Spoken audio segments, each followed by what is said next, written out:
The following programs were originally aired live, long before the advent of high fidelity, and they were recorded using a variety of means, from direct recording onto early audio tape and glass records, to simply placing the microphone of a wire recorder in front of the speakers of a radio playing the program.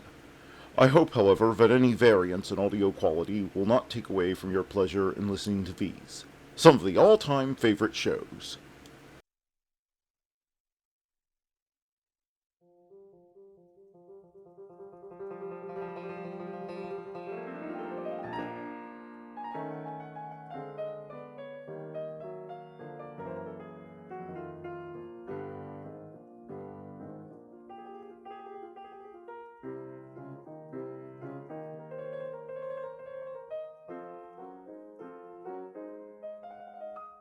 Well, man, now that we've done some prep for the trial, do you think my chances are? Honestly, it's just giving me more questions than answers about you and your rubber banding intelligence. Well, I don't like rubber bands much. Get wrapped around your mouth when you're swimming and choke you. I'd rather not think about those. They give me nightmares. Alright, let's just get on with this day in history. Alrighty then, it's March the 9th, 2024, and this is This Day in History. Hey, that's my line. Sorry.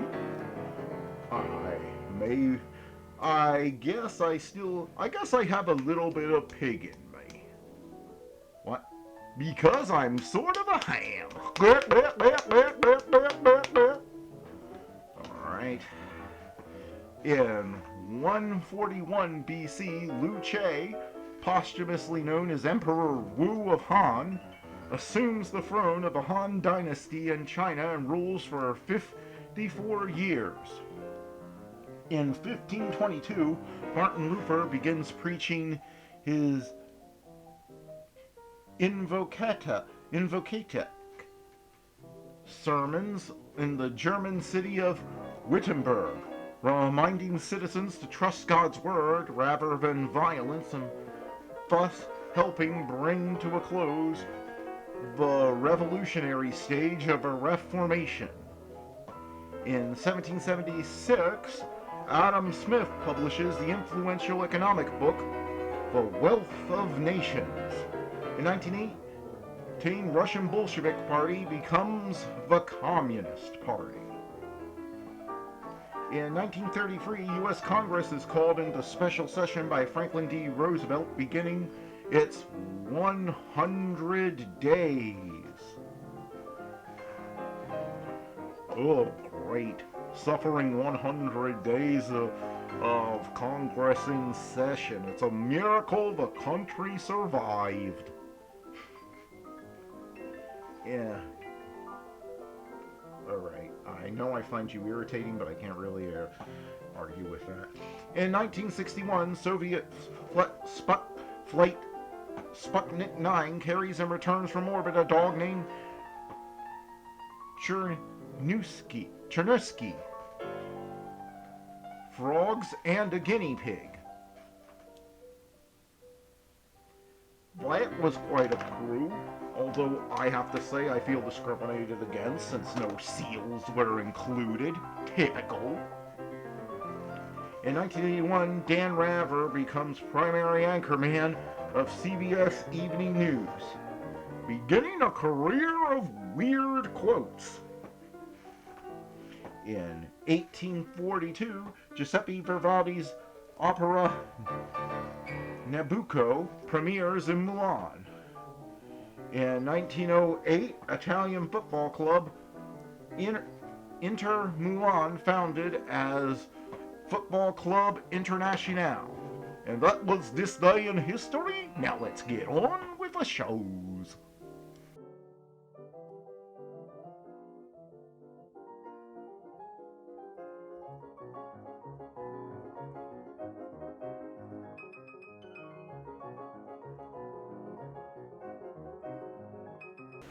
Who's on first? Why, it's Bud Abbott and Lou Costello. Coming up next. Hey, Abbott, what time is it? It's time for the Abbot and Costello Show. Well, what are we waiting for? Let's go with the Abbot and Costello Show.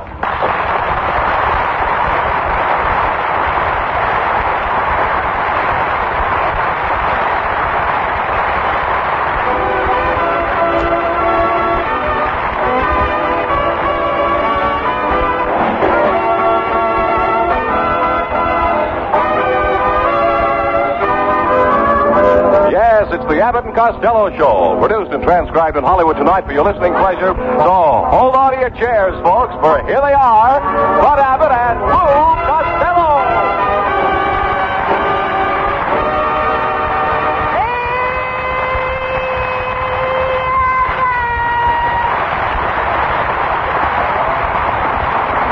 Now, where is Costello's house? Well, there's 204. There's 205, 205 and 7/8, 205 and 9/16. Oh, here it is. Oh, Mr. Abbott, I never thought you'd get here in time. How's Costello? Oh, I'm so worried, Mr. Abbott. I've never seen him this way. I'm afraid Don't say it, my pal Costello. Oh, Mrs. Adams. Yes? If anything should happen to Costello, promise me one thing. What? Promise me you won't rent his room until you hear from me, please. I promise. Won't you come in? You'll have to excuse the appearance of the place. I haven't had time to pick up any of this junk on the floor. Try not to step on my husband. It's his birthday. Yes, I'll be careful. But I'm so sentimental, Mr. Abbott. Do you think I ought to stick a candle in his mouth? Yes, by all means. Look, where is Costello's room? Right over there. Thank you. Come in. Mother! Mother? Yeah. Costello, don't you know me? I'm Abbott. Oh, those green slacks fool me. Oh, Abbott. Am I glad to see you? What in the world is the matter with you? I'm afraid there's a screw loose in my mind. Oh, my goodness, you had me worried. I thought there was something serious. It is serious. Very serious. My mind is just like a brain to me. Abbott, you gotta help me. Well, what is the matter with you? Remember that dream I had where the fella said every time I told a lie or did something bad, he'd blow a horn? Well, what about it? Do you know where I can reach Petrillo? Oh, come. You just imagine it. No, I don't.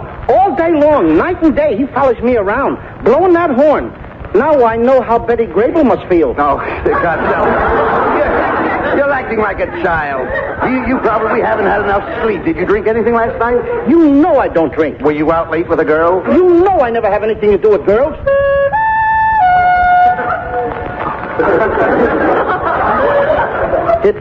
Did someone say Costello? There it goes again. Abbott. It's the guy with the horn. Oh, I didn't hear anything. Abbott. Yes. Is there anyone in back of me? All there is in back of you is more you. Abbott, there's something wrong with me. I knew it the moment I walked through that door. How did you know? The door was closed. Mr. Costello, 4 o'clock, time for your medicine. Wait a minute, Costello. That's a dog biscuit. They work. I haven't howled in 2 days. Will you stop this foolishness? You need a change of scenery. We'll drive to the beach and give the girls the once-over. What do you say? Oh, that stuff bores me. Abbott. What now? I heard that music. I didn't hear a thing. I heard the music. Oh, I wish my mother was here. Why? She'd dance with me. Costello, you're going to drive yourself nuts. Don't say that. Life couldn't be that cruel to me. I'm a nice guy. Look at me. I'm in my prime. Everything you live for. A perfect specimen. Yes, I am. I'm a perfect specimen. 260 pounds of bulging muscles. Flabby muscles? Teensy-weensy muscles? Blubber? Blubber. Hey, who are you talking to? The guy with the horn. He just gave me another argument. Look, Costello, there's nothing wrong with you. You're just as normal as you ever were. That's right. kick a man when he's down. Oh, how could this happen to me? I'm good to my mother. I got money in the bank. I love animals. Hey, wait a minute. You say you've got money in the bank? About $400. $28. $28,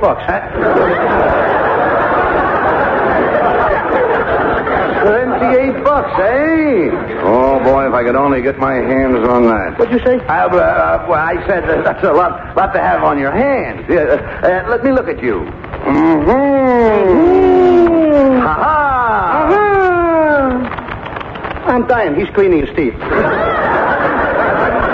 Costello, you're not dying. What's happening to you is far worse. I know it. I knew it last night when the landlady brought up that pot roast.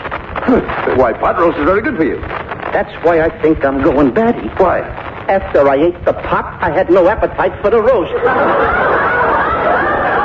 What am I going to do, Abbott? Well, Costello, anytime something like this happens to a man, someone has to administer his estate. Now, you don't want to leave all of that $28 to the government, do you? Oh, no. No. Some foreign country might hear about it and try to make a loan. Sure. Besides, I always figured I'd leave it to my Aunt Marie. Your Aunt Marie? Yeah, she was so good. She was like a mother to me. A father, a sister, a brother, an uncle, a grandmother. And we all lived together in one little room.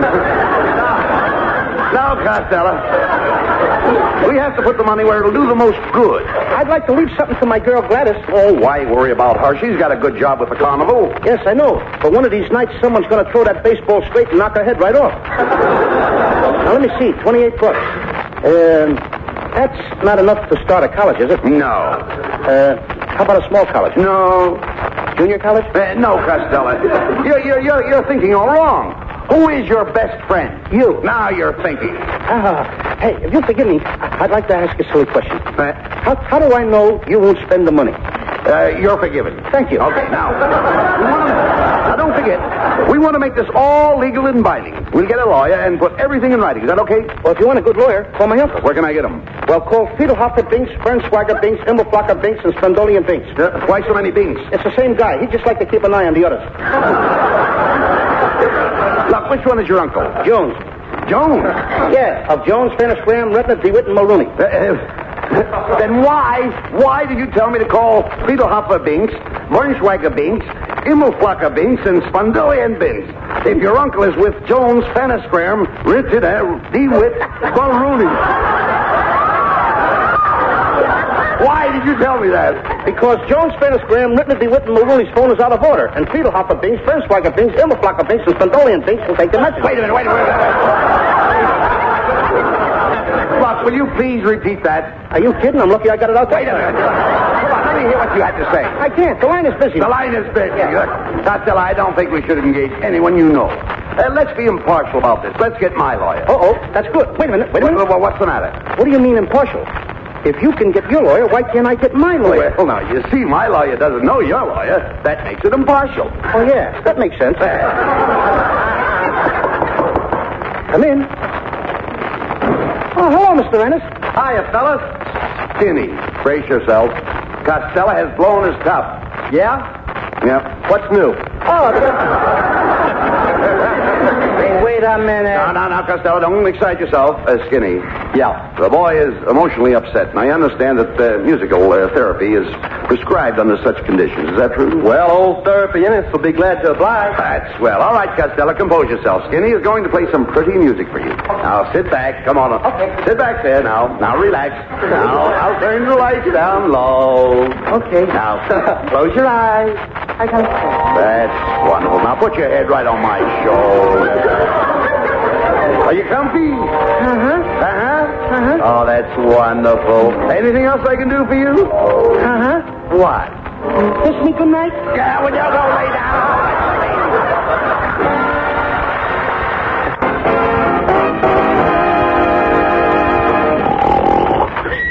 Oh, get up, Costello, please.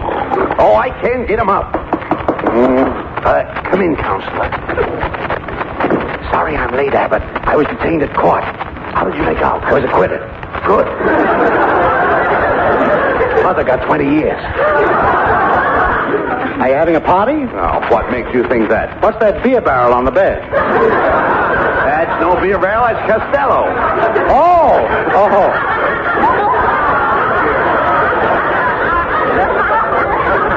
the chump you're taking for the $28, huh? What's the deal? Hallucinations. Can't you break his leg? I'm terrific at assault and battery. No. We haven't got time for that. Hey, Costello, wake up. Wake up! Oh, okay. Okay. Goodbye, Gladys. Will you forget Gladys? Costello, I want you to meet Counselor O'Toole. Oh, glad to know you, Counselor. Know anybody over at Tito Hopper, Furnace Grand, Bing, Stratton, Will you please, enough of that. Proceed, Counselor. Costello, multiply 3,485,112 by 6,791,844. And, sorry, time's up. You're hopeless. I got hopeless fast. Now, in this $28 estate, are there any debts outstanding? Well, I owe the drugstore 30 cents for a quart of perfume I bought for my girl. Wait a minute. Quart of perfume? That's pretty extravagant. Most fellows give their girl a dram. Well, I guess I'm one of those fellows who just don't give a dram. Hey, here's her picture. Here's her picture. Name is Gladys. Isn't she beautiful? Yes, she is. She's got pretty eyes, hasn't she? Yeah, her eyes are very pretty. Which do you like better, the brown one or the blue one? I can't decide. The blue one fascinates me. But then again, the brown one goes nicely with the truck she's driving. Will you stick to the case, Costello? Are there any other outstanding debts against the estate? Yes, sir. I still owe Abbott 10 cents for the tickets he got me to see up in Central Park. 10 cents? Where did you sit? Up in Central Park. Now, are there any other provisions you wish to make? Well, yes, sir. If I am taken away, someone will have to look after my little friend. For instance, for breakfast, Rover must get a bone. Well, okay. A bone for Rover. Go ahead. Yes, and Tabby, just a little warm milk. Well, okay. Warm milk for Tabby. And for Flossie, just orange juice and toast. Orange juice and toast? Yeah, Flossie's my sister. I'll treat her just as if she's human. And she'll appreciate it very much, too. Now, please sign your name here, Costello. Okay, I'll sign my name down here. I gotta sign Costello. C-O-S? Let me see. Gee, I know it as well as I know my own name.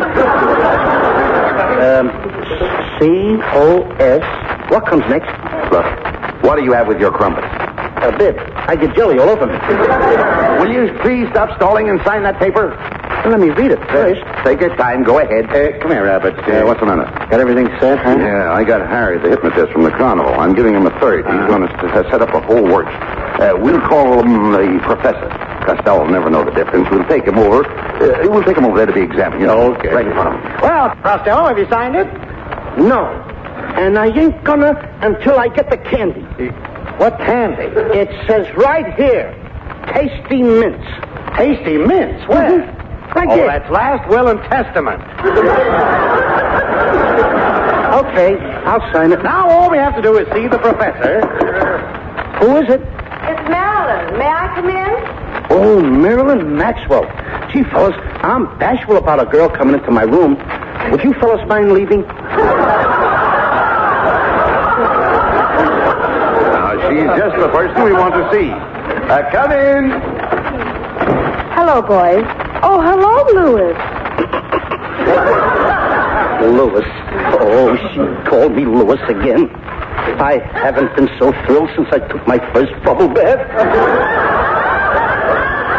Louis, what are you doing in bed?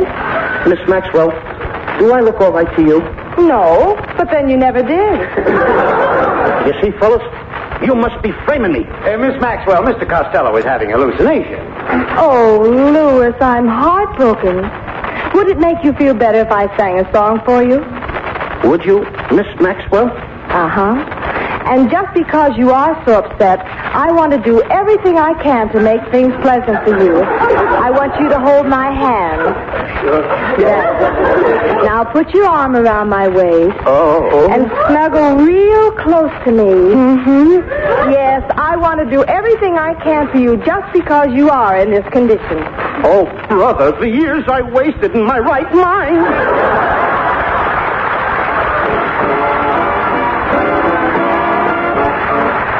From Metro-Goldwyn-Mayer, producers of Three Wise Fools, comes that lovely singing star, Marilyn Maxwell. The song, It's a Pity to Say Goodnight.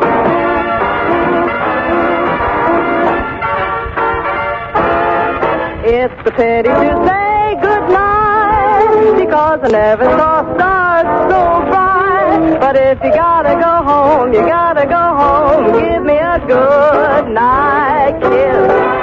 It's a pity to say farewell, because the man on the moon won't tell. But if you gotta go home, you gotta go home. Give me a good night kiss.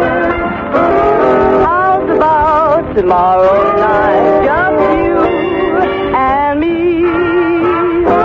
I'll be waiting for you, darling, underneath the apple tree. It's a pity to say goodnight, because I want you to hold me tight. But if you gotta go home, you gotta go home. Give me a good night kiss.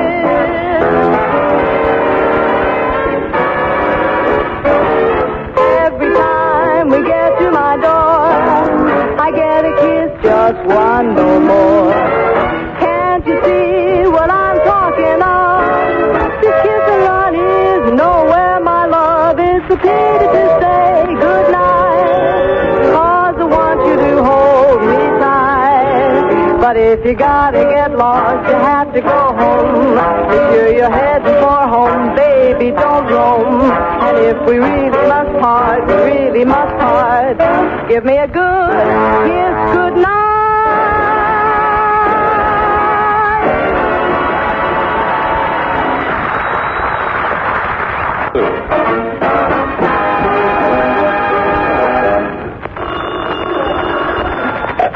Hello, this is the office of Professor Wilkins, hypnotist, geologist, archaeologist, and Egyptologist. Office hours 12 to 3, which is exactly the score by which St. Louis beat Boston. You're welcome. Goodbye. Abbott, I don't like the looks of this place. Oh, quiet. Oh, miss, we have an appointment. Please be seated. Hey, you can't catch me! What was that? What was that? Nothing. You can't catch me! Hey, there he is again. Hey, miss, what's wrong with that guy? Oh, nothing. He thinks he's in an apartment. He's playing hard to get. He's in an apartment. All he has on is a pair of shorts. Well, he's probably unfurnished. Look, Abbott, I'll give you my $28. Just get me out of here. No, this must be legitimate. I just want you to tell the professor that, Abbott. you know, that you Abbott. can't, now don't interrupt. Abbott. Tell the professor that you can't remember. You can't Abbott. read it. You're going off your, what's the matter? Abbott. What do you want? Don't look now. But is that a horse standing over there? Certainly it's a horse. But don't be afraid. Go over and pet him. Okay. Please, sir, don't touch my horse. He has me terribly upset. Something wrong? I'll show you. Dobbin, would you care for a lump of sugar? Merci, no. J'ai déjà eu trop de sucre. Well, tell me, would you care for some oats? No, je voudrais une pomme. You see why I'm worried? That horse has never been to France.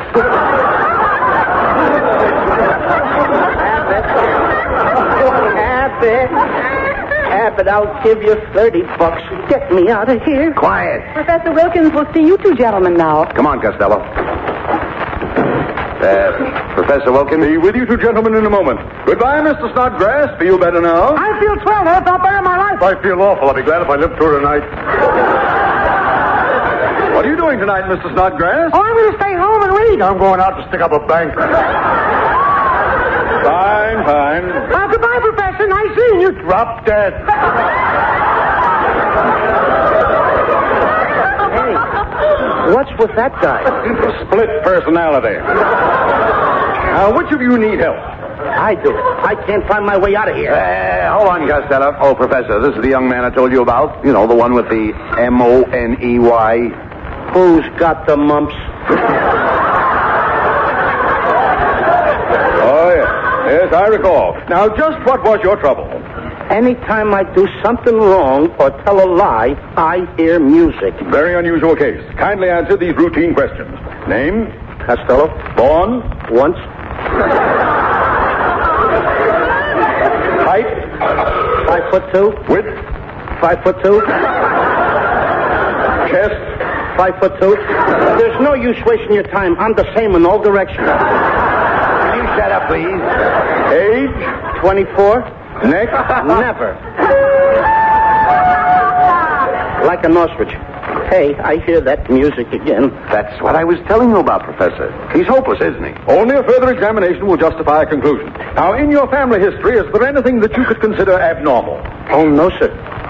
What do you mean, no, sir? What about that aunt of yours who sits in the street banging the cement with a mallet? Well, that's not her fault. Her husband told her to hit the road.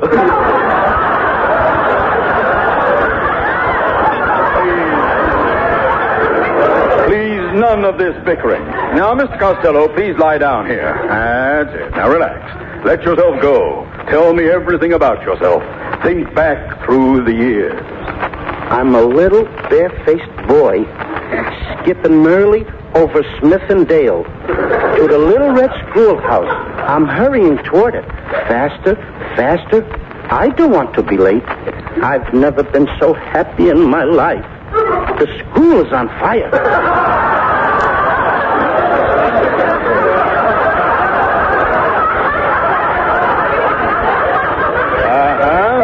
Persecution complex. Continue. I see myself now.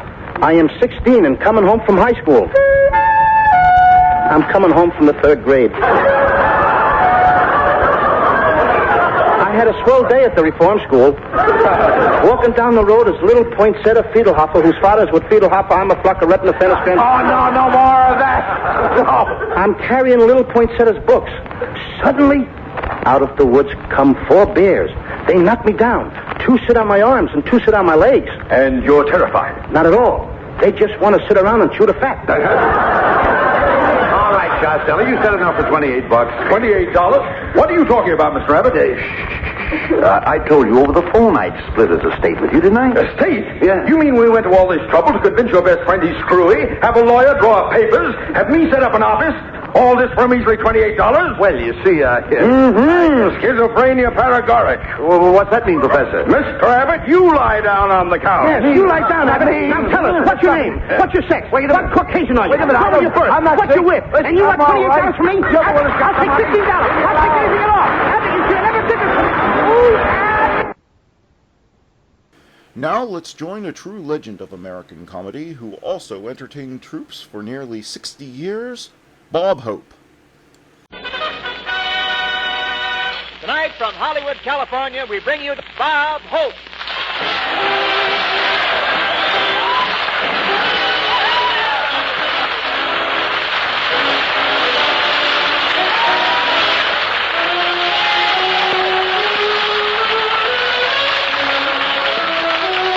Thank you. I pick up your options. Be back next Tuesday. Thank you. I got my car out today and drove down Hollywood Boulevard.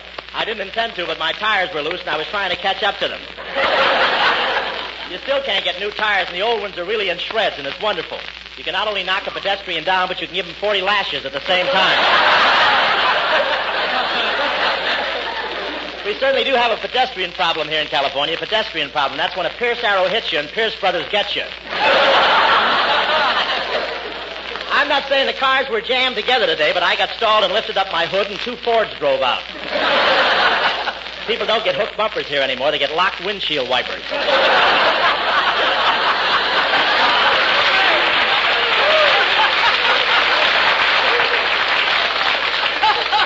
And nobody puts out his hand. He's afraid somebody will run over it.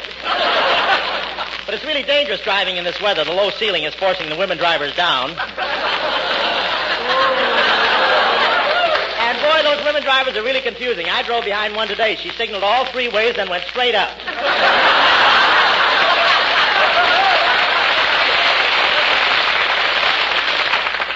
getting a lot of money for used cars here. I saw a sign today that said 1924 to $1,000 with push off the lot, $3,000. I walked into a used car lot and told the salesman I wanted something racy for $100. He showed me the first chapter of Forever Amber. I won't say my car's old, but when I drove by Griffith Park this afternoon, even the benches applauded.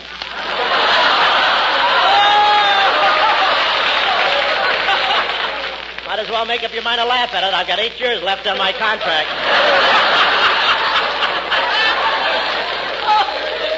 And I can go to Skelton again tonight, too, you know. But they really thought of some wonderful improvements on those new cars. They have everything. They even come equipped with a mirror underneath the car. That's for fastidious pedestrians who want to die with their ties straight. See, that's for the mirrors under the car. I better put a mirror under the bench in Griffith Park and throw the whole thing out the window. And the cigarette lighter now has a rubber tube going into the floor. It's for women drivers, and it's really wonderful. The exhaust keeps their cigarettes going while they're steering with their feet while they pull their girdles down with their hands. Thank you very much.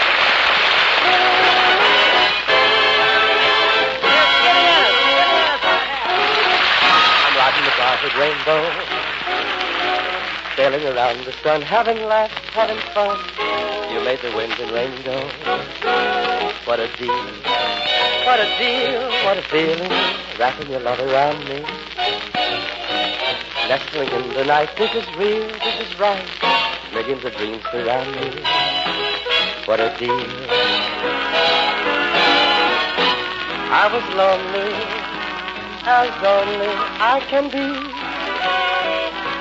Then in a twinkling, you were sprinkling moonlight on me. Now even the stars are spinning.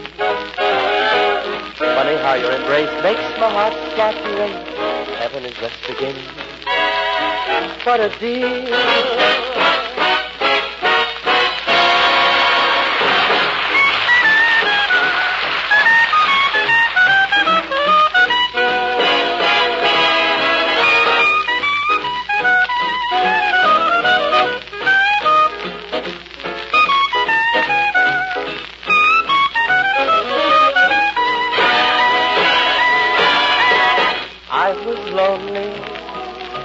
Lonely I can be.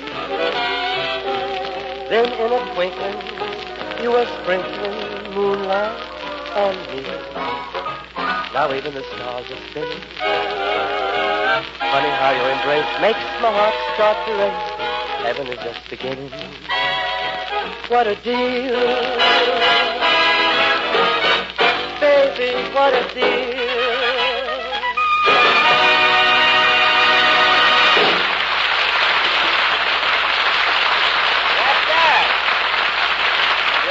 That's old Hopalong Ennis. Good old Skinny Ennis singing. What a deal. Yes, sir. Skinny Ennis is back and rigor mortis has got him. Ladies and gentlemen, Frances Langford is not with us tonight. She's taking a well-earned vacation in her hometown, Lakeland, Florida. So I asked another young lady to drop in, my first Paramount girlfriend and Bob Burns' girl Thursday. Here she is, Miss Shirley Ross, right here.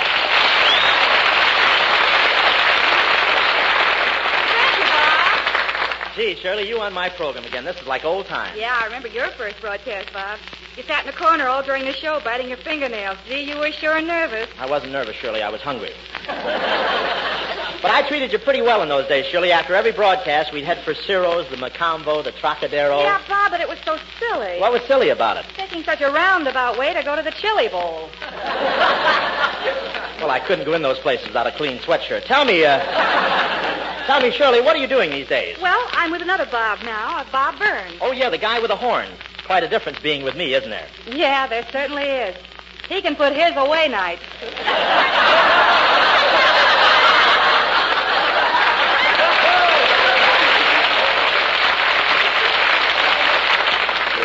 Yeah, but can he jack up his car with his? That's what But, Shirley, remember those good old days when we made that picture, Thanks for the Memory Together? Oh, sure, Bob. You were a poor but honest novelist, and I was your loyal wife. Yeah, and remember that scene where we were sitting in our Greenwich Village apartment wondering where our next landlord was coming from? Uh-huh. Roland. Robert, darling, let's go out tonight. No, I'm tired. Tired? tired. How can you be tired? You've been dodging work for 10 years. You think it's easy? Robert, why don't you get a job, huh? Don't crowd me. I'm taking a correspondence course in specialized selling, aren't I? Yeah, but you're going so slow. If you don't hurry, by the time you're through, there won't even be any market for buggy whips. Robert. Oh, I don't think Happy Hips will sell them. Robert, dear. Yes, honey. Everything will be all right. Just hold me in your arms. Okay. Not so tight. I haven't eaten in 3 days. And put your arms around me. I ate yesterday. Oh, you're so considerate. You know, when I hold you like this, I get frightened. Why, only this minute I was thinking about going to work. It's just the hour, Robert. Oh. Have you got a cigarette? A whole one? Here's the last one. We'll go partners in that, too, huh? Gee, isn't this a wonderful night? Uh-huh. Here we are, out of cigarettes, holding hands and yawning. Look how late it gets. Two sleepy people by dawn's early light. And too much in love to say goodnight. Well, here we are in the cozy chair, Picking on a wishbone from the Frigidaire.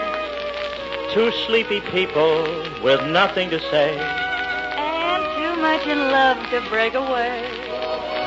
Do you remember the nights we used to linger in the hall? Yeah, Father didn't like you at all. Yeah, your father's stash. Remember the reason why we married in the fall? To rent this little nest and get a bit of rest. Well, here we are, just about the same. Foggy little fella, Drowsy little dame. two sleepy people by dawn's early light. And too much in love to say goodnight. Ah, here we are. Crazy in the head. Gee, your eyes are gorgeous, Oh, thanks. even when they're red. Robert, is that the milkman? Now that's dawn breaking. Do you remember the nights we used to cuddle in the car, watching every last fading star? Oh, sure. And remember, the doctor said your health was under par. And you, my little snooks, were ruining your looks. Well, here we are, keeping up the pace. Letting each tomorrow slap us in the face. Two sleepy people by dawn's early light. And too much in love to say Good night. good night. Good night, Shirley. Thank you, Shirley Ross. And stick around. We've got some big coming. And now, ladies and gentlemen, I'd like to introduce a very nice guy who Warner Brothers have turned into a movie bad man. He's played sinister parts so much, he signs his autograph with a dagger dipped in arsenic. One of Hollywood's outstanding character actors, Mr. Sidney Greenstreet.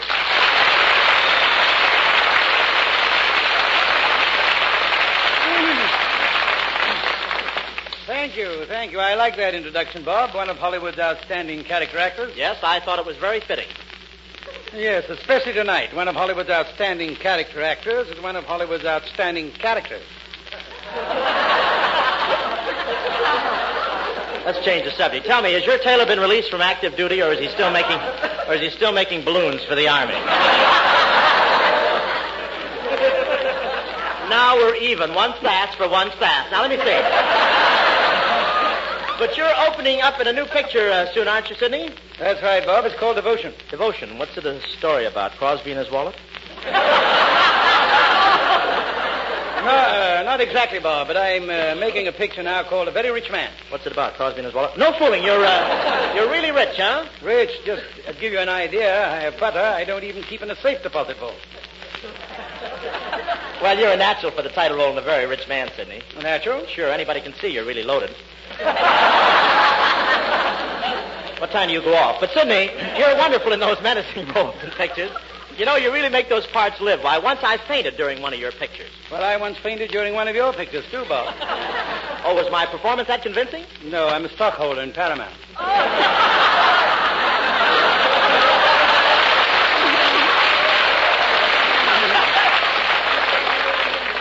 How can he look so much like Santa Claus and say things like that? Yeah, that's what it was. Say, you've really killed killed a lot of people on the screen, haven't you? Yes, Bob, I spilled so much blood. The Red Cross has a man following me 24 hours a day just on speculation. I'm taking things easier now, Bob. I've become a collector of paintings. Oh, that's a coincidence. I'm a collector myself. Rare antiques. Rare antiques? Yes, you must come over some night. I'll show you the finest collection of for rent signs in America.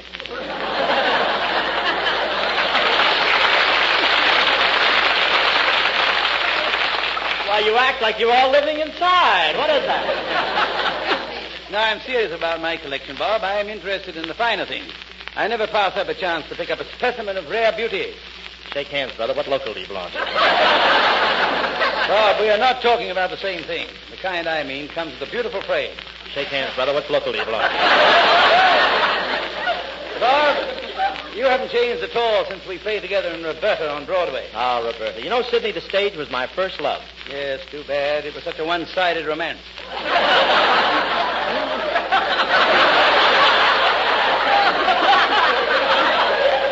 How about that? This guy commenting on anything one-sided. But, Sidney, you were really wonderful in Roberta. You think so, Bob? Gee, I thought maybe they didn't like me. After they made me take that vacation in the middle of the season? Oh, it wasn't that, Sidney. It's just that the play had been running 6 months, and they thought it was time they gave the audience a look at the scenery. Well, Bob, you've certainly gone a long way since then. Thanks, Sidney, and you'll see someday I'll win the Academy Award, and when that time comes, you can call me Oscar. Okay, Bob. When that time comes, I'll call you Oscar. And, Bob. Yes? You can call me Frankie Boy. Thank you, Sidney. Thank you very much. Very good. We'll meet you again a little later. It's the Fat Man.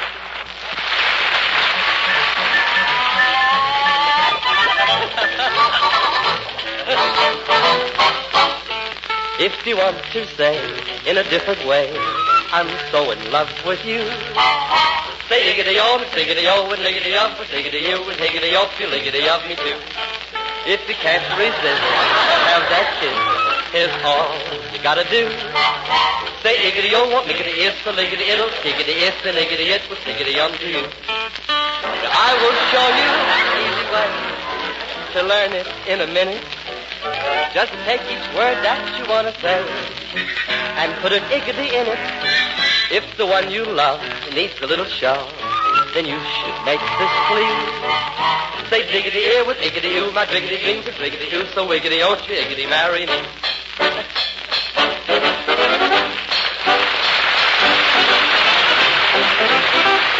Please music this down to La Brea Talker.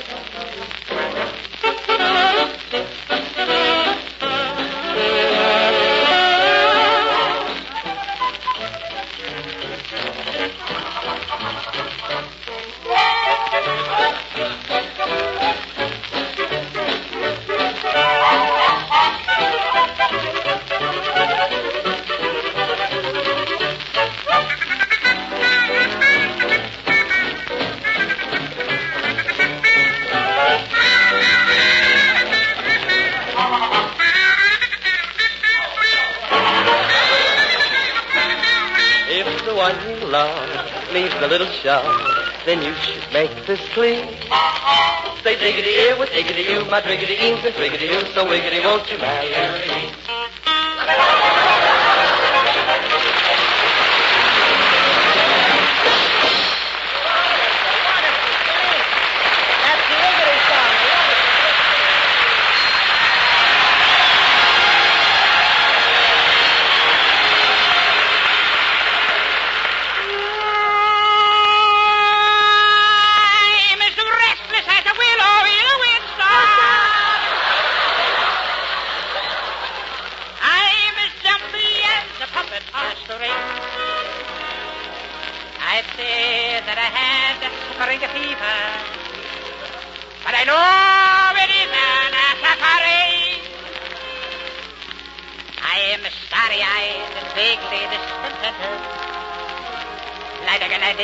Without a song to sing. Oh, why should I have a suffering fever when it isn't even a safari? I keep wishing I were someone else, walking down a strange nursery,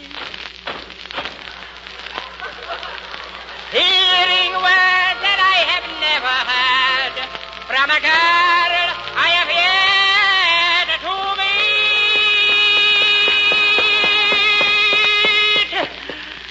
There you are. Haven't I met you somewhere before? Tourist. I'm as busy as a spider spinning a daydream. I am as giddy as a baby on a swing. Whee, whee, whee. I haven't seen a crocus or a rosebud or a robin on the wing. Ah, but I feel so gay. Get up and call the way. When I know that it might as well be spring. I admire as well. It might as well be. It might as well be spring. It could be winter, summer, cotton, almost any other thing. So it might as well be a safari.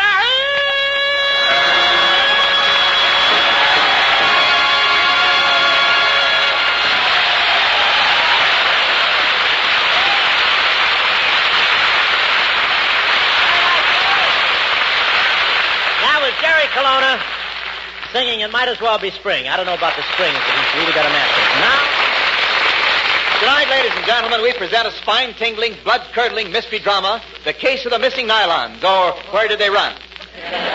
Starring our guests, Sidney Greenstreet and Shirley Ross, and that incomparably tough detective... My name is Humphrey Hope.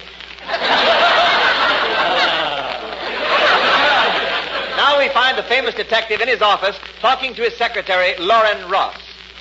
All right, Miss Ross, take some dictation. Okay, Humphrey, I'm ready. Shoot. Okay. Just as I thought, you still can't spell.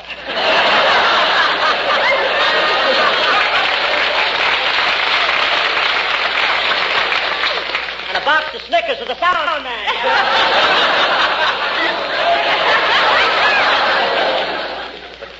Come on, Loren. Give me a kiss. Shut up, you no good lousy punk. You make me sick, always giving me that sweet talk. Don't be like that, Humphrey. You know, if you want me, all you gotta do is whistle. Whistle?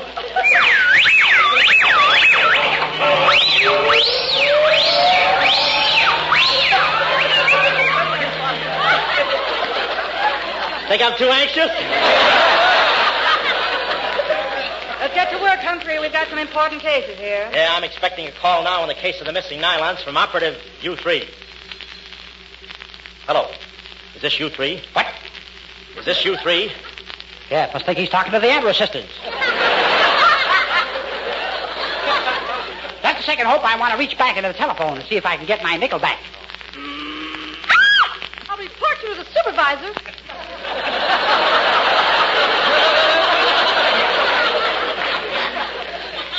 Reached back too far.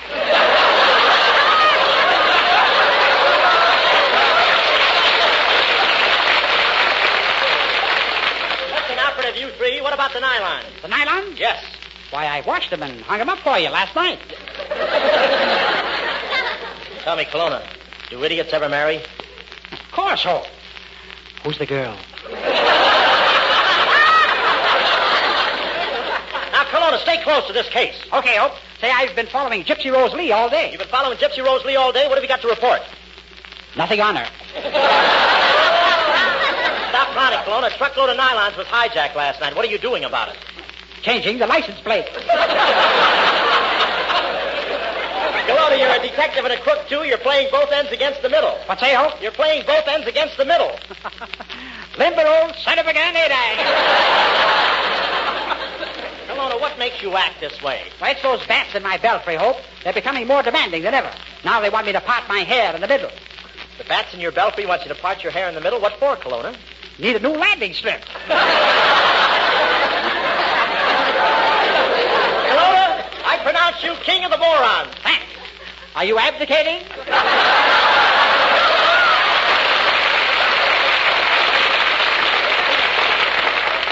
me start tracking down the missing nylons. Don't worry, Hope. I'm very busy working with the FBI. The FBI, Federal Bureau of Investigation? Hope, fat blonde. Fat blonde, Professor, that's only FB. What about I? Okay, I'll get one for you, too. Good news, Hope. I found your nylons. Come to the abandoned warehouse at the foot of Main Street. I'll meet you there. Well, what did Kelowna have to report? Hunt? He's found the nylon thieves, but it'll take a good nose to follow their trail. A good nose? Yeah, you think I should bring a bloodhound along? I like you. You're so silly. Come on, Shirley, let's go down to the abandoned warehouse.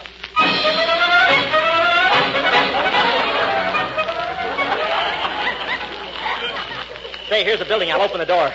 It's stuck. I'll force it open.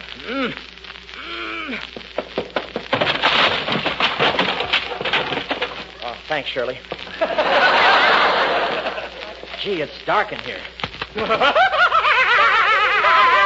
me around the neck with two big hairy arms. Quiet, Shirley. You know I'm wearing my raccoon coat. Well, here's where we're supposed to meet Kelowna. I'll signal him.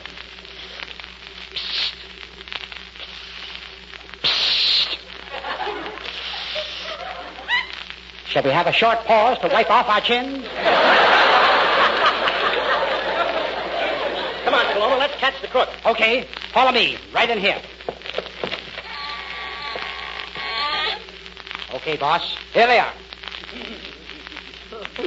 Thank you, Professor.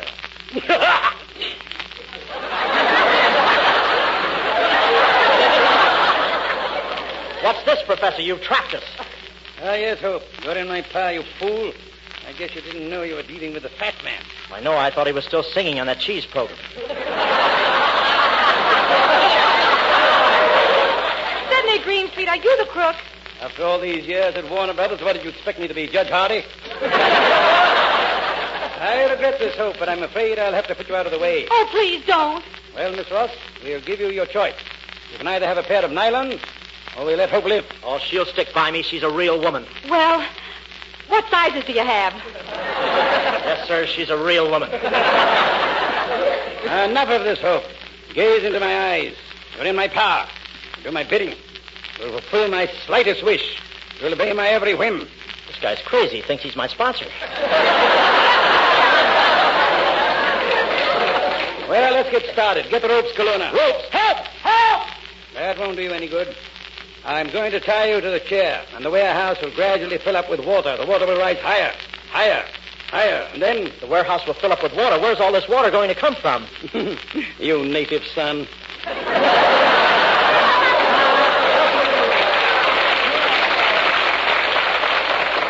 All right. Put up your hands, all of you.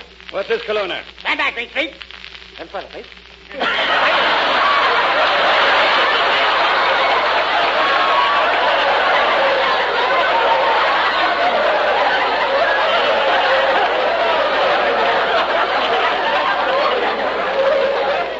Now you can get the truck in. Go ahead. Okay, I've got a gun. Yeah, I got a gun right here. I know. Right there. Yes, there you are. Kelowna. I got a gun, and I'm going to hijack those nylons. Kelowna, that's hijack. Why do you say hijack? Oh, sorry, Hope. I just didn't want you to think I was snubbing you. Well, so long, sucker. What do you know? Kelowna double-crossed you, Greenstreet. He's driving off with the nylon. Stop him, Bob. I can't. I haven't got a gun. Gee, I haven't got a gun either. I haven't got a gun either.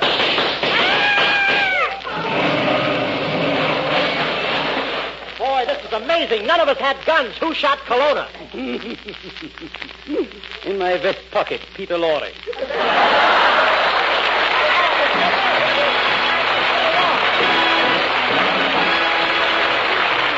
Well, thanks for the memory. Thank you. Thanks to Sidney Greenstreet and my gal Shirley Ross. Well, sir, unless anybody in the front row has 30 or 40 jokes and snappy sayings, that about clips the heads for another week. And not so fast, Bob. What about that award you received today? I'll see you next Tuesday, Wendell. For outstanding service to the Military Order of the Purple Heart.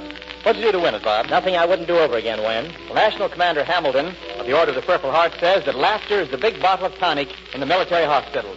And for keeping the bottle filled, he presents you with the citation and also sends you the personal thanks of each man who wears the Purple Heart. Thank you very much.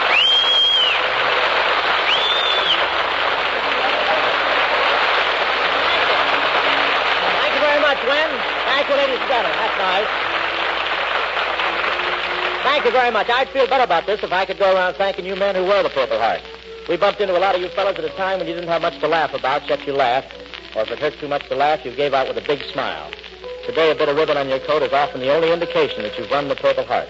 Just a piece of cloth, that's all it is. But, folks, when you've been up close to pain and suffering, the fighting spirit that went into that little piece of cloth, it sort of takes on the glory of another piece of cloth. Oh, glory. Good night.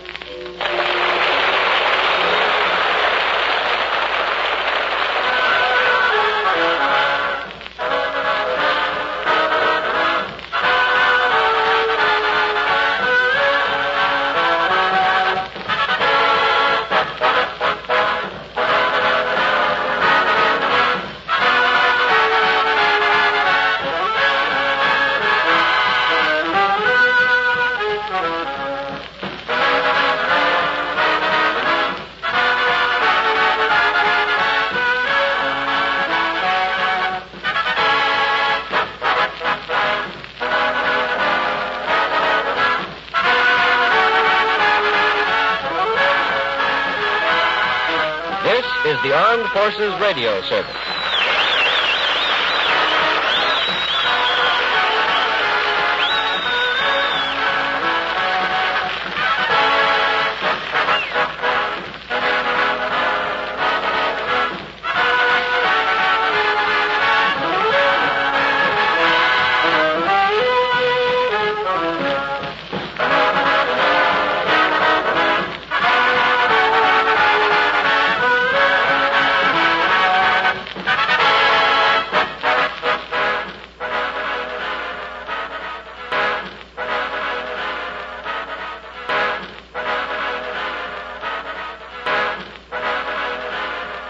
True crime stories of the 1940s and 1950s are up next with Jack Webb's Dragnet. The story you are about to hear is true. Only the names have been changed to protect the innocent. Fatima Cigarettes, best of all long cigarettes, brings you Dragnet.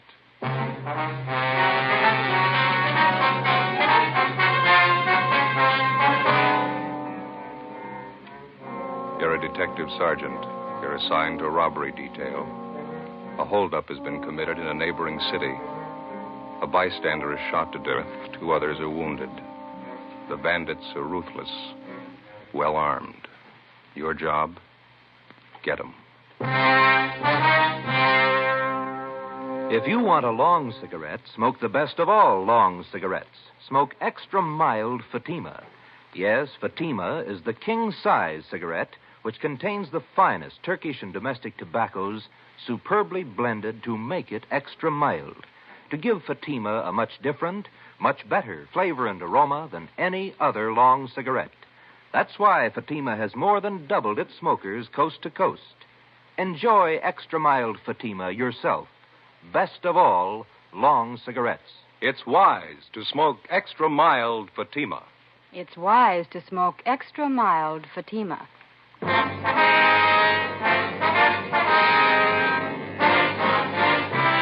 Dragnet, the documented drama of an actual crime. For the next 30 minutes, in cooperation with the Los Angeles Police Department, you will travel step by step on the side of the law through an actual case from official police files. From beginning to end, from crime to punishment, Dragnet is the story of your police force in action. It was Tuesday, October 6th. It was cool in Los Angeles. We were working a day watch out of robbery detail. My partner's Ben Romero. The boss is Captain Ed Walker. My name's Friday. I was on the way back from Calvary Cemetery. It was 11:45 a.m. when I got to room 27A. Robbery detail. No, it's all right. Joe, how'd the funeral go? Pretty good turnout. Sure sorry I couldn't make it. Well, one of us had to be in court. Yeah. A lot of the boys out there, huh? Yeah. Martin had a lot of friends. He was a good cop. You see his wife? Yeah. Wife took it hard again. Pretty hard, yeah. Are you about ready for lunch? Better make up the logbook first. Now we're a little behind. Yeah, all right. Hi, Stu. Ben, what's with you?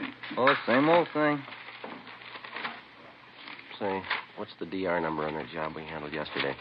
Hmm? The grocery store thing?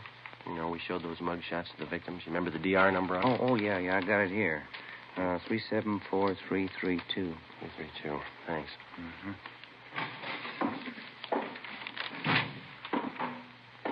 Yes, sir? My name's Frank Cheney. Just been paroled from Folsom. Can you tell me where I registered? Yeah. I'll get one of the men from the rehabilitation detail. He'll take care of it. Okay, thanks. Excuse me, Ben. Oh, yeah. Bossberg. Johnny Bossberg? Yeah.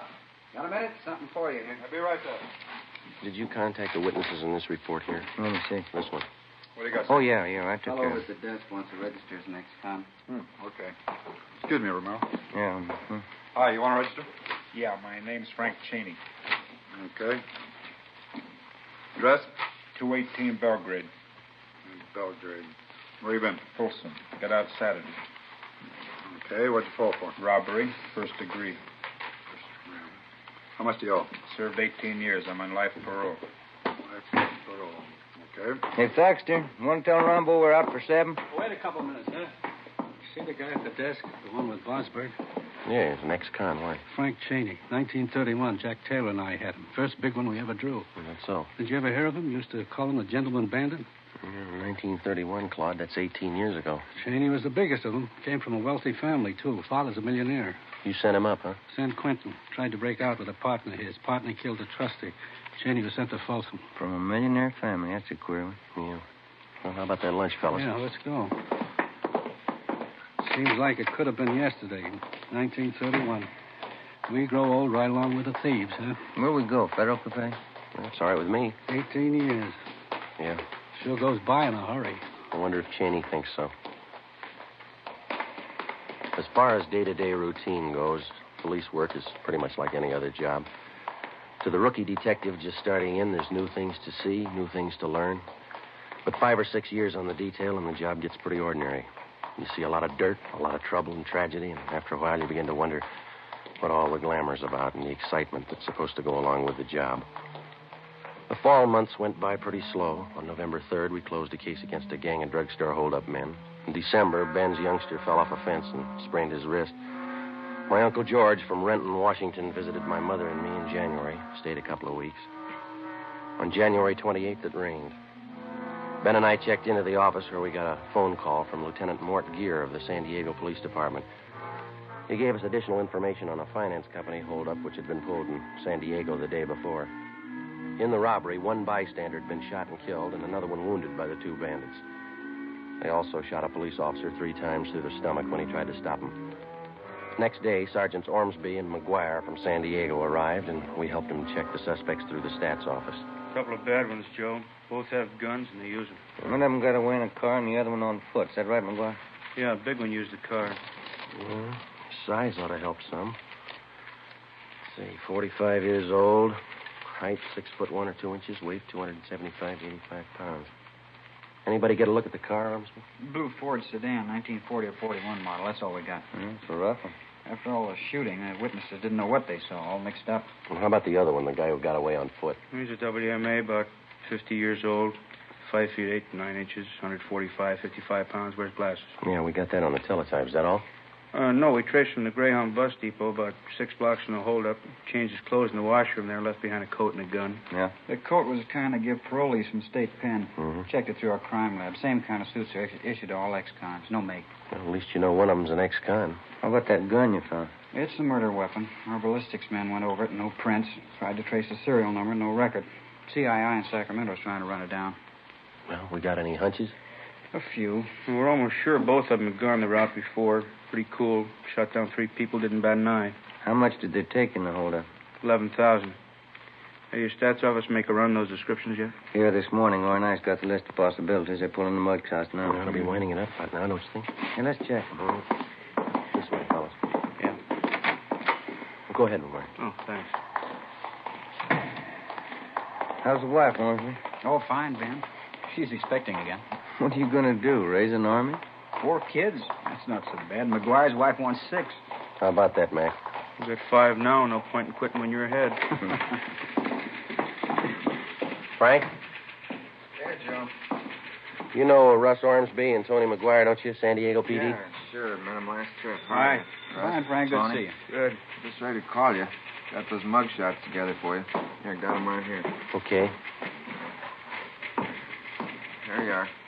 This is X for suspect 1. This is for number 2. Okay, Frank. We'll check them out with the witnesses. There's one mug there. Here, let me show you. Here, this one. Yeah? It matches the description pretty close. Safe man by trade, but he can go any route. Name's Weber. First name? Stanley. Mm-hmm. Call him Turk, I think, nickname. Know anything about it? He's an ex-con. Ormsby and McGuire drove back to San Diego to show the mugshots to the hold-up witnesses and see if they could get an identification. Late the next afternoon, they called back to tell us that Stanley Turk Weber had definitely been identified from his mugshot by 4 of the 5 witnesses as one of the hold-up men. His partner remained unidentified. We called Turk Weber's parole officer, got all the available information on the suspect, including his latest address, an apartment house on North Alameda. Weber wasn't there. We talked with the apartment house manager, and he told us that Turk hadn't been seen there since the day before the San Diego robbery and murder. We had a stakeout put on the apartment. Ben and I went back to the office and had the record bureau pull Weber's package. On his mama sheet, Ben spotted a familiar name, Henry Garson, another ex-con who was listed as one of Turk Weber's closest friends. Well, we got a hold of Garson's parole officer. He told us Garson had had his parole transferred to San Diego, where he disappeared 2 weeks before he was wanted for violation of parole. We tried to check Weber through his relatives, but couldn't find any. But Henry Garson's report showed that he had a brother, Al, who ran a dry cleaning shop down in Seal Beach. He had no criminal record. The next morning, we drove down to see him. Yeah, Henry came around last July. It's the last time I saw him. I wanted to borrow my car. You got any idea where he might be now? No. You're his brother. I don't know where he is. That's the truth. I don't want to know where he is. Was anyone with him when he came to see you last? No. You know who his friends are? Friends? No. Would you look at these pictures, please, see if you can identify any of them? All right, just...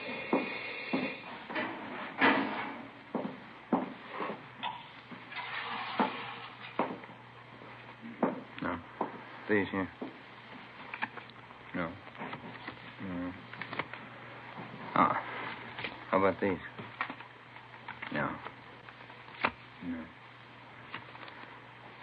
No, look, can't you talk to me later? It's not good for business having cops around a shop. Who would you yell for if a shop was held up, Mr. Garson? What's that got to do with it? Your brother's in trouble. We might stop him from getting in deeper. Now, look away now. Hello, Mrs. Renner. Good morning, Al. Can I help you? No rush. You go ahead and wait in the gentleman. No, that's all right. They're just waiting. We're just waiting. Can I help you? My husband's soup. Cleaned and pressed. Can you have it back Tuesday? Tuesday? Yeah, it'll be ready. My plaid jacket cleaned and pressed. Right. Could you soak this little stairs here? Where? Yeah, we take care of that. Tuesday, all right. There you are. Thanks, Miss Renner. All right, Al. Bye. Bye, Miss Renner. Thanks. I don't like to hold you up, Garson. Just a few more questions. All right. Now, you said the last time your brother was here, he wanted to borrow your car. Is that right? That's right. Did you let him have it? I let him have nothing. How about the rescue fund? Oh, can't you let us alone? If Henry's in trouble, let him take care of it. We've got troubles enough of our own. This is important, Garson. We've got to have your cooperation. Well, why me? No, Henry's no good. I admit it. But he's still my brother. Yeah? You asked me to send him to jail? If he belongs there, yeah. Look, I don't want any trouble. There won't be any. My mother lives in Santa Barbara. Just moved there. I got the address. Henry goes to see her every once in a while. When's the last time you saw her? 2 weeks ago, I was there, too, and something else. What's that? Henry had a gun. 11 a.m. Tuesday. Ben and I drove back to the office and put in a call to the Santa Barbara Police Department. We asked him to put a stakeout on the home of Henry Garson's mother and to notify us the minute Garson was apprehended. We contacted San Diego and told them what we'd found out. After that, we doubled back on Turk Weber. From one of our informants, we heard that Weber and Garson had gone into some kind of a business together. For a bankroll, they'd succeeded in getting a loan from the Second National Bank out in Glendale. 1 p.m. We drove out and checked with the manager of the bank's loan department, Mr. Peabody. Here we are, officers. Stanley T. Weber, Henry Garson. Loan papers were signed over a month ago. What kind of a loan was it, Peabody? Business loan. Garson Weber came in with another man. They talked to our manager, Mr. Ascot. Excuse me. Yeah. What business are they in? Trucking concern. They wanted the money to buy equipment, more trucks. How much money did they borrow? $4,500, usual terms. I guess you inquired into their background. Oh, yes, their whole financial background. Did you know that Garson and Weber are both ex-convicts? I beg your pardon? I said, did you know that both of them are ex-convicts? You sure you haven't made a mistake? Henry Garson, Stanley T. Weber? Yeah, that's right. What'd they offer for collateral? Well, they had some of their equipment, 2 trucks, and of course, there was the cosigner. Who was that? The name's right here on the loan papers. I see. Right here. Cosigner Frank Cheney.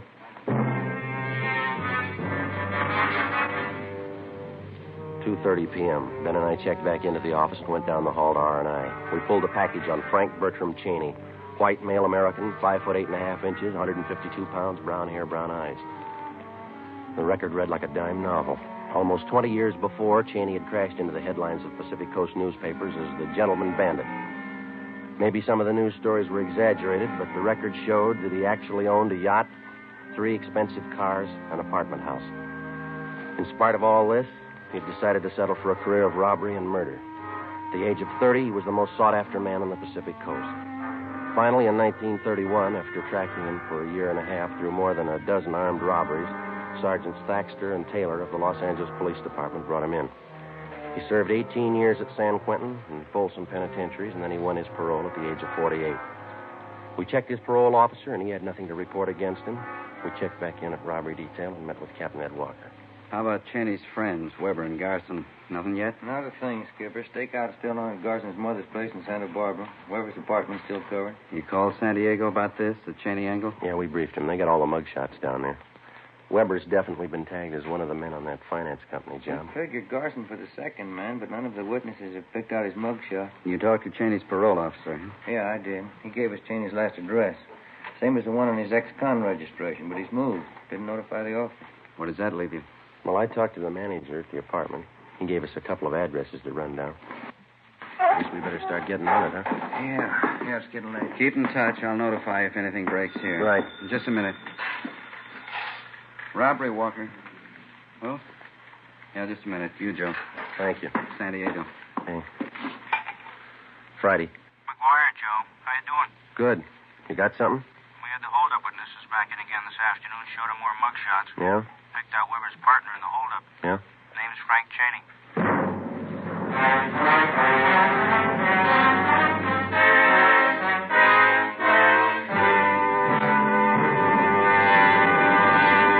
You are listening to Dragnet, the case history of a police investigation presented in the public interest by Fatima Cigarettes.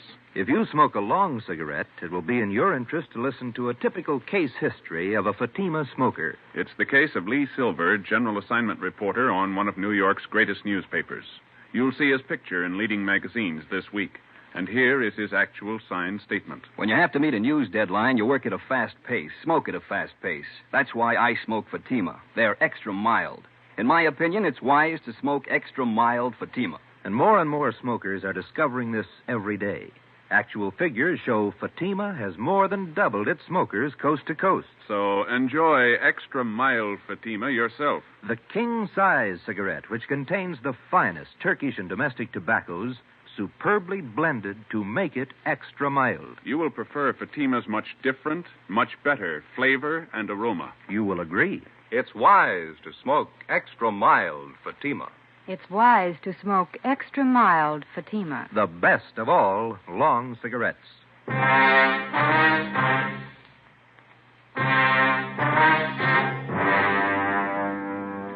Tuesday, January 31st, 4 p.m. In addition to the San Diego teletype, we got out a local broadcast and an APB on Frank Cheney. By 4:30, Ben and I had checked out the first of 2 addresses where Cheney's former landlady told us that he might be staying.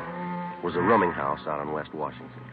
The owner told us that Cheney had stayed at his place for a few days, but that had been more than 2 months before. He had no idea where the suspect might be.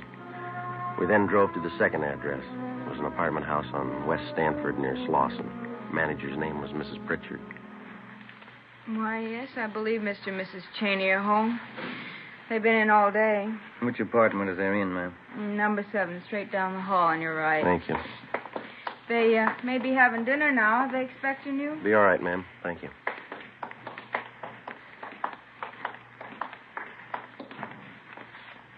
Okay.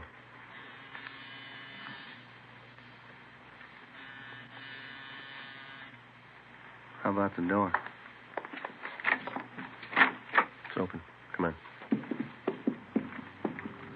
The apartment was deserted. We checked the bedroom and the kitchen. There were obvious signs of a fast getaway. On a card table in the living room, we found the remains of a quick dinner. 2 places were set. One plate was almost clean, the other hardly touched. The coffee on the stove was still lukewarm. We called the office and arranged for a stakeout. Then we went back down the hall and talked to the manager again. Well, they moved in about a month ago, Sergeant. They looked like any other newly married couple. Did you notice if they had any visitors, Mrs. Prodger? Well, they might have, but I didn't notice. Did you notice anything odd about them at all? Only that one thing. Yes, ma'am. Mr. Cheney always seemed to have plenty of money. Put down 2 months' rent in advance. But he didn't seem to have a job. Yes, ma'am. Well, every morning he'd sleep late, but his wife was up at 8 o'clock to go to work. Where'd she work, you know? A company called Thompson and some other name. Offices are down on South Hope. Builders, I think. Homes and things. Mm-hmm. My phone. Would you excuse me? Yes, ma'am. Go right ahead. Hello? Oh, yes. What? Yes, 2 police officers. Miss Pritchard, they no. want to talk to you. Hello? Cheney? Oh, yes, he hung up. An alert for Cheney and his wife was broadcast, with special attention for the south end of the city. The wife's name and description was added to the APB. The next morning, Ben and I located her place of employment, Thompson and Kilkenny, a big construction company. The office manager told us that 3 days before, Mrs. Cheney had resigned her job by letter. She asked that her final paycheck be sent to her mother, who lived in Marysville, California. We contacted the Marysville Police Department immediately, and the home of Cheney's mother-in-law was placed under 24-hour surveillance. We now had more than a half a dozen stakeouts going. A week passed. Nothing. Cheney and his wife seemed to have dropped completely from sight. Wednesday, February 9th, we got a tip from the Santa Barbara police that Cheney's friend, Henry Garson, was in Los Angeles working in an auction house on Wilshire Boulevard. We ran it down. Looks like a high-class place. They got a nice crowd, haven't they? Catalog, sir? No, thanks. We'd like to see the manager, please. All right. Let me see. Oh, yes, over there by the claim desk. The man in the dark suit, Mr. Wood. Thank you. Thank you. All right, now do I hear a bid? We'll start off for $29. Mr. Willing? Yeah? Police officer, sir. We'd like to check on a man who's supposed to be one of your employees, sir. Oh, that's so? What's his name? Here's his picture. Can you identify?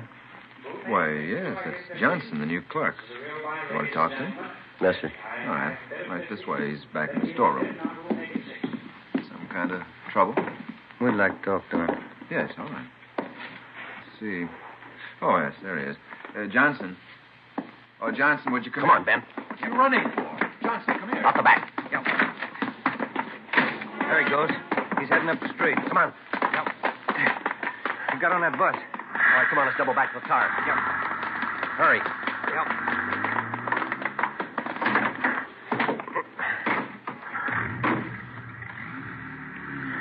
See the bus?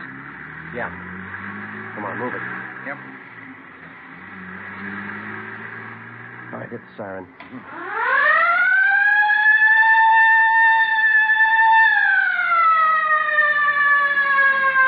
All right, that did it. The driver's pulling over.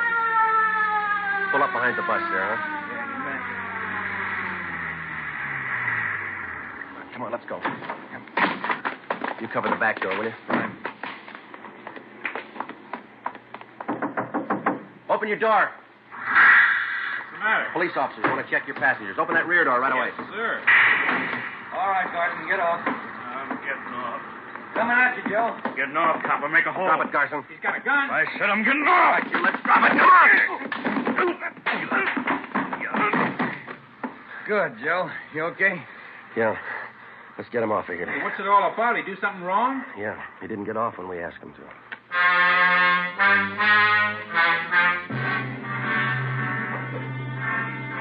"9 p.m. Wednesday.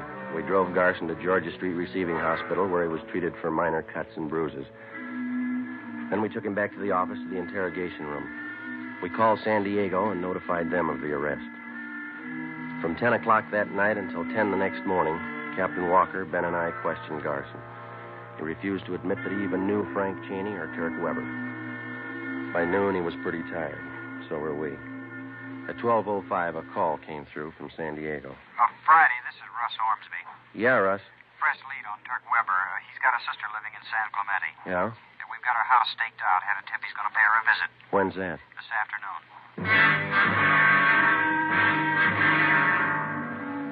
3:15 p.m. We got to the San Clemente turnoff, and a few minutes later, Ormsby and McGuire arrived from San Diego. We drove to the home of Weber's sister on South Orange Street and identified ourselves.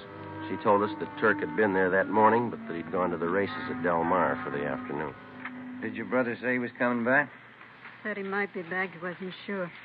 Did he go to the racetrack alone? Yeah? Was he going to meet anyone there? I don't think so. He didn't mention it. You driving a car? No, he took the bus to the track. I see. Where would he most likely go if he doesn't come back here? I don't know. Maybe back to L.A., maybe San Diego. I don't know. And do you know if your brother Turk is going to meet Frank Cheney? How could he?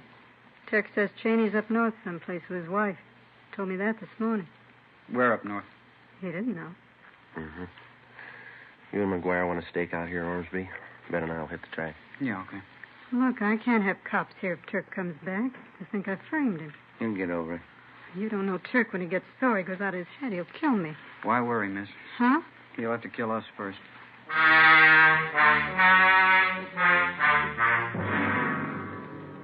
3:45 p.m. Ben and I left Weber's sister's house and drove down to the racetrack at Del Mar. We got there just at the start of the 7th race. We had no idea whether the suspect was still there or not. We alerted the security police, gave them mug shots of Weber. Then we went to the public address booth in the clubhouse and talked to the man in charge. A few minutes later, the trap for Weber was set.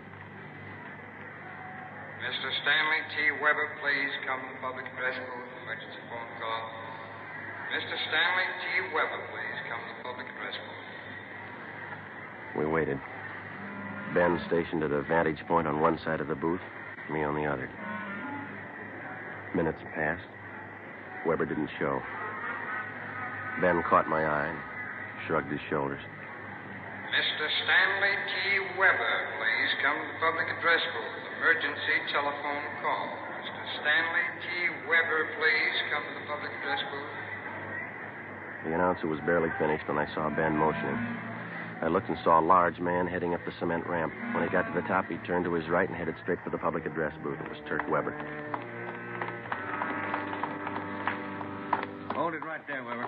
Police officers, get your hands up. What is this? You lousy cops, I'll have you busted for this. Save it, Weber. Get your hands up.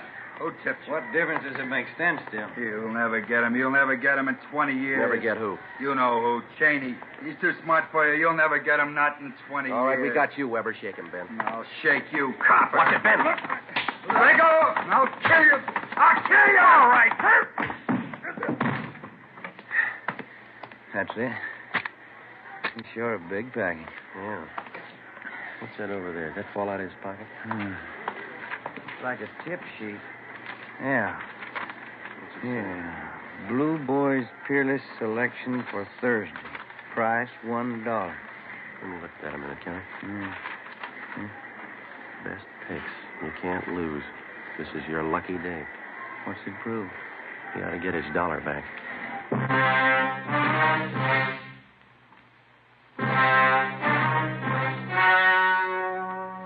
The story you have just heard was true. Only the names were changed to protect the innocent. On June 19th, trial was held in Superior Court, City and County of San Diego, State of California. In a moment, the results of that trial. It's amazing how many long cigarette smokers are changing to extra mild Fatima. Here is the actual report. From coast to coast, extra mild Fatima has more than doubled its smokers. Yes, more and more smokers every day are discovering that Fatima is the king-size cigarette that is extra mild. Extra mild, because it contains the finest Turkish and domestic tobaccos superbly blended to make it extra mild, to give it a much different, much better flavor and aroma. Enjoy extra mild Fatima yourself. Best of all long cigarettes. It's wise to smoke extra mild Fatima. It's wise to smoke extra mild Fatima.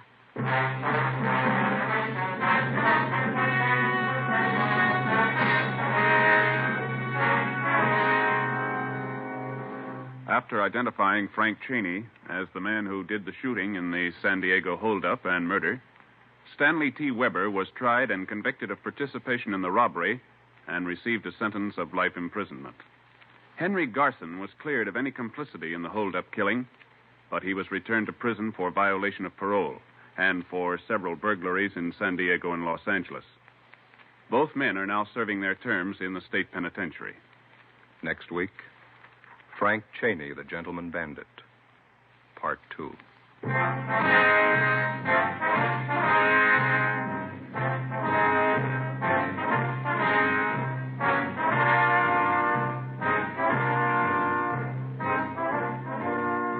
You have just heard Dragnet, a series of authentic cases from official files. Technical advice for Dragnet comes from the Office of Chief of Police W.A. Wharton, Los Angeles Police Department.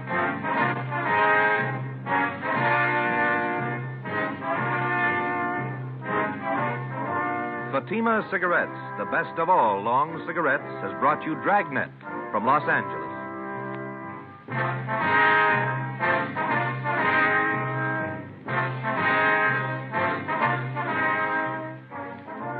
Next, Sarah's Private Caper with comedian Sarah Berner on NBC.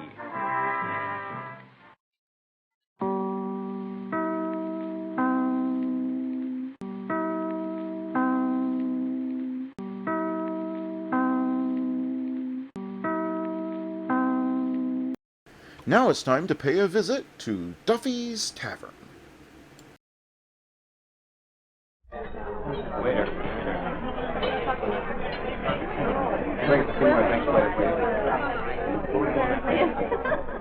A special rebroadcast for the American Armed Forces and their allies.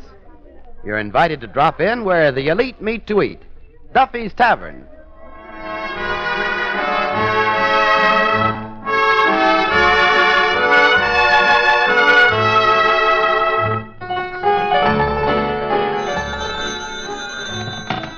Hello, Duffy's Tavern, where the elite meet to eat. Archie the manager speaking. Duffy ain't here. Hello, Duffy. Fancy you calling me here. Tonight, Ransom Sherman. The screwball. Yeah, the guy from radio. You what? Well, Duffy, you ain't a fair judge. You've heard him. Yeah. You know, he's going to have his own radio show. Yeah, the Nitwit Court. What part does he play? It's a dual role. Yeah, he's both the wit and the nit. Yeah, well, Duffy, we're going to close the joint. And, by the way, I want to state right here and now that I ain't coming back in the fall for no $15 a week. Don't forget what? Security, permanence, regular hours, free meals. Look, I can get all of them things in Alcatraz and meet a nicer class of people. Well, look, you better think things over, Duffy. Okay.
on now. If we're going to close this joint, we got to get busy. Did you sweep up the sawdust? Yeah. Yeah, huh? Well, then put it in a box and take it over to Brunschweiger the butcher. We're subletting it to him. Yeah, but first, see, I'd like to filter it. You'd like to filter it? Why? Well, we still ain't located Mr. O'Rourke. Oh. Hiya, Finnegan. What are you going to do? Just sit around in the heat and smelt it? Oh, no. I expect to get away for a while, Arch. Out into the open. Into the open, huh? Where you going? Oh, I have been invited by some friends of mine to spend a few weeks on their fire escape. Oh. Just gonna lap up a life of luxury, huh? Oh, no. I'm gonna still keep up my business. Yeah. Yeah. What business was that again, Finnegan? Dog walking. Oh. You mean you get paid for walking dogs? Well, certainly, Arch. What else? I get 15 cents for little dogs, 20 cents for middle-sized dogs, and 10 cents for great big dogs. Yeah. How come you charge less for the big dogs? I ride them home. Oh, hi-ho, Fido. Look, do they make you wear a muzzle, Finnegan? Oh, no, Arch. They know I'm too gentle to bite a dog. Yeah, well, you gotta be careful not to, you know. You know, some of them dogs is very valuable, Finnegan. Oh, yeah? Yeah, sure. A friend of mine once had a Pekingese, was worth over $3,000. $3,000? Yeah. Imagine a little dog saving up all that money. Oh, well. Ransom Sherman has a new radio show, and there's a highly remote possibility that he might hire me. Yeah, but you ain't no radio actor, Mr. Archie. There's two schools of thought on that, Eddie. But you never went to either one of them schools. Well, Eddie, it don't take no brains to be a radio actor. Well, that's why you're so confident. Yeah, sure. That's the difference between you and me, Eddie, you know. We both got talent, but where we disseminate is, I got confidence and you ain't. No. Where we disseminate is you say you got talent and you got confidence. I say I ain't got talent and I got confidence that you ain't got talent. Oh. What kind of radio program is this, anyhow? Why, it is called the Nitwit Court. Oh, you got talent. Say, Arch, what do they do on this program? They solve problems for domestics and relations. You know, advice to the loved one. Oh, yeah? Oh, I love them kind of programs. I always used to listen to the Goodwill Court. You did, huh? Yeah. My mother and father was on it 5 times. 5 times? Huh? What for? Well, the first time my father hauled me mother up there was because she beat him up. Yeah, huh? What about the other 4 times? Well, my mother liked being on the radio so much she kept on beating him up. 5 times more and she can take it over to Hobby Lobby. Hey, that's a good idea. Hello, Archie. Oh, hello, Miss Duffy. Look, what are you doing with all them maps there? I'm going to take a railroad trip on the Santa Fe. The Santa Fe. Miss Duffy, that is the Santa Fe. You see, the A is pronounced like an E on account of that little French aperitif on top. What we United States citizens call an apostrophe. Fee. Fay. Fee, Fay. Yeah, you should know that. Every time you see a he, you holler, hey. Anyways, what are you doing traveling non-essential train trips during wartime? No, this is an emergency. What's the emergency? Have to meet a fella. What fella? Any fella. I haven't got one. That's why I'm looking at all these maps. Well, Miss Duffy, it's a vicious cycle, you see. You look at the map and go someplace, meet a fella, then he looks at your map and goes someplace else. Oh, yeah? Well, I bet I get a fella on the Santa Fe. Well, if you do, I bet they change the name from Sandy Fee to Sandy Claus. Look, Eddie, I'm going to get on Ransom Sherman's radio show, and my name ain't Mud. Nothing's going to stop me this time. When Ransom Sherman gets here... Now, Mr. Archie, well, why don't you... Look, I'm telling you, this time I'm serious. I'm concentrating on that job, and nothing or nobody is going to take my mind off of it. Bonsoir, Archie. Oh. See you later, Eddie. Well, Monsieur Yvette, you're looking très gauche this evening. But as for me, I am très, and I ain't kidding. I am très sad. Mais pourquoi? Don't you even want to know why? It's 'cause we're closing the Shea Duffy, and I may not get a chance to see you. Oh. That's why you're so sad. Yeah. Yeah. Yvette, can't we work something out, some way that we could see each other? Maybe the beach? Huh? The beach? Yeah, I'm quite anxious to have you see me in a bathing suit. If I do say so myself, I got a very exquisite trousseau. Anyway, I'll call you up and fix up a date. Hey, wait a minute. You never gave me your number. Oh, really?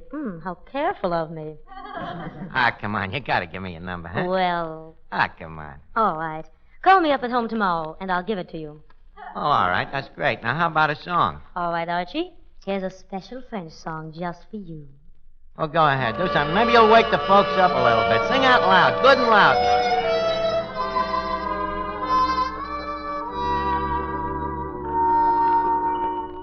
Les souvenirs sont là pour m'étouffer de larmes, de pleurs, de baisers.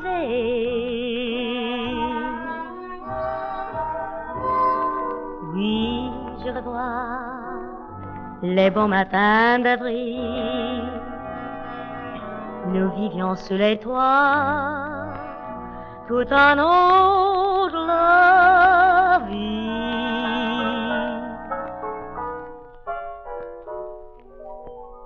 Vous qui passez sans me voir, sans même me dire bonsoir, donnez-moi un peu d'espoir ce soir. J'ai tant de peine, vous, dont je guette le regard. Pour quelle raison ce soir passez-vous sans me voir? Un mot, je veux le dire, je vous aime. C'est ridicule, c'est bohème, c'est jeune et c'est triste aussi. Vous qui passez sans me voir, sans me donner d'espoir, adieu.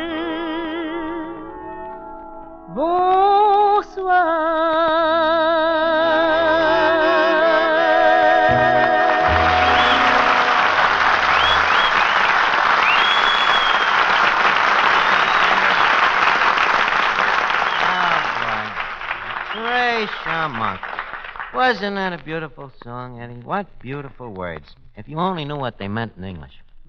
What do they mean? Woogie Popsy Summer Bar? It means that, well, it loses something when you translate it. Hey, wait a minute. Who was that peculiar-looking guy that just come in there? I think that's Ransom Sherman. Ransom Sherman. He looks very whimsical. Hello, Mr. Sherman. Hello, lad. Yeah, he's whimsical, all right. Mr. Sherman, may I say that the flora of your presence is exceeded only by our fauna in having you here. Thank you, sir, and may I say that the courtesy of your manner is exceeded only by the dirtesy of your shirt. Incidentally, I like you much better without that mustache. I never had a mustache. Did you ever have a beard? No. Goatee? No. You mean your face was always out in the open like that? What are you talking about? Precisely. Tell me, how many red points do you cost a squirrel? Oh, you've got that. They've taken me off, except beef. Oh. By the way, we haven't met, have you? No, you have. I'm Archie. Oh, well, who isn't these days? You ain't. Naturally. Sherman, not to be personal, but have you got bats in your belfry? Bats? No, the only pets that I keep are dogs. Yeah. What kind of dogs? Doberman Punchies? No, I have two lovely autograph hounds. Autograph hounds. What are they? Oh, just cocker spaniels with a flair for penmanship. You mean dogs that can write? Uh-huh. How did they learn how to write? The older one taught the younger one.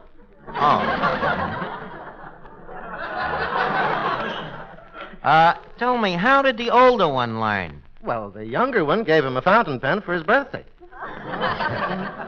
Well, that was nice of him, huh? I thought so. Yeah. Where did he get this fountain pen? From Phil Baker. He was on Take It or Leave It. Oh, he's really a wonderful dog. Wouldn't you like to meet him? Yeah, I'd love to meet him. Tell him to write me for an appointment. I'll do that. Yeah. Well, so this is Duffy's Tavern. Yeah, how do you like it? I think it's a dump. All of a sudden, he talks sense. What's wrong with the place, anyhow? Oh, nothing that you can put your finger on without getting it dirty. Don't you ever use water around here? We'll use water around here? Only as a chaser. Did you call me Archie? A chaser? Yeah, that's right. Miss Duffy, this is Ransom Sherman. Ransom Sherman. Handsome Ransom. Oh, that's very flattering, Miss Duffy. Well, you happen to be Miss Duffy's favorite type of man. Oh, what do you mean? You're alive.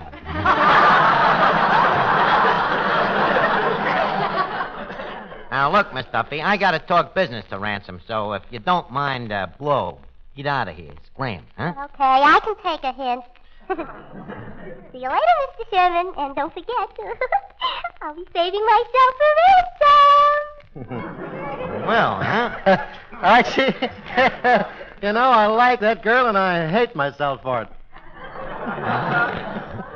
With me, it's just the other way around. Yeah. Look, Rance, now tell me, you're going to start this new nitwit court radio show, ain't you? Yes, Archie. The kilocycles will once again reverberate with my pulsating stentorian tones. Yeah. Well, why do you care as long as the sponsor likes you? And by the way, Rance, what would you think about putting me on your program? You? Now, wait a minute. You say you as though it was the most horrible thing that could happen. Then I did give it the right inflection. Archie, do you think that you can cope with the earth-shaking human problems that the nitwit court will handle? I can cope them as well as the next guy. I solve them problems all day long. Mm-hmm. For example, take Mr. and Mrs. Moriarty. Yeah? They busted up, you know. He hated her, she hated him. Who brought them back to welded bliss together? You? Right. And how? By intelligent, sympathetic reasoning. I convinced her that the worst trick she could play on the guy was to go back to him. Take another problem. O'Rourke's kid, little Dimitri. Little Dimitri. Yeah. When Dimitri was thinking of giving up his education, who advised him to stick in reform school? You don't mean... Yeah, the very person. So what do you say, Rance? Do I go on nitwit court? But there are 3 jurors. Where would I get 2 other nitwits to match you?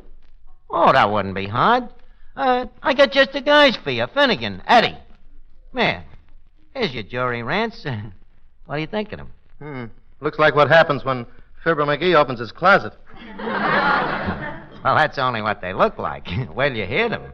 Eddie, you've met, I think, but I suppose you're wondering who is Finnegan here. Not who. What? Finnegan only graduated from Harvard. No. Class of 28, wasn't it, Finnegan? 28. 29 counting the teacher. Hey, you know, that's a very funny joke, Finnegan. Oh, but Arch, I wasn't... We heard the joke, now shut up.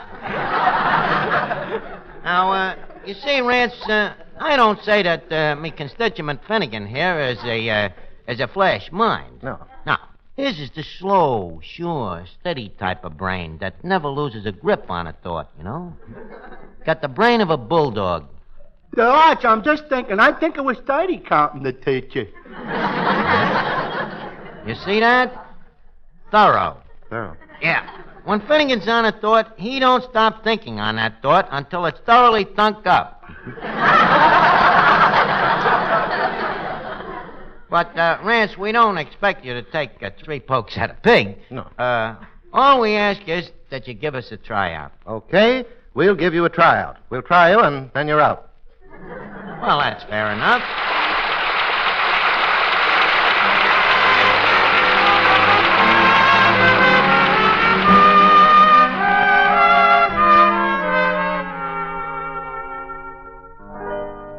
beetle bells were tolling, and our hearts sang on.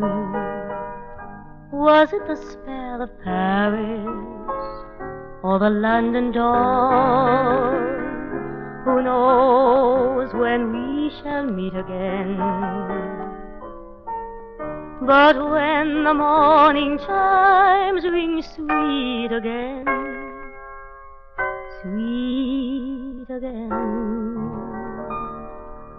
I'll be seeing you in all the old familiar places that this heart of mine retraces all day through.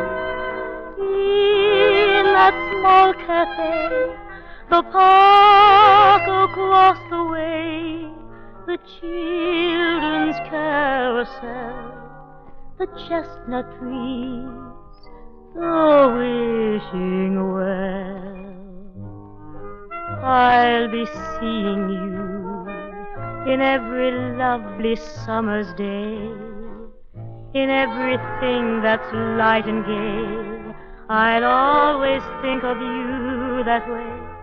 I'll find you in the morning sun, and when the night is new, I'll be looking at the moon, but I'll be seeing you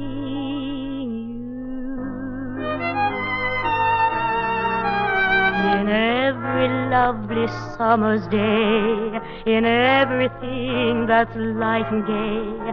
I'll always think of you that way. I'll find you in the morning sun, and when the night is new, I'll be looking at the moon, but I'll be seeing you.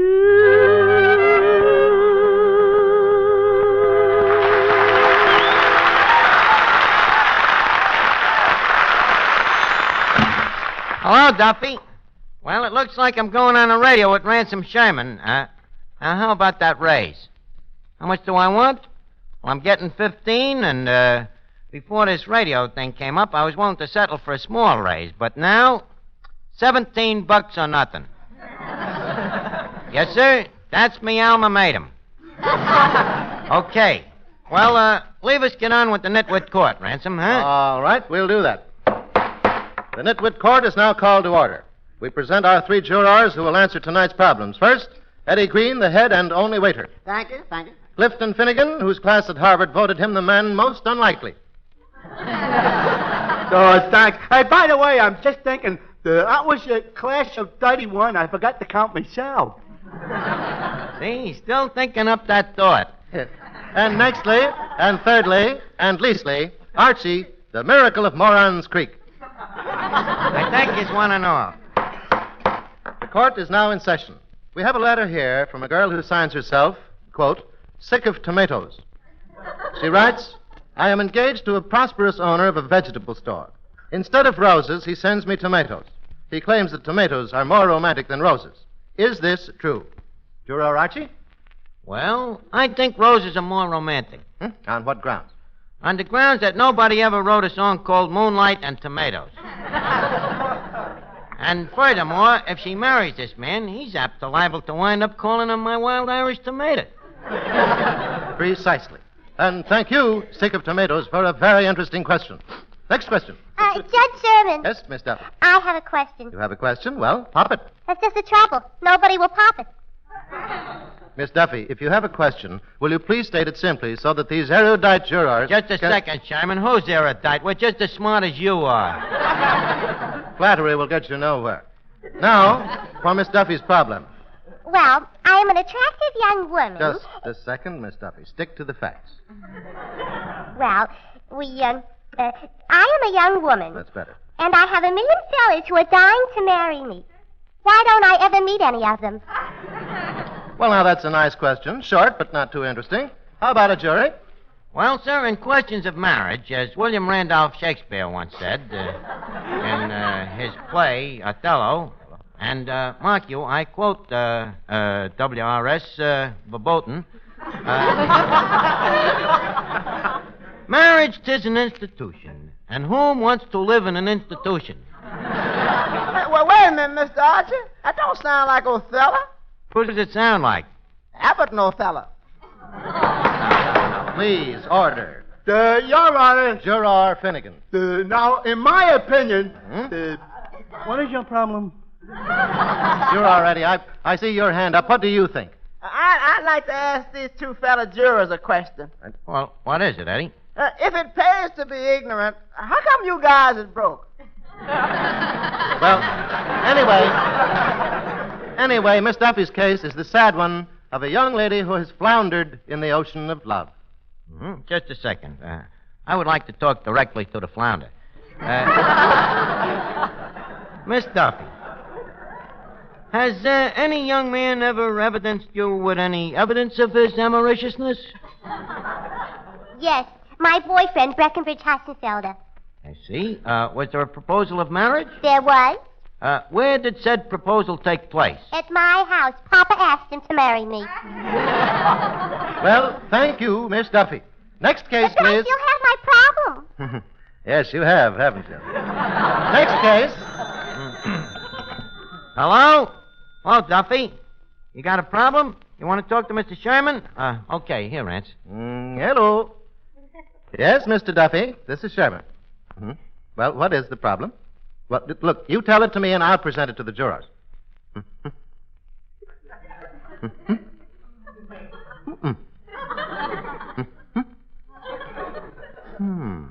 I see. And you agree to abide by the jury's decision. All righty. What is Duffy's problem, Rance? Well, not to mention names, here is the problem. A certain employer has had a financial controversy with a certain employee.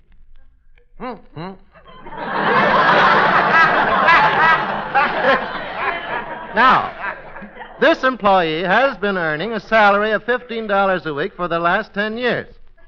Now, the employer has long been considering depreciating this amount. The question is, what is a fair amount of depreciation? Well, Your Honor, I think a fair amount of depreciation would be $2, up to $17 a week. Right, Finnegan? Right, Eddie? Okay, the motion is carried. Hello? Hello, Duffy. Duffy, you will be unhappy to know that the jury has voted me a $2 depreciation. Huh? I now get $13 a week. Duffy, that ain't a depreciation, it's a cut. Well, I won't take it. No, sir, and I'm quitting you right now. Huh? If I come back, you'll raise me to 15? Well, that's a little more like it. Just shows you, fellas, you know, the only way to get a raise is to scare a guy, huh? Well, wait a minute now. What about the radio show? The radio show? You think I'm leaving this kind of money? But, Rance, leave me wish you good luck on the Nitwit Court. I know it's going to be a great show. Well, thank you, Archie. I also feel that the Nitwit Court will be the greatest show in the history of radio. And I say this with all sincerity because I would say exactly the same thing about any other show of which I was the star. Good night, Archie. Good night, Ransom. Good night.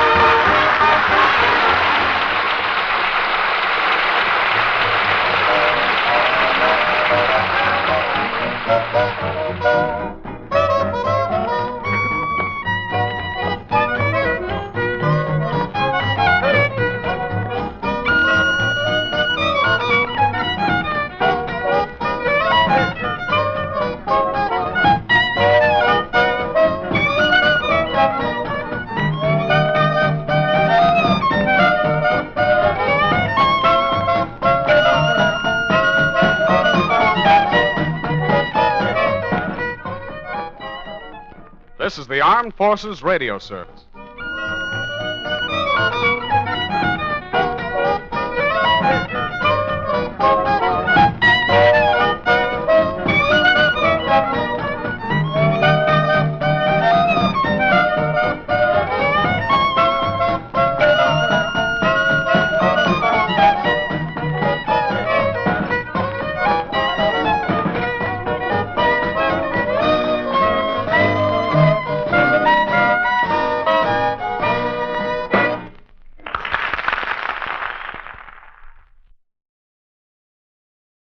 Another exciting tale of escape is up next.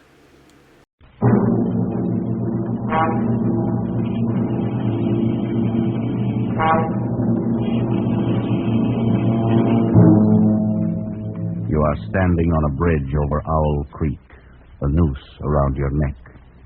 You have but a few seconds left to live, a few seconds left to plan your escape.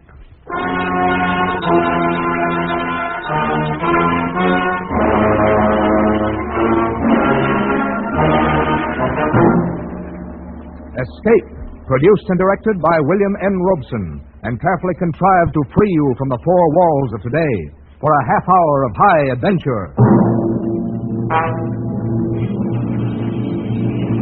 Tonight, we escape to the war between the states and a muddy stream in Alabama, as we recall one of the great short stories in American literature, An Occurrence at Owl Creek Bridge by Ambrose Bierce.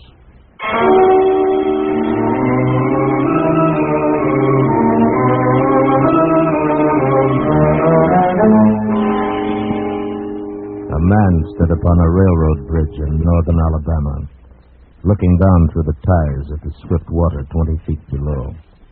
The man's hands were behind his back, the wrist bound with a cord. A rope closely encircled his neck. It was attached to a stout cross timber above his head, and the slack fell to the level of his knees. He watched a piece of dancing driftwood racing down the current beneath his feet. He thought, if I could just free my hands, I might throw off this noose and dive into the creek.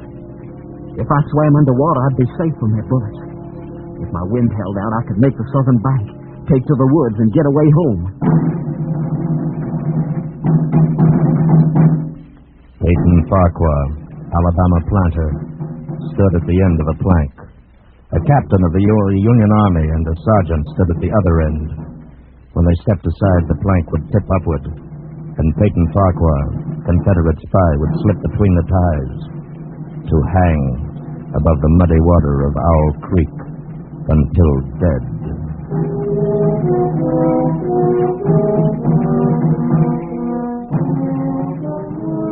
Even in this far outpost of Sherman's march to the sea, the formalities of death are observed by these men who are most familiar with him. The captain's company is drawn stiffly at attention along the tracks on the northern side of the bridge. The lieutenant stands erect on the bank of the stream, the point of his bared saber scraping the gravel on the roadbed. Peyton Farquhar is being ushered into the Confederate beyond with every Union amenity.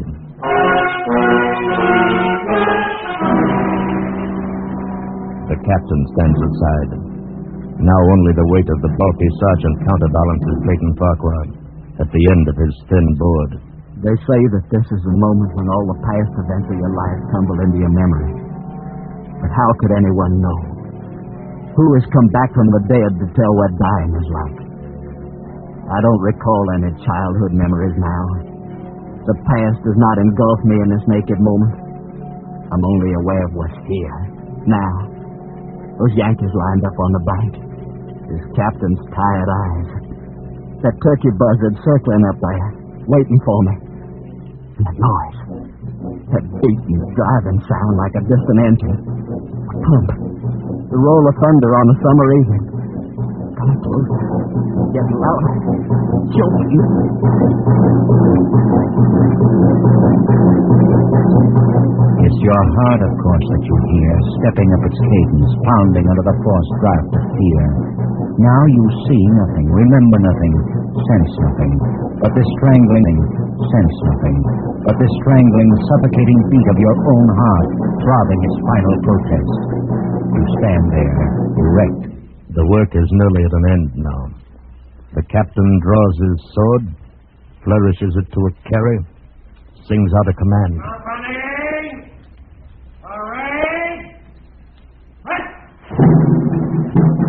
The men on the bank smartly spread their legs, thrust hands forward over the rifle barrels. The sergeant on the end of the plank takes one step to the left. The plank dips forward.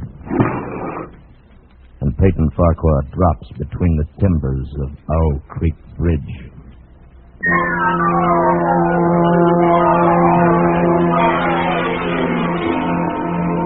It takes longer to tell it.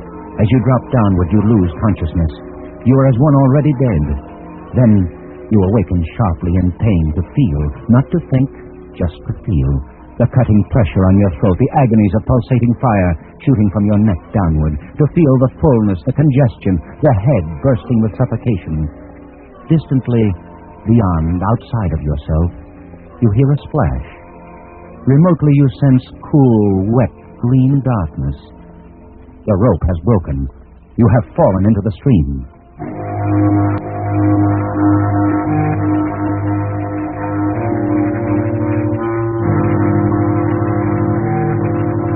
Now thinking returns slowly. You know for the moment you are safe from drowning because the rope around your neck tightly keeps the water from your lungs. Then I shall die hanging at the bottom of a river. And that's absurd. If I could get my hands free. I must get my hands free. Come, Petey. They can't lick you. Try again. Once more. Good boy, the rope's given. Again. Try once more. That does it, my boy. Now, the rope around your neck. You must breathe when you come to the surface. You must breathe quickly. Or if they haven't hanged you and they fail to drown you, you can't let them shoot you. Loosen that rope around your neck. You must get it loose. Now.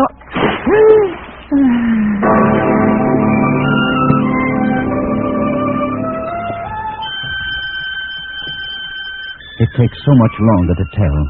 You are now in the fullest possession of your senses. And again, time stops. You feel the ripples of the water upon your face and hear their separate sounds as they strike. You see the trees on the bank and the leaves and the veining of each leaf, and the very insects on them.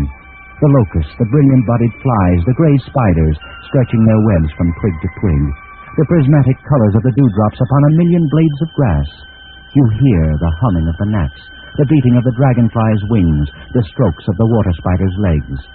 A fish slides beneath your eyes, and you hear the rush of its body parting the water. All this you see and hear in an incalculably infinite instant of time. Then you hear something else.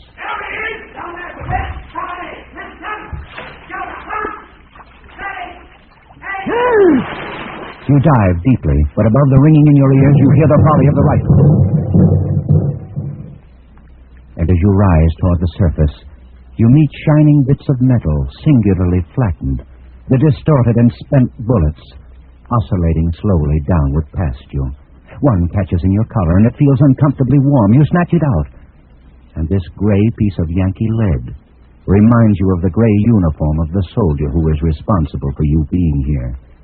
You recall that it was only night before last when the soldier had ridden up the driveway as you and your wife sat under the magnolia trees in the cool twilight.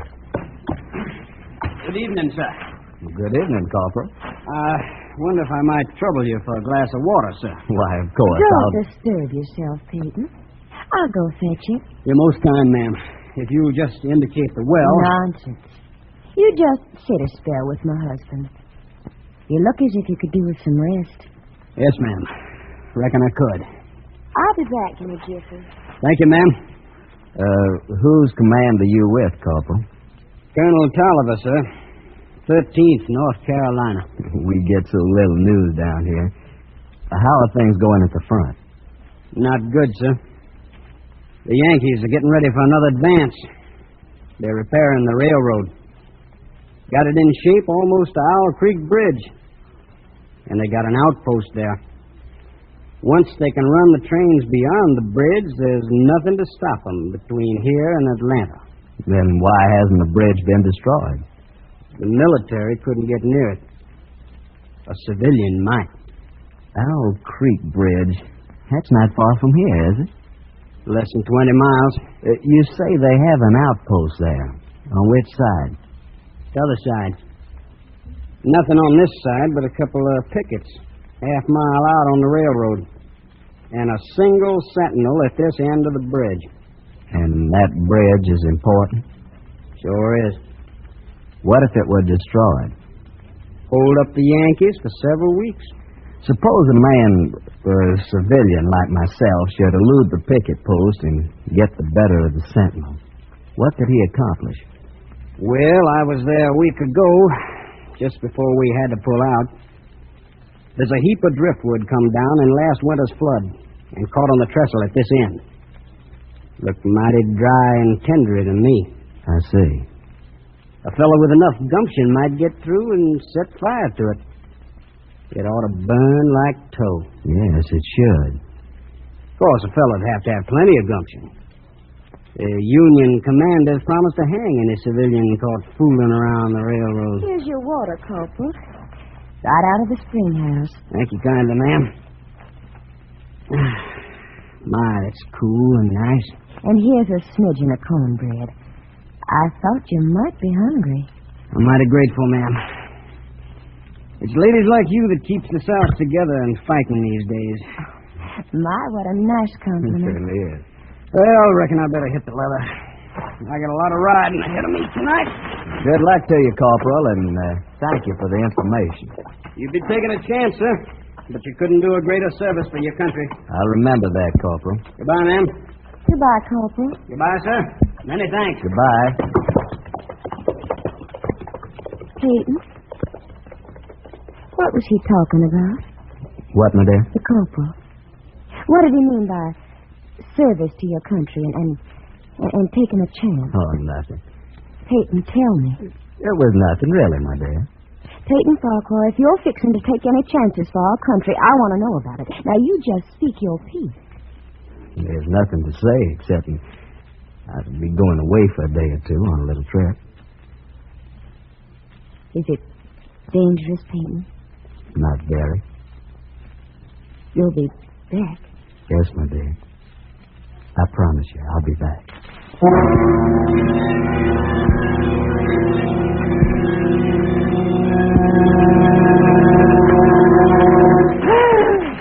You break the surface of Owl Creek for a second time, and now you're much further downstream, further away from the Union soldiers on the bridge reloading their guns, the ramrods flashing in the morning sun. That captain will make the same mistake again. He'll order them to fire at will. Heaven help me, I cannot dodge him. Another more terrible sound, cannon. They've trained a cannon on you. Stay close. Next time they'll use a charge of grape. Rifles and grape covering the water from bank to bank. I'm done for then. Then something seemed to grab you, and you're whirled round and round, spinning like a waterlogged top. You're caught in a vortex, a whirlpool. The water, the banks, the distant bridge, the soldiers become indistinct blurs. And again you're helpless. You feel dizzy and sick to your stomach.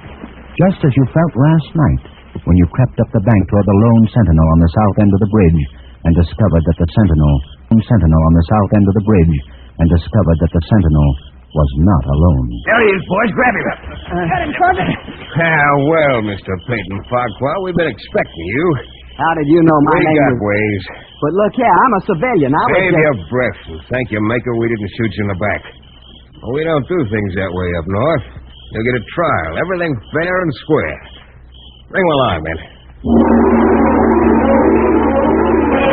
The whirlpool spins faster and faster. A sharp piece of driftwood tears at your coat. The churning brown water chokes you. You know there is nothing you can do. As you had known it last night, when they shoved you into a tent near the bridge to face the infantry captain with the tired eyes. There he is, sir. Right on schedule. Good work, Sergeant. Is this the man, Lieutenant? That's him. What? You're the corporal who stopped at my plantation last night. That's right, Mr. Farquhar. But I'm not with the 13th North Carolina Volunteers. Mr. Farquhar, this is Lieutenant Saltonstall, Intelligence Officer, 5th Massachusetts Regulars. You've trapped me. You deliberately led me into a trap. I'm a civilian in a plane. Yes, and also a Southern patriot, caught in the act of espionage. You can't prove it. We don't have to. This is the most despicable, the most... This proves once more that honor is a stranger in the North. I'm too tired to listen to a recital of the code of a Southern gentleman, Mr. Farquhar. I'm afraid the distinction between your ethics and my lack of them would escape me this evening. But why have you done this? Why have you deliberately trapped me? The best way to eliminate civilian resistance is to lure it into the open. You fell for the bait. Too bad. Now, look here. It's my constitutional right. Which Constitution? The Constitution of the United States or Jeff Davis's? You insulting Yankee. Remember your manners, sir. I demand a trial. You've just had it. Post a guard over him, Sergeant. Yes, sir. We'll hang him in the morning.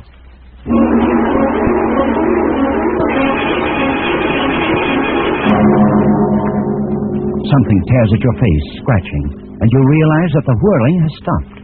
You open your eyes. You're lying on the southern bank of the stream, out of sight of your enemies. Safe. The gravel which has scratched your cheek now seems soft as new-picked cotton. The forest around you is a garden of luscious beauty, reeking with a heavy perfume of freedom. Even the whiz and rattle of the final charge of grapes screaming through the treetops seems a benediction from the baffled cannoneer. You leap to your feet and run into the woods, south, towards home.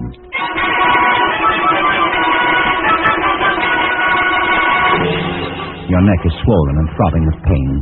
You carry it cocked toward your left shoulder as you push through the matted brush. All morning you tear your way through the undergrowth.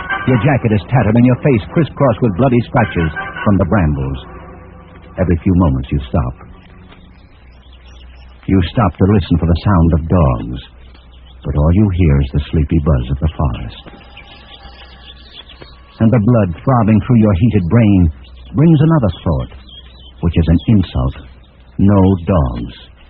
You are not even important enough to the Yankees for dogs.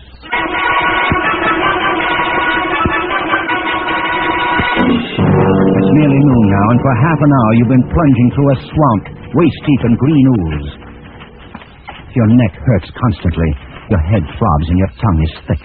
It tastes like brown cotton. Gnats swarm before your eyes, catching in your eyelids. Mosquitoes buzz in your ears, drill deep in your hands and swollen neck. You cannot go any longer. You slow down. You stop.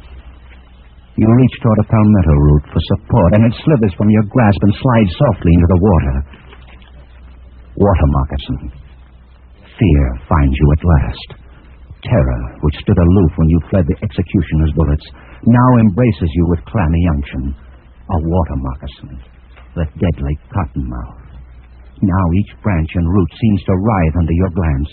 The swamp is undulating with certain death. You plunge on through the dark, stinking ooze, on and on, tripping, stumbling, never stopping, for terror rides your back, flogging you with a whiplash of fear.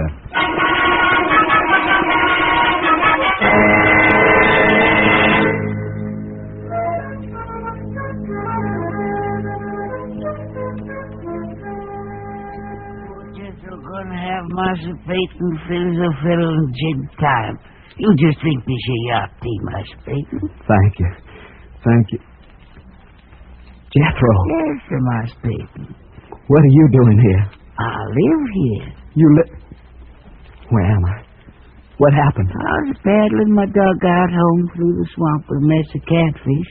I see you lying out there on the bank in front of my cabin. Jethro, I heard... I thought you were dead. Of course you thought Jethro was dead. You knew he had consumption when you sold him. You knew he couldn't last long and he wasn't earning his keep. His wife and his daughter carried on some at first, but after a while they calmed down. The last you'd heard, Jethro was dead. You thought I was dead, Master Peyton?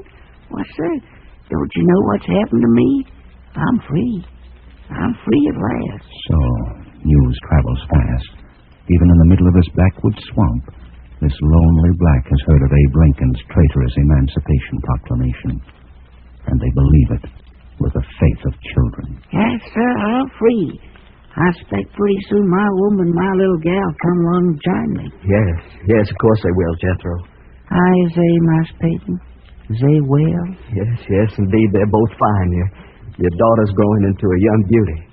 Miss Farquhar's brought her into the kitchen, beginning to train her for the house. Well, what do you think of that? And my woman, she's still singing as pretty? Yes, Jethro. Sundays at meeting time, we can hear all the way up to the big house. That woman's voice is prettier than all the angels. Jethro, I don't know how to say this, but I really was sorry about having to sell you. But there wasn't anything else. I understand, Master Peyton. Don't pay it no mind. I done forgive you long ago. You have? Sure. Don't the Lord tell us to forgive those who trespass against us? Don't the Lord promise us we shall be free? Don't you worry none about my spirit. Here now, quiet that spot. Quiet, Tigger, quiet you. Must have heard Razorback in the flesh. No, sirree. Look, Marse Peyton. There's a horse coming down the road. A horse? Look there. Soldier. One of our soldiers, Corporal, look like. Jethro, you got to hide me. Why's I got to hide you, Marse Peyton? Don't ask so many questions, you insolent... Marse Peyton, you forget, I'm free now. Well, then, as an old friend of mine, please don't ask any questions. Just hide me. Don't tell that soldier anything. Well, sure, I reckon I can do that. Told you anything. Well, sure, I reckon I can do that for an old friend, Marse Peyton. Here, you get down on this here bed. That's it. Put the covers over the side. There you are. Snug as a dick in a rabbit's ear. Remember, don't tell him anything. Have you come this far just to be turned in by a wool-gathering black who talks crazy? If Jethro knew this great-clad corporal was really a Union lieutenant, he'd guarantee his freedom by turning you in. Even so, he bears you a big enough grudge to turn you in anyway. Unless, of course, he's planning to dispose of you himself. Yes, that's it. That's why he talks so silly about the Lord and forgiveness. He's going to do you in himself. Well, if you run into him, don't tell him I was looking for him. Yes, sir. I'll remember not telling. Just keep minding your own business, Uncle. You live longer. Yes, sir. I sure will. You can come out now, Marse Peyton. I declare, I don't understand none of this. You says not telling you here. He says not tell you he's been here. What's this all about, Marse Peyton? Oh, it's nothing, Jethro. Nothing. I owe the man some money. I'm not ready to pay it yet. Oh, I see. I wouldn't know about that. Money's something never bothered me like it bothers some. Money and me's always been strangers. What's he mean by that? Money's never bothered me like it's bothered some. What's he picking up that knife for? Jethro, what are you going to do that night? Oh, I was just fixing to slit up some of them catfish you got in the dugout. Looks like you could do with a little food, Marse Peyton. Oh, no, thank you, Jethro. I really got to be on my way. I want to get home by sundown if I can. Sure wouldn't be no bother to cut up a couple of calves. No, thank you, old friend. If you'll just tell me which way I should go to get home. Huh? Well, I don't rightly know, Marse Peyton. I reckon from the way the sun's reclining, be down the road that way. Quite a tolerable piece. Yeah, that should be about right. I never been back, you know. I never tried to go back since I've been free. Yes, I know. But I reckon it won't be long till my woman, my little gal, comes here to me. Of course. If you get back, Marse Peyton, if when you see him, you tell him I'm here waiting for him, you hear? Yeah, I'll do that, Jethro. I'll do that. You get away from there fast, the shells of the road crunching under your muddy boots. That grinning savage standing in the doorway of the shack, the knife in his hands. And each moment until the road bends and cuts off the cabin from view, you fear he'll come after you, the knife poised to plunge in your back, to pay you for the thrust you gave him when you sent him away to die.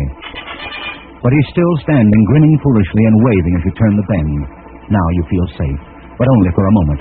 Then you hear a sound. The sound of a horse.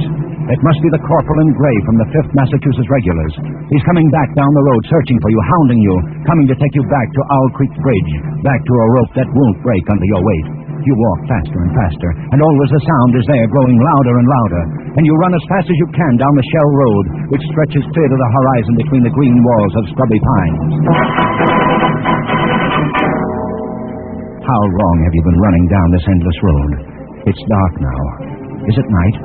Or has the blood trapped in your head by the suffocating rope at last burst into your congested eyeballs and blinded you? Will it next pour from your swollen and bruised neck into your brain, stopping all sensation, instantly bringing to a welcome end this day of agony and flight? Ridiculous fantasies of fatigue and fear. You can see the darkness is the black of a sudden summer storm. That lightning flash clearly shows the white road ahead and the black silhouettes of trees along the sides. And since you're sure that you can see, the other senses return. You hear the rumble of the thunder. You feel the insupportable ache of your straining lungs, the leaden weight of your tired feet. And now the patter of rain, first washing the stinging sweat from your scratched and bitten face, now pounding harder, flowing down across your hatless head, matting your hair, slowing your headlong gait to a dog trot. Another flash of lightning directly overhead. For an instant, you see the soldiers of Owl Creek Bridge standing at the side of the road, rifles leveled, their eyes boring down the sights, aiming at your heart. Again, you're running, and the rain has turned to hail. Pellets as big as hominy beat down on you, pound your swollen, bruised neck, hammer at your countless cuts. Again, the lightning. And on the other side of the road, the gray-clad corporal sits astride his horse waiting for you. No, you can't get me now. No. This bolt of lightning strikes a tree ahead of you, and in the white blinding light stands Jethro, black and grinning, knife raised in the air. No, Jethro. Forgive me. Forgive me. He's gone. And now you see dangling from each tree along the road a noose swinging in the wind. Wherever you turn, wherever you look, a noose waiting for you. A noose which wriggles like a water moccasin.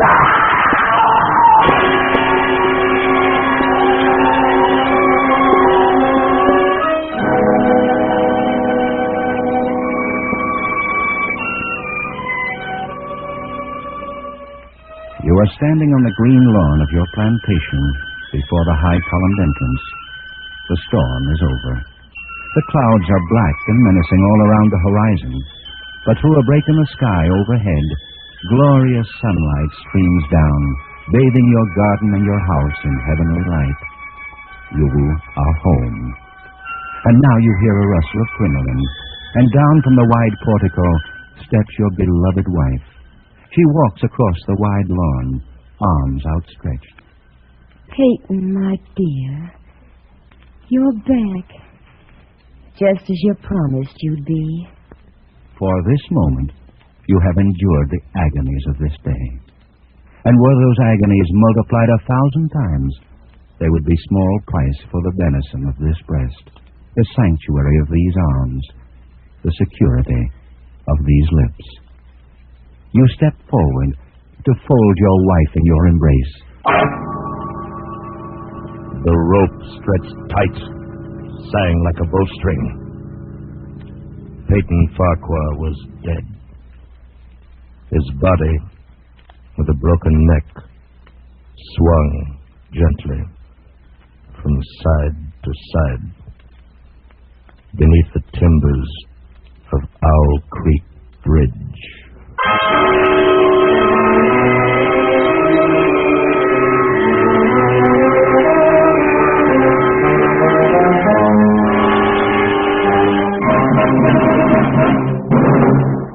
Escape is produced and directed by William N. Robeson, and tonight brought you An Occurrence at Owl Creek Bridge by Ambrose Bierce in a radio adaptation written by Mr. Robeson. The part of Peyton Farquhar was played by Harry Bartell. The narrators were Bill Conrad and Bill Johnstone, and Jethro was played by Louis Van Ruten. The special musical score was conceived and conducted by Cy Pure. Next week, you are trapped in the pitch darkness of a ruined mansion, and groping for you, stalking you, is a homicidal maniac armed with a knife, from whom you must escape.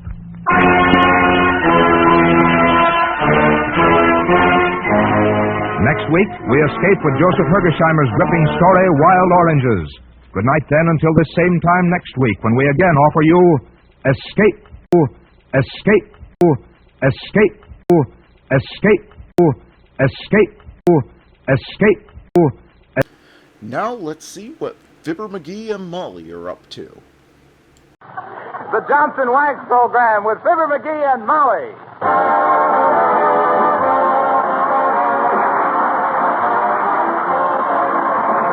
The makers of Johnson's Wax Wax and Johnson's Self-Polishing Glow Coat present Marion and Jim Jordan as Fibber, Magee, and Molly with Bill Thompson, the King's Men, and Billy Mills Orchestra. The show opens with Bojangles of Harlem.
Confucius never said, quote, life is never pointless when you're on pins and needles, unquote.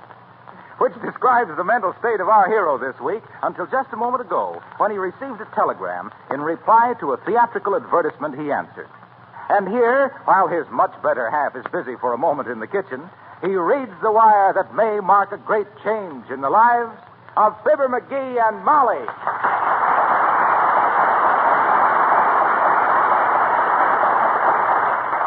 Read this fast before Molly comes in.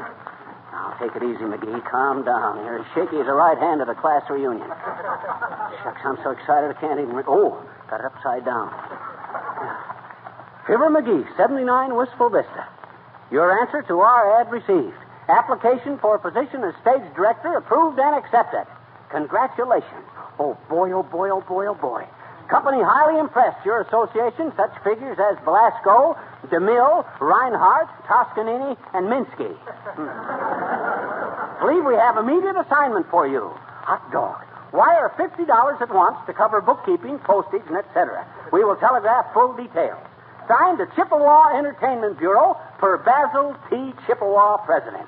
Boy, oh, hot diggity. They got a job already waiting for me. What a break. Whoopee! Good old Chippewa. I'll send that $50 so fast it'll dazzle Basil. Hey, Molly. Hey, Molly. Heavenly days, Magee. Stop that hollering. What's the matter with you, dearie? I just got some good news, Molly. I just got the break I've been looking for all my life. You don't say. Yes, sir. As the pigeon says when he smacks into the City Hall clock, it looks like I've finally hit the big time.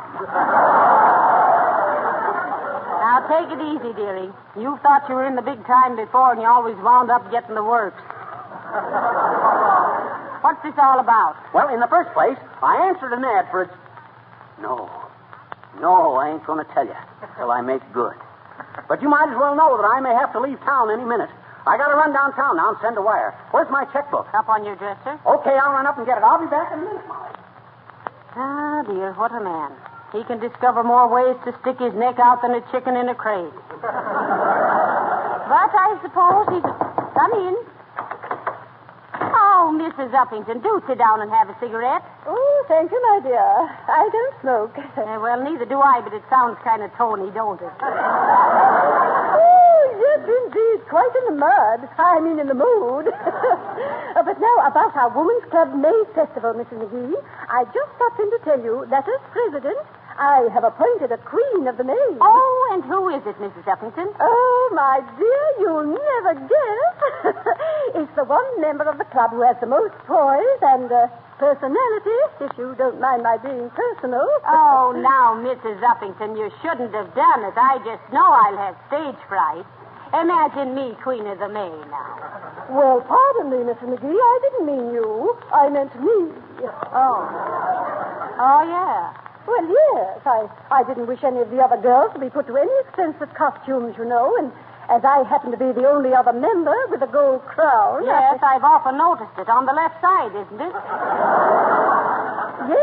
Yes, the second more on the... Now, please. I didn't mean that. Oh, and by the way, I almost forgot, Mrs. Magee. We have arranged for a professional director for the festival. Yeah. Well, I hope he's better than the old flower pot we had last year. Where did you get him? Why, from the Chippewa Entertainment Bureau. Oh, yeah. And, my dear, he's been associated with such people as Velasco, DeMille, Reinhardt, Toscanini, and Minsky. Oh, Minsky. Well, that's different. When's he coming? Well, just as soon as I wire them $50 to cover bookkeeping, postage, etc. Oh, my, it's going to be a wonderful feeling to know there's to be an expert at hand with you every step of the way. Someone whose very voice gives you confidence. Oh, I had a little cat, and her name was Nellie. She had hair on her back, but none on her kittens.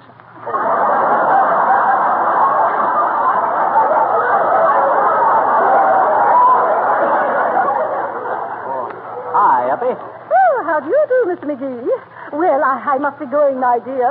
Oh, I see you have your hat on, Mr. Magee. Do you walk my way? Oh, no, I don't, Uppy. I've often tried it just to amuse Molly, but somehow I can't quite get that haughty, flat-footed effect. That flat-footed? Yeah. Well, I must say that... Well, goodbye.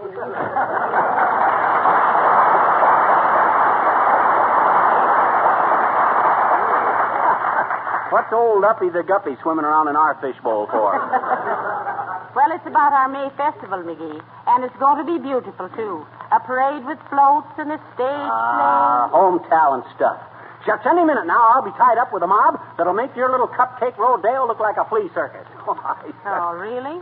Don't be so conceited, Magee. Huh? It's too early in the spring to start riding for a fall. Don't you worry, Molly. I'm going to be the biggest... I'll get it, Molly. I'll get it. Might be a telegram for me. Oh, for goodness sakes, Magee, what's got into you? Come in. Hello there, Johnny. Hello, daughter. Sorry, I ain't got time to talk to you now, old-timer. I got to run downtown and send a telegram. Going that way myself, Johnny. Wait a minute and I'll give you a lift. Oh, fine. Say, how you kids fix for Christmas cards? Christmas? Christmas cards, did you say? Why, this is only April 30th, Mr. Oldtimer. It's, let's see now, 238 days till Christmas. Sure it is, daughter. But you won't want to shop on Saturdays and Sundays. That takes off 68 days, so that only leaves 170 days. Then there's 6 holidays and 25 broadcast days. That leaves 139. There's 2 Friday the 13th between now and Christmas. You don't want to shop on them days. Leaves 137. Got to allow about 30 days for engraving, 10 days for delivery. Another 10 days for dressing and mailing. You'll be out of town 62 days that summer, making it only 25 days. Count off about a week to select the cards you want. That leaves 18 days. Say, you kids better make it snappy. You got less than 3 weeks.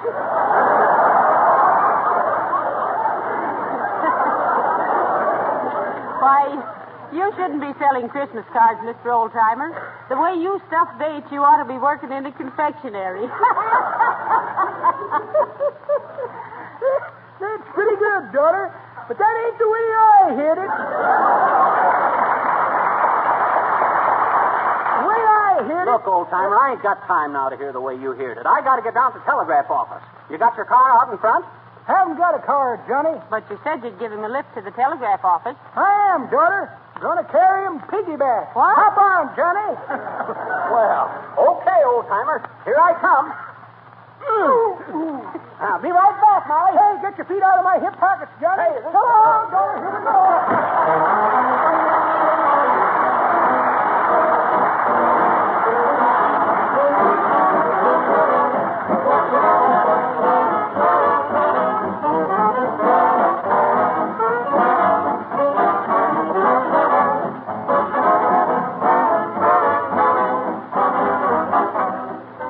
Which wears longer, wood or stone?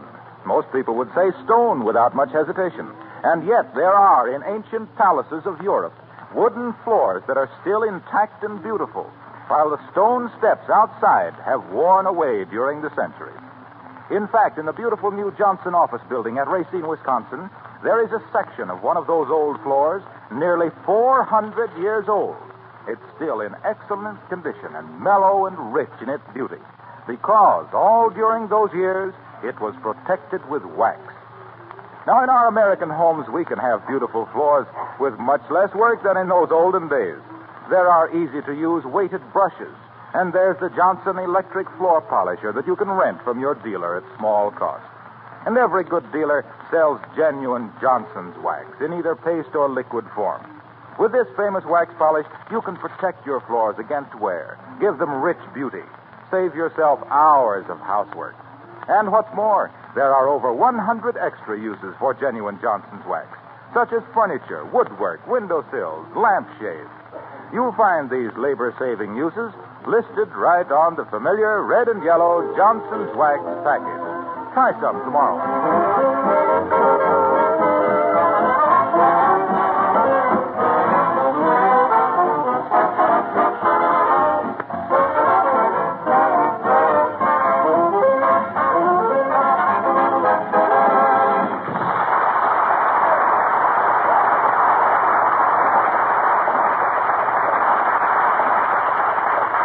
Any messages come from me while I was gone, Molly? No, there weren't.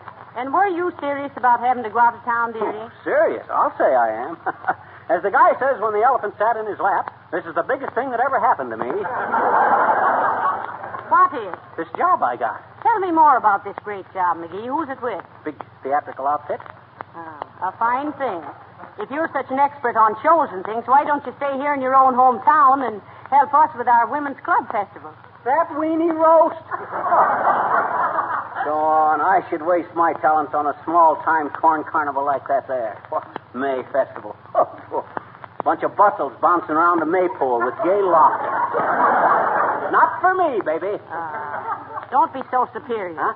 But I suppose it's just as well you won't help us. We're getting a real stage producer. Somebody with experience. Yeah, I'll bet. I hope I get a peek at the broken-down old ham. Probably an old buck and wing man. You know, stand in the wings and try to borrow a butt. Don't you get it, Molly? I said it's an old... Ain't funny, McGee. Ain't? Okay, you can have it for your pageant. Oh, I'll get it, Molly. I'll get it. That's probably the telegram I'm waiting for. Come in, whoever you are. It's only me, Fizzer. Nicholas Eleftherios Iorios, constantly tedious, magnanimous ex-Depopolis. What's the X for, Mr. Depopolis? X marks the spot where I had another middle name, Cupie, but I always remember to forget what it is. Well, what do you want to see us about, Nick? This big parade that is being put on in Wistful Vista by the ladies' club. The Women's Club, Mr. Depopolis. What? No ladies? I'll get to the point, Nick. I may get a message calling me out of town any minute. Sure, Fizzer. I am disgusting with your wife. No, that's not right. Your wife is the one which is disgusting. No, that's worse. Isn't it simply disgusting? Well, what were you discussing, Nick? Well, Mr. DePop, sandwiches and soft drinks all along the line of march. I am taking care of all the arrangements, Cupie. But don't you would think it would be more efficientipus if we just let the parade go right through my candy kitchen? You mean let Mohammed come to the fountain? No. Stop it now, McGee. No, Nick, I'm afraid that wouldn't work. Now tell me, how much lemonade are you going to make? 50 gallons. Oh, fine. Now be sure it's good lemonade. Oh, my stars, yes. I'm getting 2 of the finest lemons money can buy. Well, aren't you going to sell any sandwiches or hamburgers or hot dogs? You said it, Cupie. I'm making a special hamburgers that I'm calling a banquet in a bun. With onions, pickle, mustard, ketchup, relish, tomato, lettuce, chili, salt, and pepper. Oh, what, no mayonnaise? Gee, that sounds marvelous, but how can you make any money putting all that stuff in a sandwich? That's the secrets of it, Fizzer.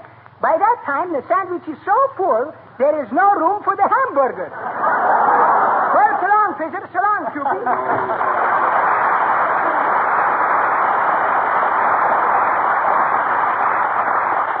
Well, now, doesn't Mr. DePoplis make you feel a little ashamed of yourself, McGee? How so come? Well, look what he's doing to support our May Festival, while you run out of town on some wild goose chase. Look, Molly, this time the goose is chasing me. And any time a goose wants to put a feather in my cap, I'll take a gander at it, see? Come in. Hello, Fibber.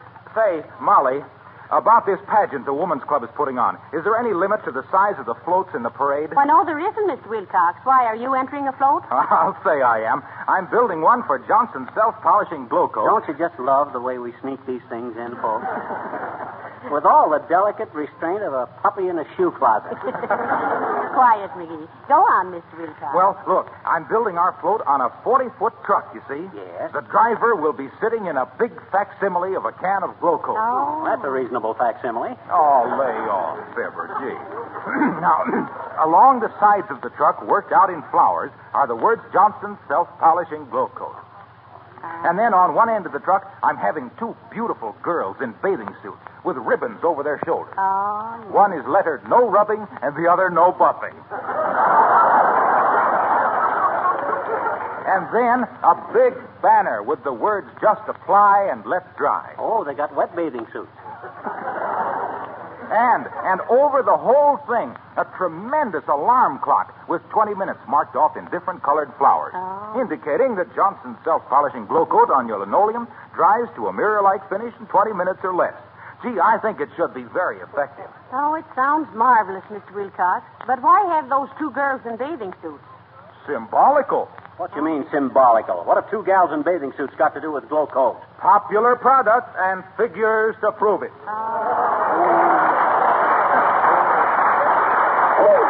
I'll show you the sketches tomorrow, Molly. So long, Fibber. Figures to prove it. The way that guy's got linoleum on his mind, you'd think he'd spend his life standing on his head. Well, just the same, I like Mr. Wilcox. He's a gentleman. And what's more, he can be counted on to support any local project. Oh, I suppose you're trying to imitate that I ought to... Intimate, dearie. That's what I says. I suppose you're trying to imitate that I ought to pass up the opportunity of a lifetime just so I can stay here and watch the puny little panty-waist pageant. Well, if you think... Oh, boy, at last. Get ready to pack my bag, Molly. This is it. Hello? Hello? It's for you, Molly. Climb back into your cartridge belt, big shot. Hello? Oh, yes, Mrs. Uppington. Oh, you heard from them again, huh? What? Oh, I'm supposed to provide room and board for the director during the pageant. Why, certainly. I'll see that he gets plenty to eat and he can sleep with McGee. Hey! Wait a minute. All right, Mrs. Uppington. Goodbye. Now, look, McGee. Forget about going out of town. You can't do it. I've got to put the director of our pageant up here at the house. Oh, but Molly, please, you don't know what this means to me. Let that scenery chewing cluck go sleep in the park. I don't want it. I'll get it. That's my telegram. Come in.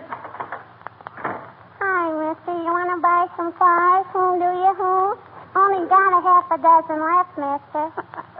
What are they, sis? The 6 best smellers of 1940. Oh, they are, huh?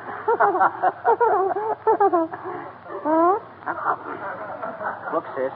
Last year, about the 1st of May, you come around and hung a basket of flowers on our doorknob. How come you're selling them this year? Well, I'm no longer on a sustaining basis of it. Oh, they aren't, eh? Okay, I'll buy them. How much? Nickel apiece? Well, here's 35 cents. You got a nickel change? No, but I'll go pick you another flower. Oh. How far you got to go for it? Right in your backyard. What? You mean to stand there with the roses in your cheeks and my geraniums in your hands and tell me you deliberately took those... Oh, well, it was a pretty good stroke of business. Hey, Molly. Yes? You ought to hire this kid here as a business manager for the May Day Festival. Now, don't tell me what to do about the festival, McGee. Oh, well... Who made you an authority? Yeah, who made you an authority?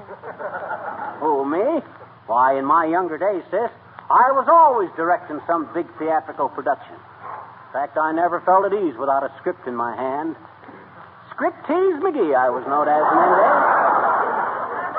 Scriptease McGee, the sensational and super sophisticated showman of stage and screen, schooling sappy cinema stars in the subtle science of screaming and scowling, smiling and smirking, sneering and snorting, snipping and snickering, sneering and sneezing, shouting and shooting, skillfully supervising stupendous spectacles, shooting smooth and sustained scenarios, shaming Shakespeare and showing up Shaw for his shabby shoddiness, soundly seasoned by storms and stresses, but take it, kings, men, it's tough with these effers.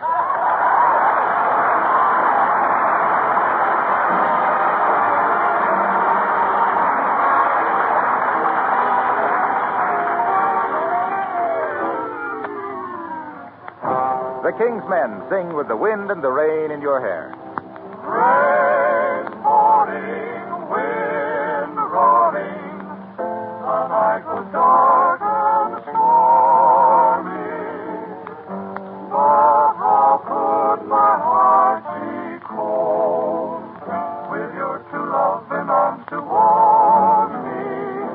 Last night we met, and I'll never forget how the wind and the rain kissed your hair.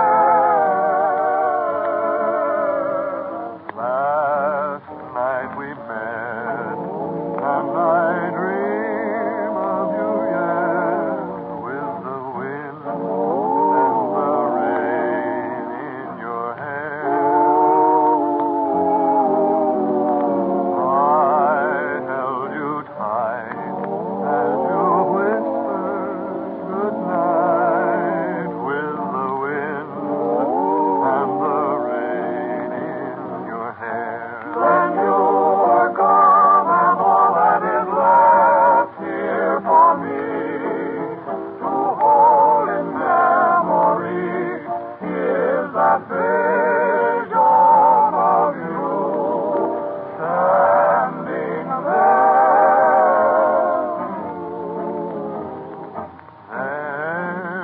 in the mist. How you smiled when we kissed, with the wind and the rain in your hair, with the wind and the rain in your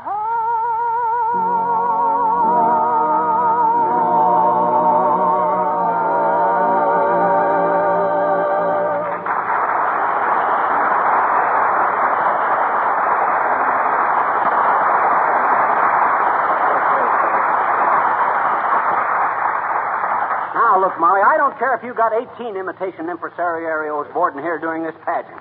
I got to get out of town. Any minute now, I might get a telegram ordering me to Walla Walla or Kalamazoo or Tuscarora or somewhere. Oh, now, listen, you might as well understand right now, Magee, you're not going. Oh, shucks. Think how people would talk. Huh? A stranger living in the house with you out of town. Oh, well, Dad, it ain't fair. Here I go on my own initiative and get me a wonderful job, and you won't let me take it. You're wrecking my career. That's what you're doing. Let me get it. That's my telegram. Come in. Oh, hello, Mr. Gildersleeve. Hello, Mrs. McGee. Well, what's the matter with you, McGee? If it's any of your business, Gildersleeve, I got a chance to leave town on a big new job and well, I mean, something has come up. I just don't want him to leave during the May Day Festival, Mr. Gildersleeve. We're getting a big director to handle it for us, and he's staying at our house. Well, you're quite right about it, Why, Mr. McGee. He doesn't have You to... stay out of this, Gildersleeve. Anytime I want your advice, I'll ask for it. No, look here, McGee. Don't you take that tone of voice with me. I'll take any tone of voice I want with you. What have I got to do? Take vocal exercises just to bandy words with a Weisenheimer like you? Now, McGee, don't be so rude. Well, shucks. Was there something you wanted, Mr. Gildersleeve? Why, yes, Mrs. McGee.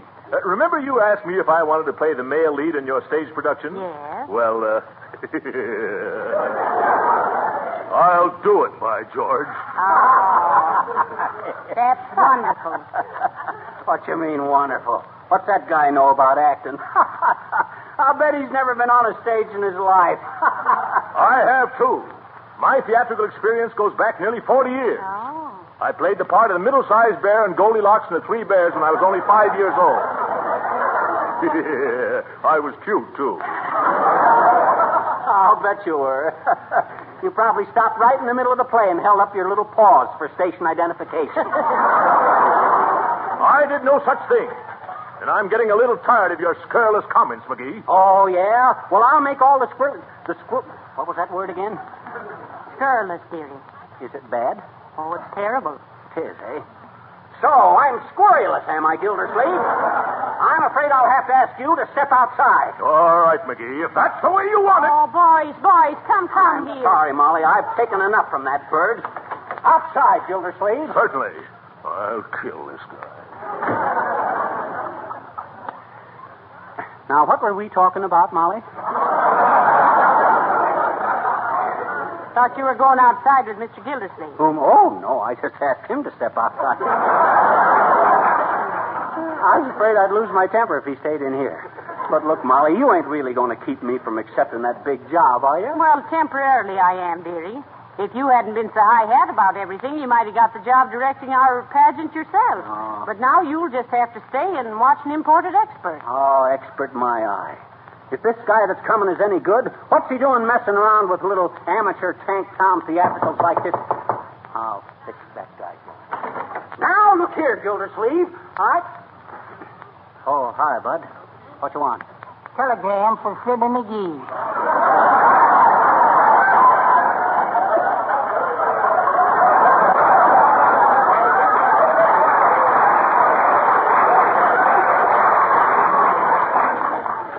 Thanks, Bud. Molly, if this wire says what I think it does, you're going to have an awful struggle keeping me from leaving town. Oh, yes? Listen to this. It says, report at once to direct and star in stupendous spring pageant. You will be in full charge of production. Boy, oh boy, oh boy. Chairman will provide room and board during stay. Report to Mrs. Molly Magee, 79 Wistful Vista. Chippewa Entertainment Bureau. Why, well, I'll be a... You'll be a what? I'll be a director of your pageant, I guess.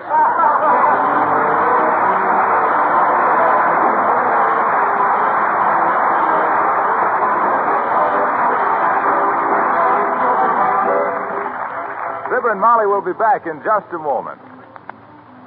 Can't you remember the days when your mother scrubbed her kitchen floor on hands and knees and spread old newspapers down to protect the linoleum? Even so, the floor soon got scuffed up again, and with the hardest scrubbing, it never really looked bright and fresh. In these days of Johnson's self-polishing glow coat, all that scrubbing seems terribly old-fashioned. Not only that, but continuous scrubbing is very harmful. First, the colors fade and the floor looks dull. Then the linoleum becomes water-soaked, cracks appear, and the surface splits. After that, you have to buy new linoleum. But with Johnson's glow coat, it's quite another story. There's practically no work, no rubbing or buffing at all. You simply apply glow coat, let it dry, and behold your floor shining with new beauty. The colors bright, the floor protected with a beautiful polish. Linoleum manufacturers themselves advise against scrubbing. Housekeeping institutes do, too. They recommend this safe, easy method, the Glow Coat self-polishing method.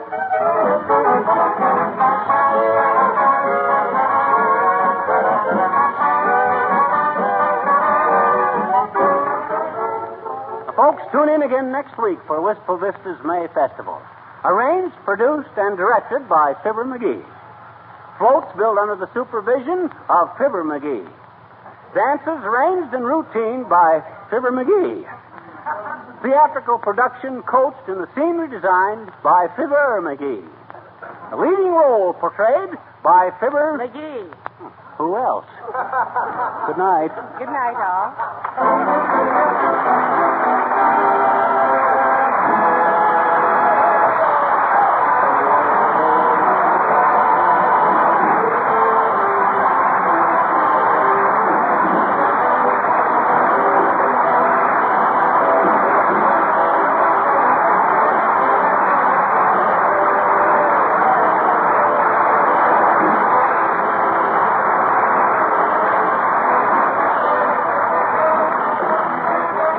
This is Harlow Wilcox, speaking for the makers of Johnson's Wax and Johnson's Self-Polishing Glow Coat, inviting you all to be with us again next Tuesday night. Good night.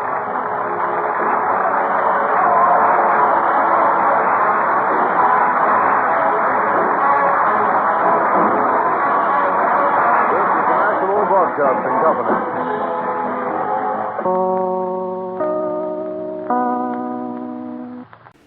Flash Gordon is going to be taking you on an intergalactic adventure next.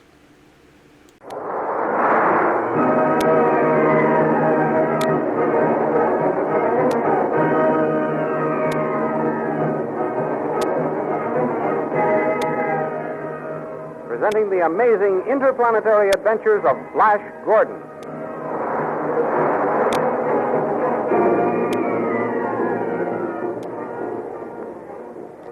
Last week, Dr. Zarkov, after freeing Dale and Khan, captured the cooks and guards in the kitchens of Queen Azura, and also took prisoner Tall, her chief magician. From Tall, Zarkov learned that Flash was being drugged by lithium in his wine. When Azura called for more wine, Dale warned Flash that his wine was drugged. Flash, his suspicions aroused, asked Azura to drink his potion, and when she refused, he forced her to swallow the drugged wine which had been served to him. Immediately, the wicked witch queen lost her memory and was unable to remember who she was. In the meantime, Zarkov had learned from Tall what chemical would serve as an antidote for the lithium. He hurried to Flash with a prescribed amount, which, unless Flash had been drugged for too long a time, ought to bring back his memory. And both Zarkov and Dale urged Flash to drink the lithium antidote and see what effect it would have. These thrilling adventures come to you as they are pictured each Sunday in the big full-page Comic Weekly, the world's greatest pictorial supplement of humor and adventure. The big full-page Comic Weekly, each page printed in full colors, is distributed everywhere as an integral part of your Hearst Sunday newspaper.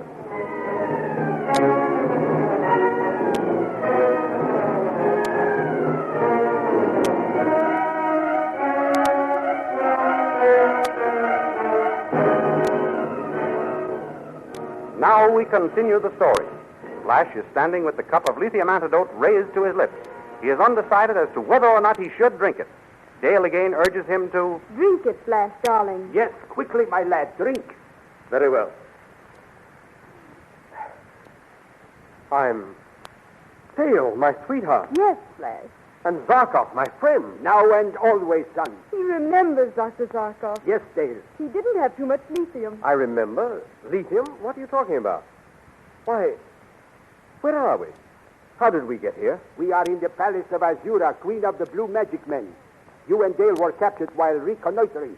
Then Azura kept you drugged with lithium, so you would not remember any of the past. Good heavens. How long was I like that? 4 weeks.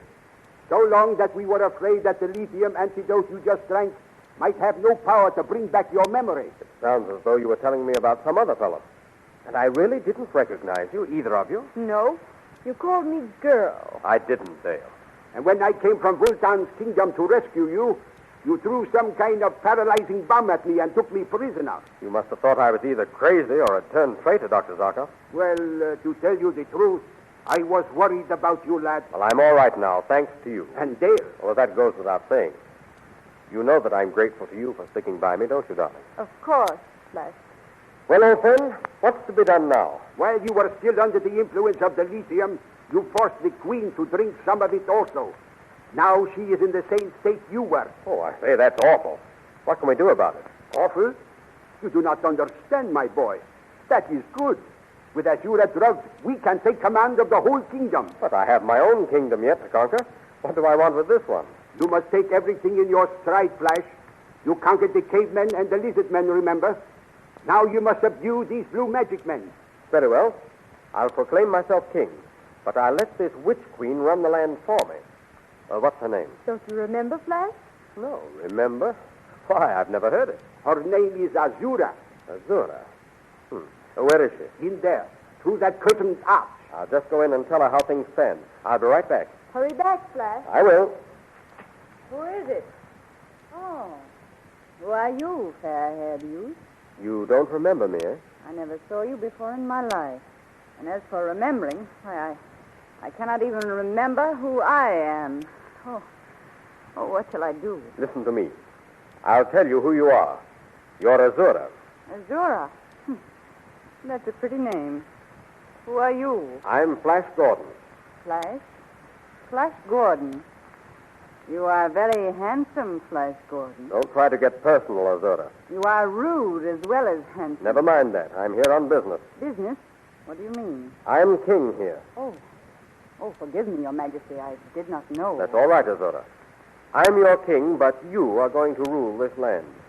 I, Your Majesty? Yes, under my orders. You honor me, Your Majesty. What does my king wish me to do? First, call out the entire army so that I may review it. At once, Your Majesty. Oh, God. Your Majesty. Summon the entire army to pass in review before King Flash. Can I review my troops from that balcony yonder, Azura? I'll see, Your Majesty. Oh, yes, Your Majesty. You can review them from here. Good. I'll be right there in a moment. Zarkov. Yes, Flash. What is it? I've told Azura who I am and that she is to obey my orders. She has just sent word for her entire army to pass in review before me. Good. That will give us a fine idea of the forces under your command. Go in there and keep an eye on that woman. I don't trust her. At once, Flash. Well, Flash, now that you've got an army to take your interest, I guess you don't need me. Eh? What's that? I said you don't need me now that you've got an army to take your interest. Why, that's not true, Dale. Armies, kingdoms, they mean nothing to me as far as you're concerned. Are you sure, Flash? Why, of course I am. Why do you think I'm conquering this kingdom? For you, sweetheart. For me? Certainly. Have you forgotten that I love you, Dale? I thought you had forgotten. Dale, how can you say that? You called me girl and treated me as a slave in front of Azura. I couldn't help that. Dale, I didn't beat you or hurt you, did I? No. I must admit you tried your best to protect me from the wicked queen's punishment. Oh, thank heaven. I was afraid I might have hurt you. Oh, you hurt me, all right. What? Every time I saw you with her, you hurt me terribly. Come now. What could make you jealous, Dale? The way you acted. The way I acted? Well, how did I act? You kissed her hands and told her you loved her and would die for her. And lots more. I did? Yes. Well, I don't remember it. Flash, are you accusing me of lying? Of course not, sweetheart. I only said I don't remember it. I was drugged. You heard Zarkov tell me I was. Yes, I know. And I was the one who gave it to you. You gave it to me. And yet you blame me for what I did while under its influence? Oh, I didn't know I was giving it to you. You didn't know Not until we captured Tal and made him tell us how you were being drugged. Tal? Who's Tal? Azura's chief magician. Oh. Well, let's all forget what happened in those days of darkness. I have. I wish I could, Flash. You can, and you must, dearest. If you don't, things can never be the same for us. I can't quite forgive the way you acted about that woman. Now, don't be like that, Dale. I didn't love her, no matter what I said. She tricked me. Flash, Dale, the army is ready to be reviewed. Come. Coming, Zarkov. Let's not talk like this anymore, Dale. Too near quarreling. I don't like it. Neither do I, but... Come, Dale. Let's go and inspect the army. They're all lined up, Flash. I'm waiting for the order to pass in review. Give the order, Azura. At once, Your Majesty. Salute your ruler, King Flash.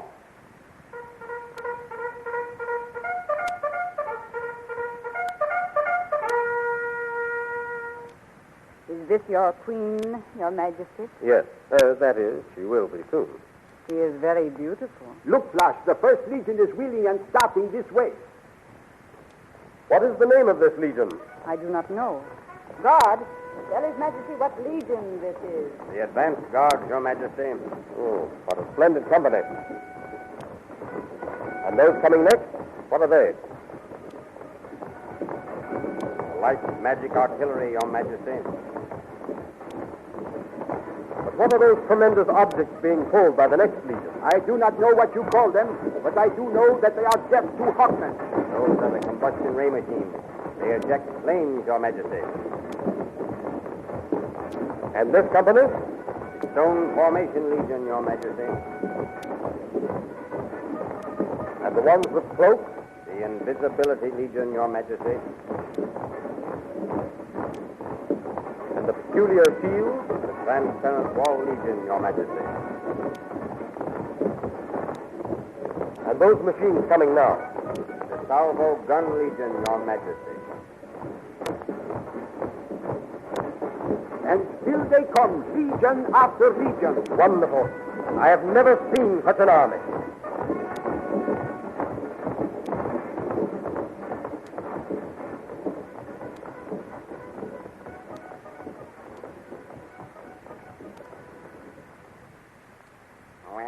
Well, guard, have you forgotten the regulations requiring you to salute a general? I'm sorry, General Tall. Sorry.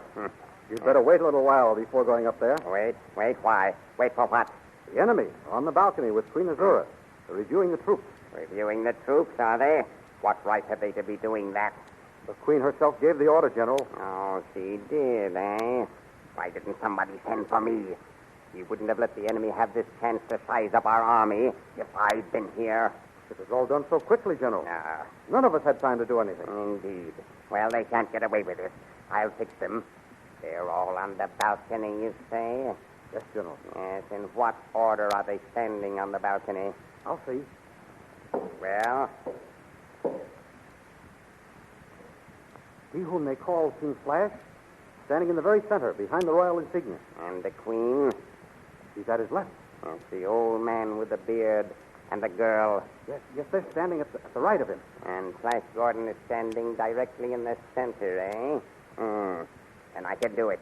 By Tau, I can do it. What, General? Save the Queen and Blue Magic Land from the hands of these ex-prisoners. How will you do it, General? You stand here. See that no one gets behind me. I will go up these stairs, drive this sword through Flash's back, and in the confusion, run down this way and call the guards. Hope you succeed, General Tall. Good luck. Hold your tongue. Just see to it that I'm not cut off when I start to run back this way.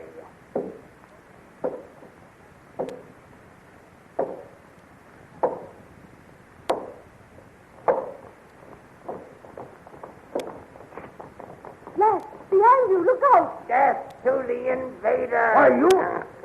Have me in the back, will you? Never. You. My sword! Come now, whoever you are. Over the side of the balcony you go. Come here. That was Paul. You may have killed him.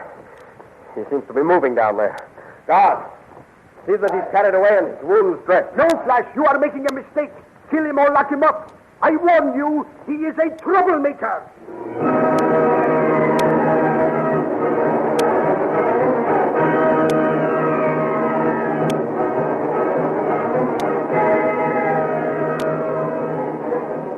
Is Tall dead, or will he recover and continue plotting to free his Queen Azura and keep the Blue Magic Land from being ruled by Flash Gordon? See for yourself in full-color action pictures these amazing adventures next Sunday in the big full-page comic weekly, which is distributed with your Hearst Sunday newspaper. Besides Flash Gordon, you will want to see many other pictures of fun and adventure, which are brought to you exclusively each Sunday by the Comic Weekly. Bringing up Father, the Captain Yammer Kids, Toots and Casper, the Little King, Skippy, and many, many others. The Comic Weekly entertains as no other picture magazine because the Comic Weekly brings to you exclusively the work of the world's foremost artists in humor and adventure. So be sure to get the big full-page Comic Weekly next Sunday with your Hearst Sunday newspaper. And don't forget our date next week for another episode in the amazing interplanetary adventures of Flash Gordon.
Now it's time to pay a visit to the only man in old-time radio who wrote all his own material, Fred Allen.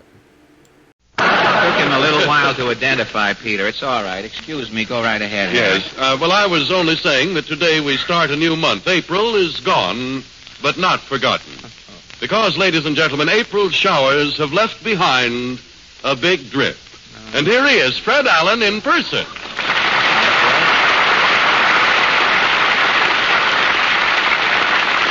Thank you, and good evening, ladies and gentlemen. Well, this is the 1st of May again, Harry. Time sure flies, doesn't it? Yes, it certainly does, Fred. Well, that's life, Harry. You start off with somebody putting a milk bottle in your mouth. The next thing you know, somebody's putting a Social Security card in your hand. It's all over. What are you crabbing about, Alan? There's no R in this month. You know crabs are not good in this month. You deliberately introduce a crustacean note here. Well, give us that line again as only you can give it, unfortunately. What are you crabbing about, Alan? Wasn't any better. I didn't know. Give it again. Now, let's see. Let's decide. Now, let's find out. All right, let's have... What are you crabbing about, Alan? Now he's getting so. If we just... What we really should do is let him holler that for about 10 minutes, and you and I go and sit down. Well, I didn't have a reason for crabbing, Mr. Van Steeden, but now that you're here, I'm all set.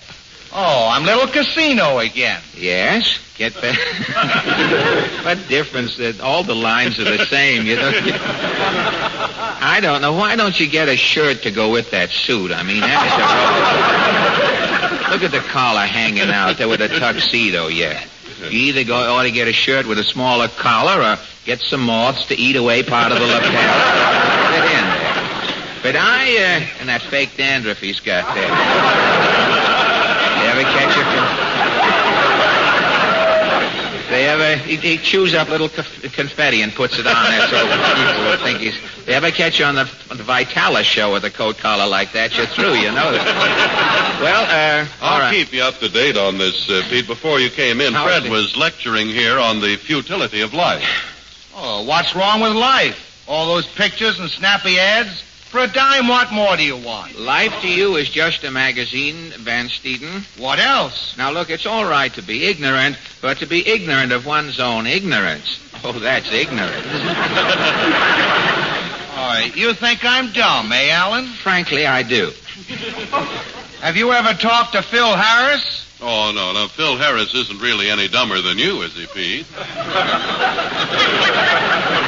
Well, all I know is Phil Harris calls me Professor. Oh, no, brother. No, brother. Oh, yes.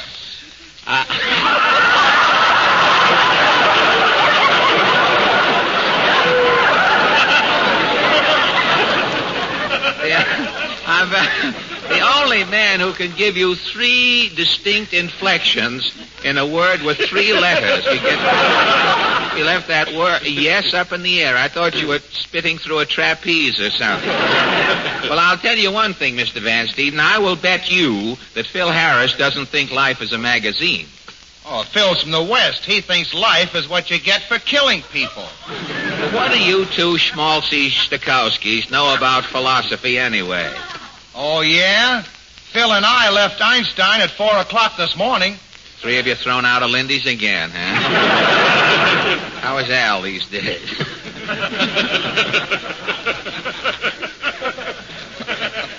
All right. We've had enough fun now, boys. Now for some serious comedy lines. What is your definition of life, Harry? Oh, well, I haven't one, Pete, but Colonel Stutenagel used to say that life was what, if you didn't live it, insurance men would be in a business that wasn't. I don't get it. Oh, well, that's no problem. What's your Give us the crab line again. I think that's the best one. Give us the crab line. Right in the middle of page 2. See, that's him. Well, no, don't bother with it. Once he's through with the line, it withers up and gives up. Don't. What are you crabbing about, Alan? All right. This is where I came in. All right, let's not bother with the rest of it. Give us a fanfare, fellas. We won't. Don't bother. Don't bother with the rest of it, Pete, because you have reached a peak. I mean, nothing can happen now that will not be a revival.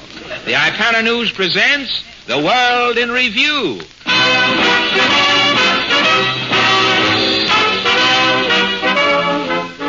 Des Moines, Iowa. People... Say, a lot of people miss Bo Carter. What's the... Speakers at annual convention of the American College Publicity Association stress need for more and better publicity on colleges. Publicity men say cooperation of press and other media is required to let public know what colleges and universities are doing. Ipana News questions little-known educators, old grads, and students to get opinions on college publicity requirements. Professor Eustace Knob of Wahoo U advocates roadside advertising for colleges. Yes, indeed. I am experimenting, putting little signs along the road with continuity, like those shaving cream ads. Oh, the Burma. What sort of signs, Professor? Oh, verses like this. In later life, if you want knowledge, enroll today at Wahoo College. Well, how long would that stretch? That verse ran a mile. A mile, huh? But I can write jingles for any distance. What is the longest college jingle you've written so far? I wrote one last week. It went clean across the state of California. Really? How did it go? I'll recite it for you. A boy named Roe was pretty slow. A million things he didn't know. He went to college, bound to learn. Today he heads a big concern. Our school can do the same for you. Usted Pablo que sabe tortillas, buenas noches, señoritos, señoras, sisi enchilados, Wahoo. What is that finish there? Spanish. Spanish in California? My last three signs ran over into Mexico. Oh. That explains everything except why you're here. And thank you, Professor Eustace Knob, an ex-college girl who was the first student to ever try stunt advertising for her college, is Mrs. Nancy Fegg. You are a graduate of what school, Mrs. Fegg? Fumfet Normal, class of Alt 11. Fumfet Normal, the hillbilly Bryn Mawr? I often wondered how Fumfet Normal became so popular. Why, I put it on the map. Really? Well, how did you do it? Goldfish. Goldfish? Yes, I started swallowing goldfish. Oh, you were the one. I remember now. Yes, for 2 years I kept my alma mater in the public eye. I swallowed 20 goldfish a day. Phenomenal. I still hold the record, 14,600 goldfish. That was 20 years ago. And today? Today I am happily married and have 2 lovely sons. Congratulations. After swallowing 14,600 goldfish, you felt no ill effects in later life, Mrs. Fegg? None whatever. Both of my boys have fins for arms. But that, of course, is no concern of mine. Well, no, naturally. Well, are your sons doing well? Exceptionally well. This is their 3rd year with Mr. Ripley. Proving that advertising certainly pays. And thank you, Mrs. Nancy Fegg. If colleges resort to advertising methods used successfully today by moving picture theaters, freak attractions, and burlesque shows, we may soon see barkers outside of colleges. If a barker one day appears in front of Harvard College, he may sound something like this. All right, now gather in a little closer, men. I want to tell you what's going on the inside. This is Harvard College, men, the oldest university in the country today. Now, you don't want to go through life a dope, men. Step inside. Harvard will smart you up, men. What's in there, mister? The little man wants to know what's on the inside. I'll tell you, sir. Enroll, and here's what you're going to get on the inside. Harvard's got a grand galaxy of multiple intellect. 45 red-hot professors. Now, I'm showing you one of the professors at this free exhibit. Come out, Prof. Yes, Red. Throw him some Latin, Prof. De gustibus non est disputandum. There you are, men. That is Latin, and you get it on the inside. Okay, you say Latin ain't enough. You want more for your tuition. Okay, men, you like to sing. On the inside, Harvard's got a glee club. Let it go, boys. Sweet Adeline. All right, break it up, boys, break it up. What happens if you don't like singing? The gentleman says he don't like singing. Okay, men, if you don't want to sing, Harvard gives you sports. Rattle off them sports, Coach. Baseball, football, basketball, rowing, track, lacrosse, and hockey. And you play them all on the inside. All all right. You say Latin. Singing sports ain't enough, men. Here's what I'm going to do. You spend 4 years in Harvard, and I'm giving away free, absolutely free, a beautiful sheepskin diploma. Here's the sheepman. Enroll today, and in 1944, any part of this sheep is yours. Move in a little closer, men. Let the lady by there. Now, before I close this big free exhibit, I'm going to show you what Harvard guarantees. This boy here is finishing his 4-year Harvard course. Show the folks what you was like 4 years ago, son. Now, there you are, men. That's how this boy was when he came to Harvard. After 4 years of higher education, show him how you are today, son. There you are, folks. He's doing the same thing. Right, lady, but he's doing it 2 tones higher. That's what higher education can do for you, and you can get it on the inside at Harvard. Right this way, follow me in, step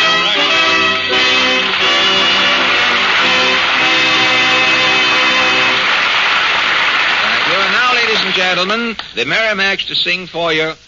Take your girlie to the movies. Take your girlie to the movies if you can't make love at home. There's no little brother there who always squeals. You can say an awful lot in 7 reels. Now, ladies and gentlemen, we bring you the first in a series of plays which did not win the Pulitzer Prize. Tonight's little saga of big business is entitled Button, Button, Why All the Buttons? The scene, the office of a tycoon of big business. Good morning, M.H. Good morning, F.A. What's the idea of all these buttons on my desk, M.H.? We just had them installed, F.A., to increase our efficiency. Now, this is the electric time button. It is now 9:15, and what have you accomplished? Get to work. Well, And this button is your reminder button. Appointment with Mr. McBackdrop at 9:30 Eastern Daylight Saving Time, and don't forget that banquet tonight with Mr. Angus McCohen. Banquet? How can I face a banquet tonight when I can't even face work this morning? I feel duller than a butter knife.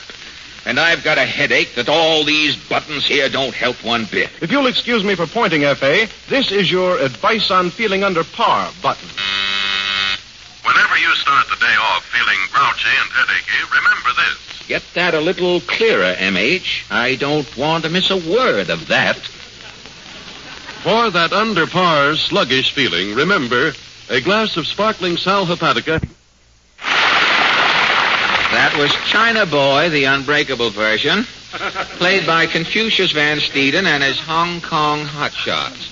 Now, tonight, ladies and gentlemen, our guest is hello, Portland. Hello. Am I late? Well, I wouldn't know. Since daylight saving time came in, I'm all mixed up. Mama is, too. Every place Mama goes, she's either an hour late or an hour early. Well, didn't she set her clock up an hour Saturday night? Mama tried to, but it's an electric clock. Sparks kept coming out. What did she do? Mama called up the powerhouse and asked them to shut down a minute till she moved up the clock. Well, did they? No. The man said if he shut down the powerhouse, the lights would go out, and Mama couldn't see to set the clock anyway. What is the solution? Mama's home, holding the hands on the clock for 11 hours till it's right again.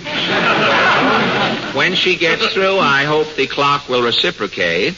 Reciprocate? Yes, I hope the clock will hold your mother's hands until she's right again. But tell me about... Say, just a minute, mister. Now, I didn't say come in, did I? Well, that's me all over. I just couldn't wait. I'm the impulsive type. Did you want something? Yes. Which one is Fred Allen? Oh, now, wait a minute. I'm Allen. What is this? Oh, Mr. Allen, you're my favorite comedian. I hope I'm not intruding. I just had to tell you. Now, look. My wife and I never miss one of your programs. Now, wait a minute. I just go around our neighborhood screaming. I go from door to door yelling, that Fred Allen is the one. I'd yell it from the housetops, but I get dizzy up that high. Now, the neighbors twit me. They say, oh, you and your long puss, Fred Allen. Hold it. Just a minute, brother. If you can't hold it, set it down. I'll help you with it. What is your name again? Jerkfinkel. The name is Logan Jerkfinkel. Weren't you on Jack Benny's program last Sunday? Of course he was, and the Sunday before he was on. Why, you gave Benny and Don Wilson this same routine. Well, what if I did? First, Benny was your favorite, then Don Wilson. Tonight, I am. Why don't you make up your mind? I'm fickle. Goodbye. That guy...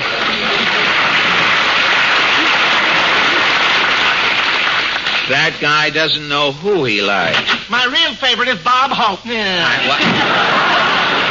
I ought to give Benny this whole program and get a fresh one. This has been used. I ought to get another program. Your two programs are getting mixed up, all right. Rochester was with you last Wednesday. Van Steeden was on Benny's show Sunday night. Van Steeden and Phil Harris made that program sound as though it was Benny on We the People. Well, I thought Peter and Phil were very good. They sounded like an East Side Lum and Abner. Well, enough about the Waukegan Wolcott. What about our guest tonight? His occupation is a most unusual one. Really? Yes. This gentleman is one of the country's leading worm hunters. A worm hunter? Is that a business, bagging worms? Oh, you'll have to ask our guest. Mr. Allen, meet Mr. Robert Bradley. Well, good evening, Mr. Bradley. Good evening, Fred. Portland advises me, Mr. Bradley, that you are a worm Nimrod, that you have made a profession of snaring the elusive and legless invertebrate. That is correct, Fred. Worms are my stock in trade. Well, I don't know a great deal about worms, Mr. Bradley. To me, a worm is just a nudist caterpillar. Now, do you collect worms as a hobby? No, Fred. I supply worms to private aquariums, hatcheries, and pet shops. Oh, as food for fish? That's right. Well, you are sort of a guppy chef. An Oscar of the fishbowl. Well, how did you ever get started in this unique profession, Mr. Bradley? Well, as a boy, I liked to collect fish. Well, how did you digress from collecting fish to hunting worms? Well, the fish I collected got hungry, and I had to provide their food. Oh, I see. Well, how can you tell when a fish is hungry, Mr. Bradley? Now, when a fish is swimming around in a bowl, you can't tell if its mouth is watering, or can you? Yes, it's very easy to tell. The fish looks anemic and lifeless. It's just fin and bones, huh? Well, I guess when you've taken a fish away from its mother, you've got to supply the fodder.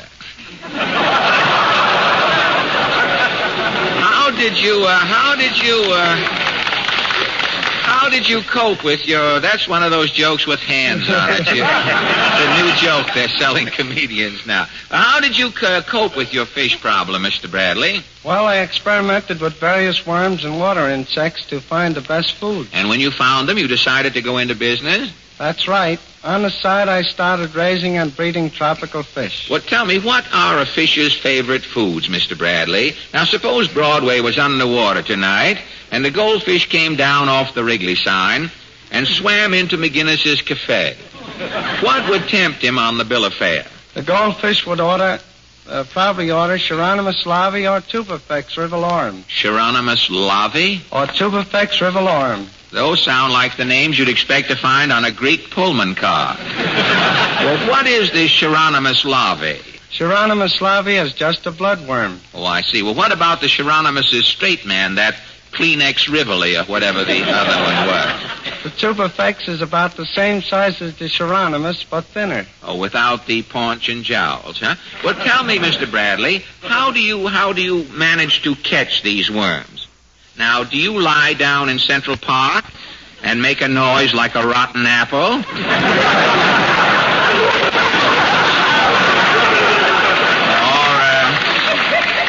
do you have a decoy worm or a robin on your wrist as a falcon? I'd be wasting time in Central Park, Fred. Both of these worms are only found in muddy streams and ponds. Well, where do you have to go to stalk the digest reptile? I cover swamps and marshes in upper New York State, Long Island, and New Jersey, Fred. Occasionally, I've had to go almost to Philadelphia. Why do you have to go so far? Are the worms around here getting wise to you? No, the government projects have drained off most of the nearby swamps, and the worms go elsewhere. Well, I guess to you, PWA means pushing worms around.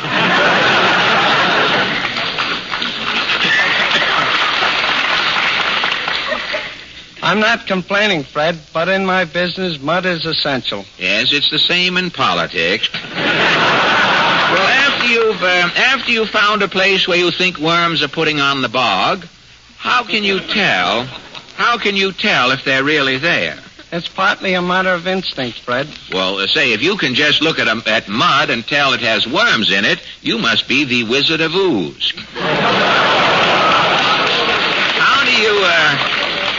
How do you do it? Sometimes I tell by color. Mud that contains worms has a slight greenish tinge. When you've located a worm preserve, how do you get the little quagmire cobra to come up? Do you go in the wormhole, and then when the worm looks out to see who it is, do you tie a knot in him so he can't get back down the hole again? It's not that complicated, Fred. I just scoop up the mud and wash the worms out later. Oh, you wash the worms out? How? I spread the mud out in trays and put a covering of sand over it. Why the sand? As water is run gently through the mud, the worms crawl up through the sand. The sand cleans them off as they come up. Say, you have all the elements of a nightclub there, Mr. Bradley. A little dirt, a little liquid, a cover, and the customer comes out clean.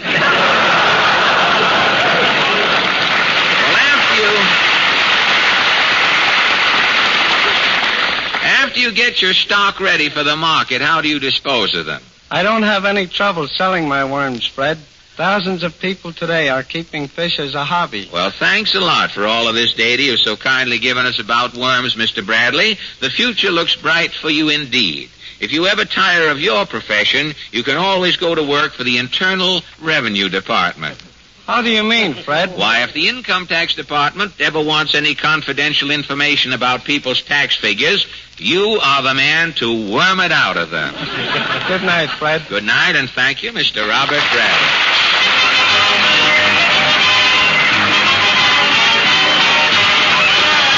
Thank you. And now Miss Wynne Murray arrives right on time to sing for us My Man. All right, Wynne.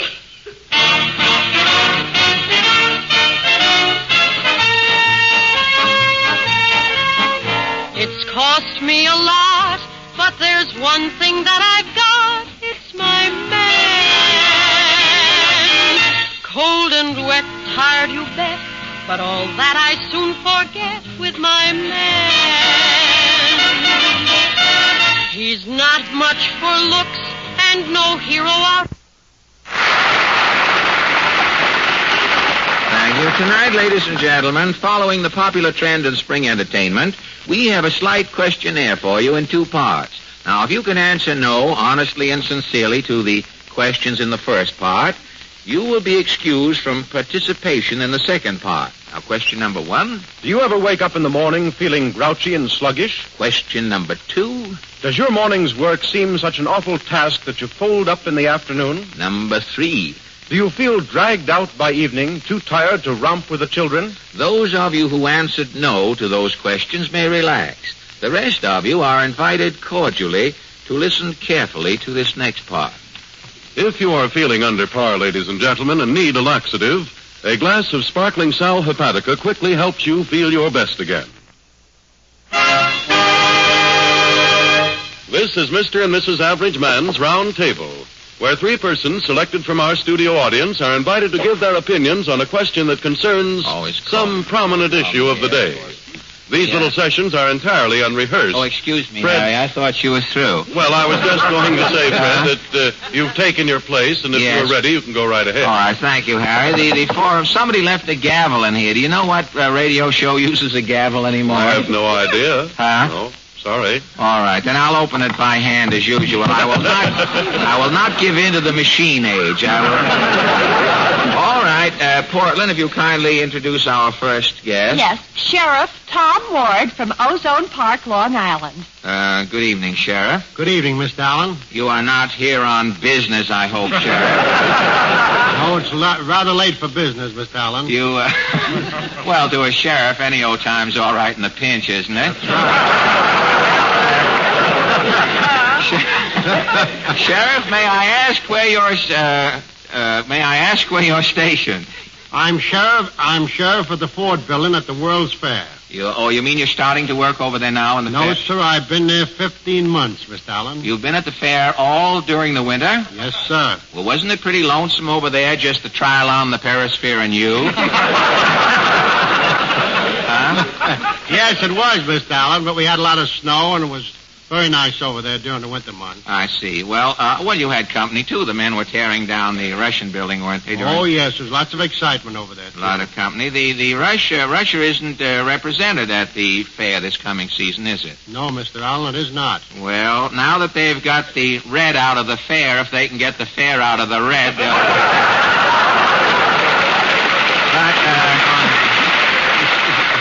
tell me, how does the fair look, Mr. Ward, for the coming season? Well, Mr. Allen, it's going to be bigger and better than ever. I read in the paper that Mr. Ford is building a new amphitheater, in conjunction with the same exhibit he had last year. That's right. He's built a beautiful theater, and he's going to have a fine novel show over there, and the first show is going to be a horse opera. There must be some place where you can't see Benny for 50 cents. Well, I know that Mr. Ford had I think we leave on that happy note, Mr. Ward. Leave Mr. Benny locked in Mr. Ford's theater in our minds, where we would like to treasure him in our later years. Thank you, Sheriff. Now, Portland. Miss Marie Hartman from New York City. Excuse me, Miss Hartman. I was just bawling out my cast. I'm writing Afra about you. Miss Hartman, may I ask your profession? I'm a hostess in a nightclub. A hostess in a nightclub? Yes. Well, thank you. I was going to, unfortunately, I haven't a great deal of time tonight, Miss Hartman. That is an industry I would like to question you about at length, but unfortunately, I've got to rush on to my question of the week, and I shan't be able to take it up. I was going to ask you several I imagine the most strenuous form, the strenuous part of hostess work that I know would be hostess in dance hall, wouldn't it? I imagine so, yes. I don't know. I was talking to a fellow the other day. He tells me there's a dance hall down here on Broadway. It's one of those places up one flight. And I guess business has been pretty bad there the last couple of years.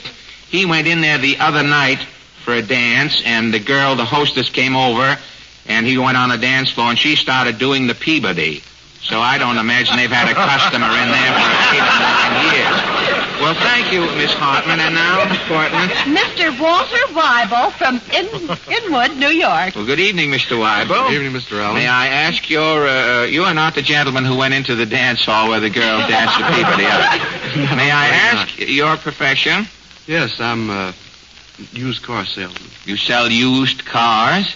And how is business in the used car? Business is picking up right now, Mr. Allen. Well, it is, of course. A lot of used cars, things are dropping off all of the time. I was going to say, no reflection, Mr. Weibel. I didn't mean to intimate that your used cars out there in Inwood. What I was going to say is, if you were considering getting into the new car business, Mr. Sheriff Ward is here from the Ford Enterprises and can probably get them for your wholesale. I don't know.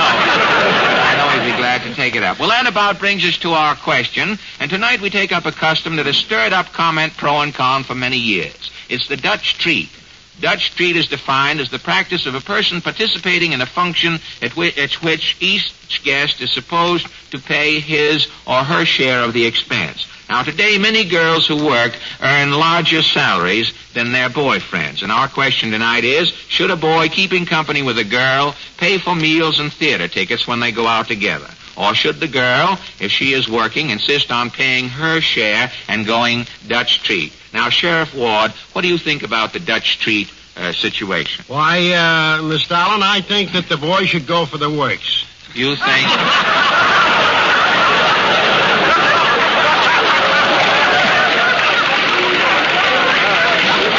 Well, that's tersely and well put, Sheriff Ward. That's the old Bolivar slogan. If you can't go for the case, why don't you go for the works? Well, Miss Hoffman, feel about the Dutch treat? Well, I imagine the man should pay. You think that the man should pay? Yes, I do. Have you ever grabbed up a check? I mean, the spirit of Dutch treat running rampant at the moment. Have you ever been inclined to reach for the check in the company of a boyfriend? No, I can't say that I have. You haven't? No. Well, there's no time like the present to start.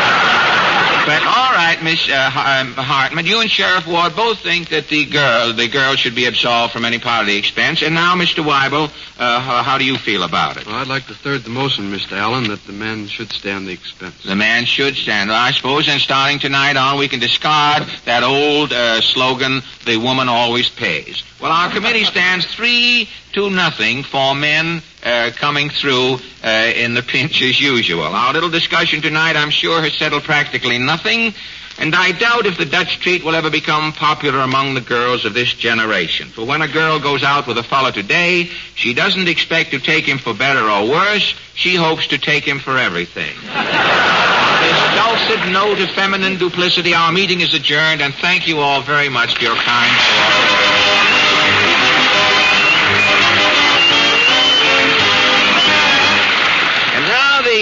The Merrimacs now sing Wouldst That I Could Kiss Thy Hand. Wouldst That I Could Kiss Thy Hand was written by a man who later got a mouthful of nail polish and retracted the whole thing.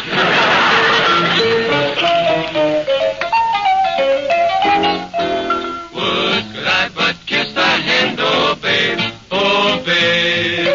Dost thou know I think thee grand, oh babe, oh babe. Alas, but how my heart is troubled.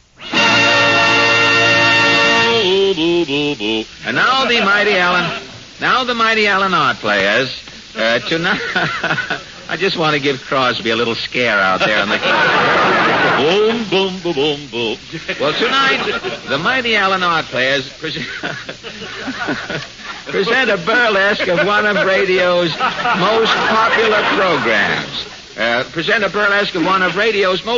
programs. It's called Information Tease. Oh, the guest is always right, except on a quiz program. Music Arturo.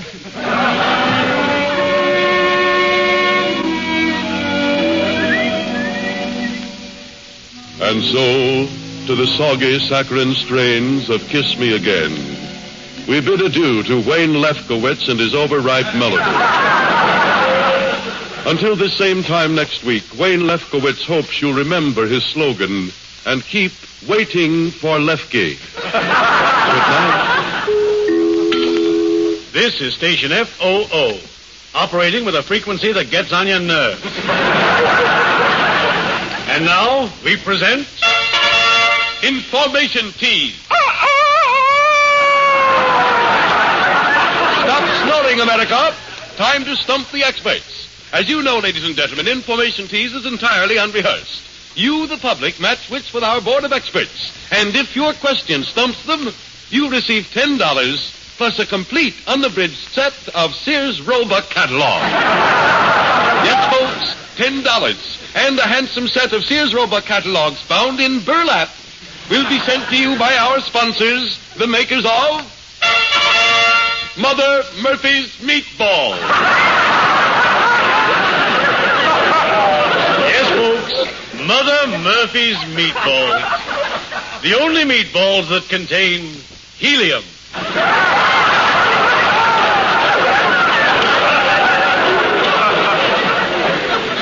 Your delicatessen man knows helium as Yokeltate Forestrophi. Is a Mother Murphy meatball just another meatball? A hamburger in pill form? No. Mother Murphy's meatballs contain Vitamin A for strength. Vitamin B for blood. Vitamin B flat for a laugh. And Mother Murphy's meatballs also contain a small quantity of liquid rubber. If you drop a Mother Murphy meatball on the floor, don't be embarrassed. It'll bounce right back on your plate. Have fun with your meatballs, folks. Play potsy with them. Dribble them up and down the table. Tie a meatball on your spaghetti and make a yo-yo.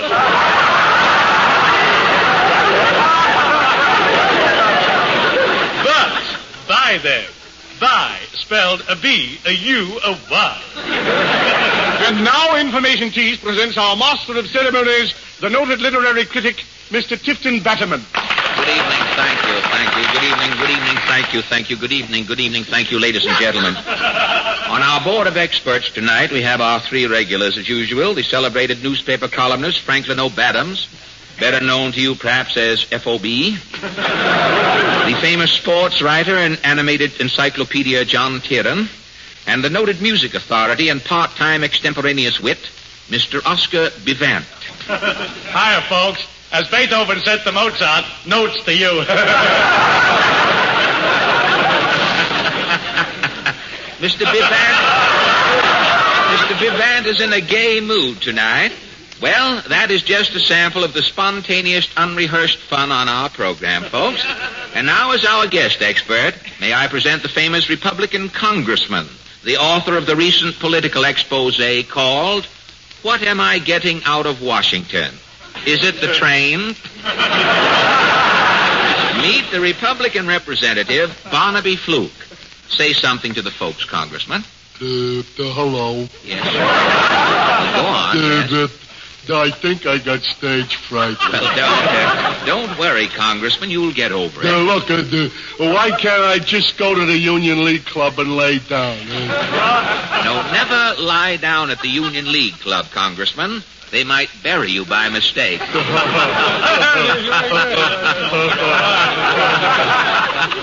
Well, enough spontaneous, unrehearsed fun for now. It's time for our questions.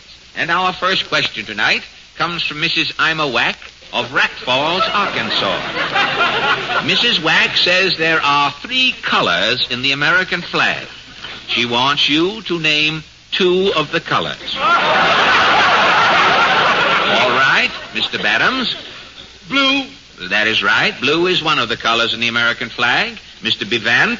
White. White is right. Red. Red is correct, Mr. Tyrant. The 3 colors in the American flag are blue, white, and red. You are only asked to get 2. You got 3. Remarkable, gentlemen. Our next question comes from Harley Drab of Cheesecake, Ohio, RFD number 7. Mr. Drab wants you to complete the following quotation. I like coffee, I like tea, I like the girls, and the girls like... Well? That's a tough one. Well, now come. Oh, don't give up, gentlemen. Get your thinking caps on. Mr. Badams. You had your hand up, Mr. Badams? No, I'm just wetting my cowlick. Oh, sorry. You should milk your cowlick, Mr. Badams. Well, can anyone complete the rhyme? Will you read the quotation again? Gladly, Mr. Bivant. I like coffee. I like tea. I like the girls, and the girls like... Can you finish it, Congressman? I got stage fright. Oh, now, for the last time, gentlemen. I like the girls, and the girls like... Gable? No, Mr. Bivant. Who is the greatest musical genius in America today? Me. That is correct, Mr. Bivant. The girls like me. Absolutely correct. Bravo, Oscar. Bravo. It is I who say it. Now this next question, Mr. Rockford Fumes of Bedspread, Iowa, sends in a puzzler. It seems here to be a question on fish. You are asked to... quiet, gentlemen, please. You are asked to identify the following fish by the sounds they make underwater. Now, Mr. Fumes wants us to get 3 out of 3. Here is the first sound. Mr. Badams? That's the Piscatorus blue platypus or male halibut calling its mate. Correct. And now the second sound. That's the mate answering. And what is she saying, Mr. Badams? Cut out the bubble talk, big boy. I got stage fright. Nobody asked you, Congressman. This is no place to start a digest filibuster here. Now sit down. Now, Mr. Badams, the third and last sound in your fish trilogy All right, Mr. Badams. I can't seem to place that sound. What is it? It's a fellow in Liggett's finishing a chocolate soda. Wait a minute. You said a fish. The man's name is Trout. Oh. Here, I've been robbed. Rockford Fumes, the man who sent in this question, happens to be my brother-in-law, Mr. Badams. Oh. And so, $10 and a complete set of Sears Roebuck go to Mr. Rockford Fumes of Bedspread, Iowa. And now our next... Take your hand out of that cash register, Congressman. Sorrow, I thought I was still in Washington.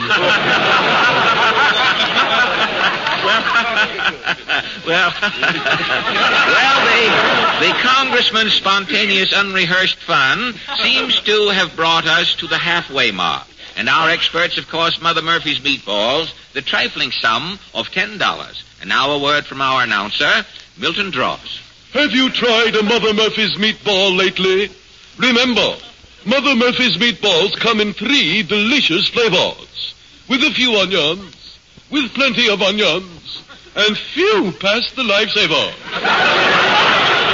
Mr. Milton Dross has consumed exactly 8 9/10 seconds. I beg your pardon, Tifton. It was 9 8/10 seconds. Oh, I'm sorry. My watch must be fast. Yes, well, my watch is never wrong. I know, but my watch, unfortunately, my brother loaned me his watch tonight. He was going to sing at an Elks Club. He was going to sing I didn't know what time it was and didn't want to have the watch on him and be deceitful while he was singing. So he loaned me the watch apparently at short.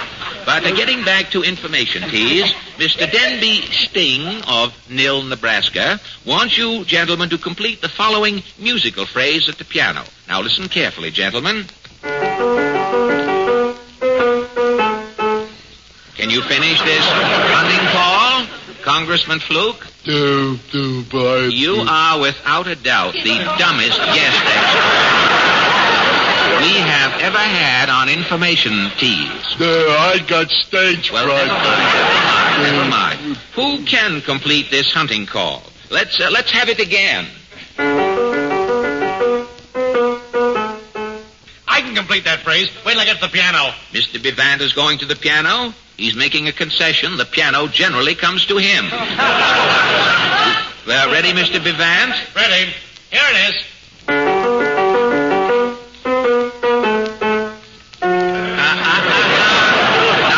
Mr. Bivant. Oh, that's right. Yeah. Well, here it is.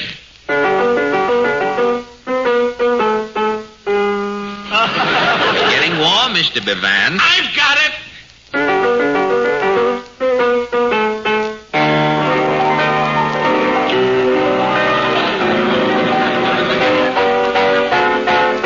That is correct.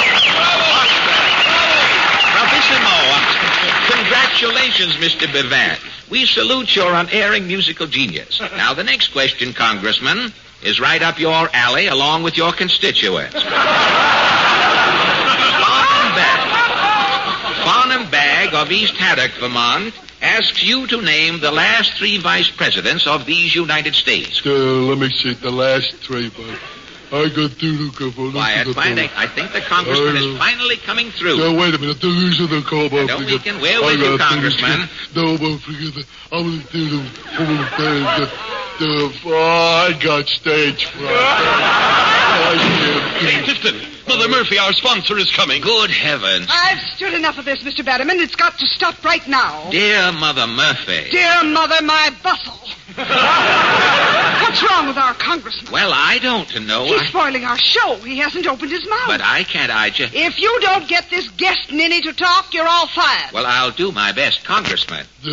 Congressman, who wrote Shakespeare's sonnets? Shakespeare's sonnet. Let me see. Shakespeare's sonnet. Now, I'll give you a hint. Was it Shake? Shake? Oh, Shake, brother. Remember me in the next election. He's hopeless. The program's almost over, Mr. Batterman. You've got 42 seconds to make him talk or you're all fired. Well, there must be some question here in my cards a congressman can answer. He's a Republican, Tipton. Ask him something about politics. I've got it. Thank you, FOB. Oscar, rather. Here's a card that ought to do the trick. Here, Congressman, take this card. Okay. Can you answer that question? No, I got it. Why, ladies and gentlemen, I will be delighted to answer this question. Well, that's It better. is a privilege and an honor to deal with this subject. I can state without fear of contradiction. All right, Congressman. All right.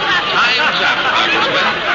You can finish your answer next week. There you are, Mother Murphy. You wanted our guest to talk. Yes, you've saved information tease, Mr. Batterman. How did you ever do it? It only required the right answer to get the congressman started, Mother. But what was the question? Here it is. Read it yourself. Who was the hero of the Battle of Manila? Yes. If you want to get a Republican started today, all you've got to do is mention Dewey. Go back to sleep, America.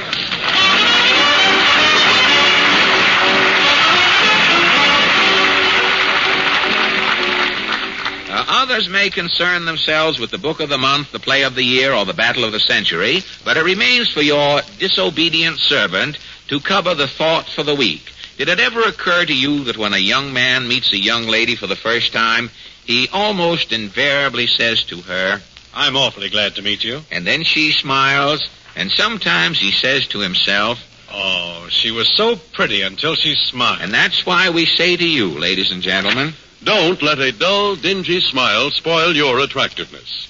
Remember that your smile depends not only on bright teeth, but on healthy gums as well.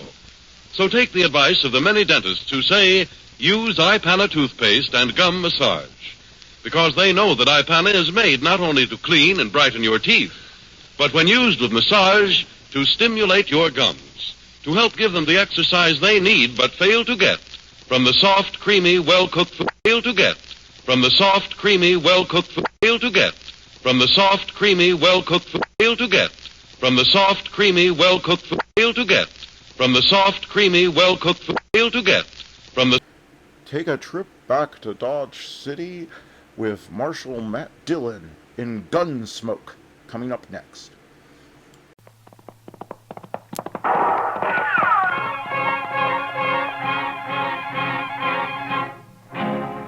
Around Dodge City and in the territory on West, there's just one way to handle the killers and the spoilers, and that's with a U.S. Marshal and the smell of Gunsmoke.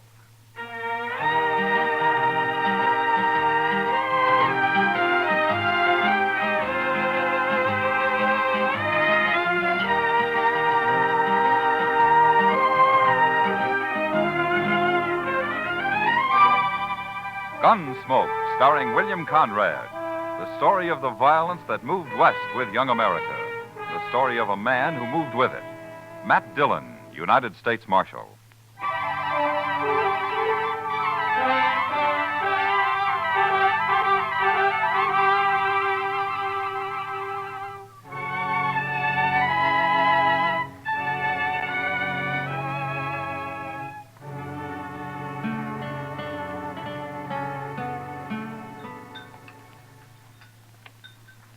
Cigar, Miss Kitty? You know I don't smoke in public, Chester. Oh, excuse me. Mr. Dillon? Thanks, Chester. Yeah, I believe I will. You know, for a Cowtown restaurant, this place serves the toughest steak I ever ate. Oh, you should have had the calf fries, Kitty. Next time, I certainly will. Hey, that reminds me. When are we going fishing, Mr. Dillon? You said last week we might take a day off soon. All right. How about now, this afternoon? You mean it? Well, sure. You want to go, Kitty? Oh, thanks, Matt, but there's a new girl at the Texas Trail. I told her I'd help her make a dress today. I'm late now. Huh? Well, I'll have to drop by the office first, Chester. All right. If you want any help eating those fish, let me know. You know how to cook catfish? You bet I do. We'll be around then. Hey, Mr. Dillon, look at those men down there by the jail. Huh? Now, what's so curious about a wagon load of buffalo hides, I wonder? Maybe they got a white one. If they have, I want it. See you later, Matt. Chester? So long, Miss Kitty.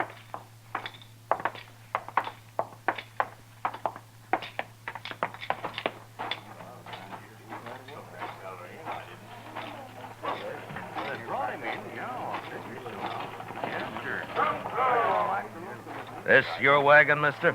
No, Gatliff's. I skinned for him.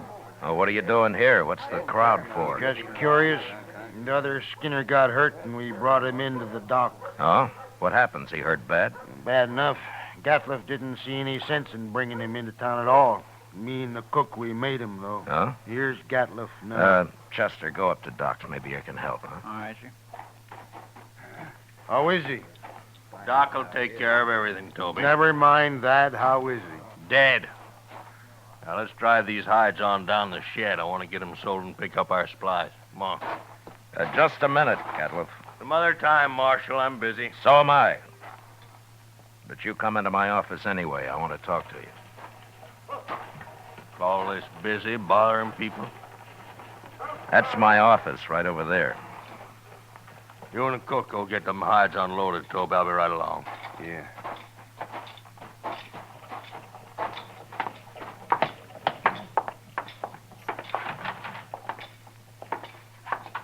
Now, what do you want, Marshal? You new around here, Gatliff? Any law in it? It depends. What happened to your Skinner? Billy? He hurt himself, that's all. He's dead, isn't he? Yeah, he's dead. Look, Gatliff, anything you don't want to tell me, I can ask Doc about. There's nothing to tell, Marshal. He got hurt and he died, that's all. When did he get hurt? Last night. And why didn't you bring him in last night? Why, them other fellas, the cook and Toby, they figured he was done for anyway and didn't want to bother, I guess. Is that so? You're the boss, aren't you? Sure I am. But you know how men are when they get out in camp, Marshal. You don't want to push them too far. They get touchy, kind of. What happened to him, Gatliff? How'd he get hurt? I don't rightly know, Marshal. He was alone in camp, and when we got there, he'd gone and burnt himself. Burned? Burned with what? Hot lead, Marshal. Spilt it all over him. Oh, you mean lead for bullets, huh? That's it. Cooking up lead in a fry pan.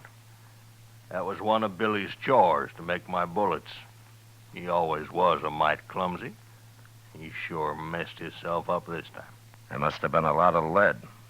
50, 60 pound, I reckon. Oh, there you are, Mr. Gatliff. Doc Adams is looking for you. What did he want? Well, see, that man of yours, Doc's all through with him. He says you can bury him now. Oh, no. I ain't paying for no burial. He's just a Skinner I hired. Don't even know his last name. You're his boss, aren't you? You brought him in. And that's all I'm going to do for him. I ain't paying you $1. Not $1. Nobody's asking you to pay me. But you can't just leave the man in Doc's office. Somebody's got to bury him. He's just a bum who worked for me. He's not my father. Oh, all the stingy Hold it, things Chester. All right, Gatliff. We'll take care of him. You can go now. He's caused me trouble enough. I don't want to hear any more about him ever. Well, that's about the most unfeeling man I ever did come across. What about that Skinner, Chester? Tell me. Oh, I swear it was terrible, Mr. Dillon. He was burned all over his head and his face and across his chest. Doc said he don't know how that fellow lived as long as he did. Could he talk? Oh, Doc told me he couldn't say a word. Well, how do you suppose it happened? Why, hot lead. Had a whole pan full of it, from what I hear. Yeah, 50 or 60 pounds of it. That much? Well, I can believe it. I can't. What man's going to pick up 60 pounds of molten lead and spill it in his own face? That's the most stupid story I ever heard. Well, say now, I hadn't thought of that. Mr. Dillon, you're right. Of course, there's another way it could have happened. What's that? Somebody could have pushed his face down into it. Oh, my goodness. Who? I don't know. Gatliff, or maybe Toby. You know where Toby went? Well, no, I don't. But him and the cook probably went over to the Oliverganza to drink up their wages. All right. Go do something about burying that man, Chester, will you? I'll be back later. All right, sir. I'll tend to it.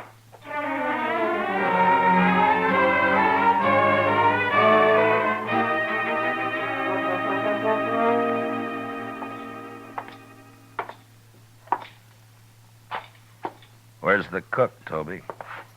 Oh, hello, Marshal. Cook, he went to get him some boots while he still had the money. Come on over to a table. I'll buy you a drink. You will? I mean, sure, Marshal, sure. Sam, set out a bottle of rye and another glass, will you? Yes, sir.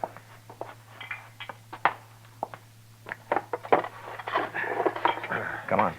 Yeah.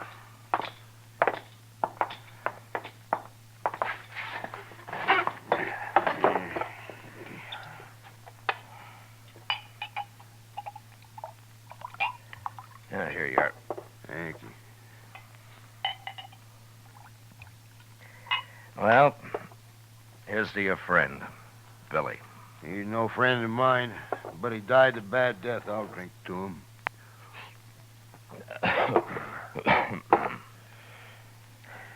Tell me something, Toby. How did he and Gatliff get on? You see Gatliff's eyes, Marshal? Yeah, I did. He's got powder speck shot into them. They look like turkey eggs. Yeah? You don't get on with a man like that. Yeah. Well, why do you work for him, then? Marshal, I get 25 cents a hide, and I can skin over 20 buffalo a day. But I've worked for hunters who couldn't kill enough to keep up with me. Gatliff's a good hunter. And that's the only reason at all I work for him. Now, if he's such a good hunter, how come I've never seen him in Dodge before? The man's greedy, Marshal. He's downright wicked about money. He figures he can save time and make more money by selling his hides to buyer's agents on the prairie. Yeah. He gets less out there, but he can kill and sell more that way. That Gatliff never stops killing buffalo. He came in with a load of hides today. Just 'cause we made him come in with Billy. And another thing, we've been out 4 months, Marshal. He must owe Billy $800. Oh? Yeah, most hunters would have split that with the crew, but not Gatliff. He like to took my head off when I mentioned Hey, it. want another drink? Oh, yeah, sure. Tell me about the accident, huh? Well, Billy was melting lead in a fry pan, and the way I figured he must have tripped somehow, fallen smack into it, and when we rode in, we found him rolling around on the ground. That's all I know. When who rode in? Me and the cook. The cook skins on days Billy's making bullets. Now, where was Gatliff? Oh, he went in just ahead of us. How long ahead of you? Not long, maybe about 20 minutes. Then he found Billy first, is that it? Yeah, so he did. Hey, I hadn't thought of that before, Marshal. So that's why you've been asking so many questions. Well, I wasn't sure, Toby, but I expect you're telling the truth. The cook backed up your story. Sure, I'm telling the truth. That's what happened, all right. Yeah, Gatliff killed him. He murdered him. Any idea why he would? Well, sure I do. There's only one thing Gatliff wants, and that's money. He killed Billy just so he wouldn't have to pay him his wages due. Yeah, maybe. Why don't you arrest him, Marshal? There's no real evidence, Toby, not at all. And it's bad for the law if I arrest a man and later he goes free. Unless he's innocent, of course. He ain't innocent. How come this didn't occur to you before, Toby? Why, I don't know, Marshal. I sure don't. You going back out on the prairie with him? Oh, I ain't afraid of him. I'll be sleeping with one eye open from now on. It'd be a pleasure to kill him after what he done. Self-defense, of course, Marshal. Yeah. But if you let on you're suspicious, he'll sure try to kill you. Not me. He can do his killing on somebody else. The cook, maybe? No, I ain't even going to tell the cook. Yeah. You'll be leaving in the morning, I suppose. About dawn, I reckon, soon as Gatliff hires a new skinner. Now, the bottle's yours, Toby. Oh? And, good luck. Well, I sure do. Thank you, Marshal.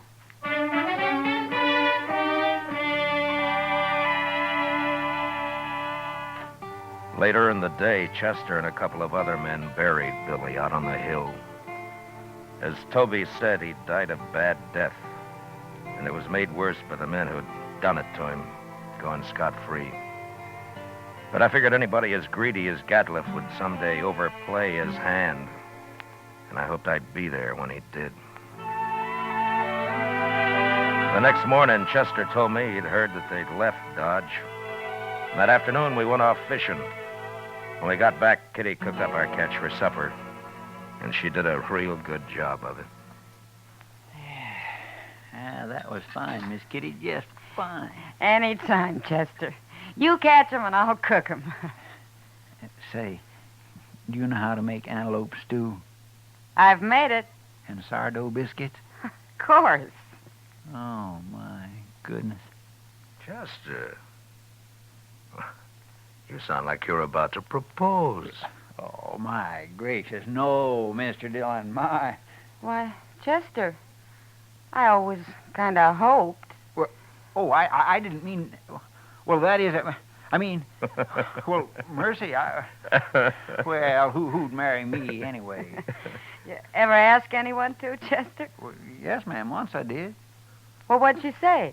She said she would. She said, yeah. Oh, what happened? Marshal Dillon here.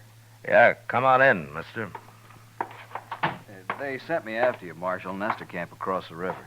Oh, what's the trouble? A man got knifed over there. Killed. Oh, was it just a fight or what? They don't know who knifed him, Marshal. Come on, Chester. Thanks for the supper, Kitty. Sure, Matt.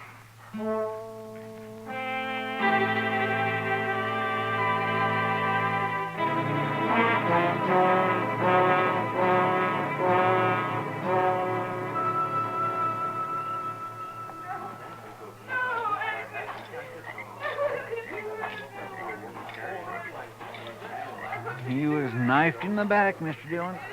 Yeah, but nobody saw it happen. No, sir. Looks like somebody got clean away with murder.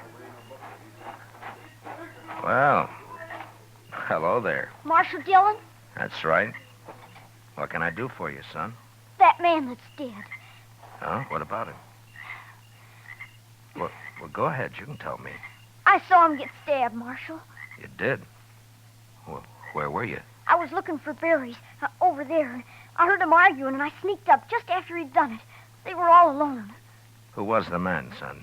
Did you know him? No, sir, but he was big and kind of dirty looking. He had a buckskin shirt. Anything else you remember? He had funny eyes, Marshal. They had spots in them. It's Gatliff, Chester. I declare it sounded like him, sure enough. Son, how come you didn't tell anybody about what you saw? I was afraid to, till you came, Marshal. Why, it's all right. But in case I want to find you later sometime, what's your name? Yorkie Kelly. All right, I won't forget that, Yorkie. And thanks for telling me about this. Oh, sure, Marshal, anytime. Well, I hope there won't be a next time, Yorkie. Goodbye. So long, Marshal. Goodbye.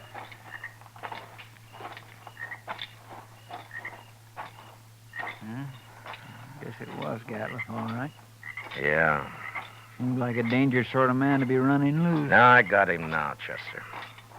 As soon as I find him. I hope so, Mr. Dillon. I certainly do hope so.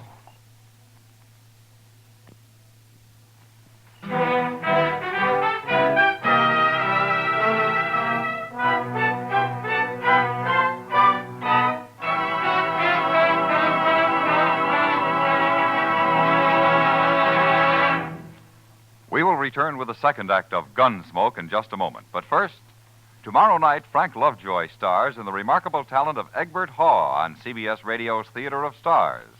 Also tomorrow night, hear Lionel Barrymore on your Hall of Fame Playhouse. Now the second act of Gunsmoke.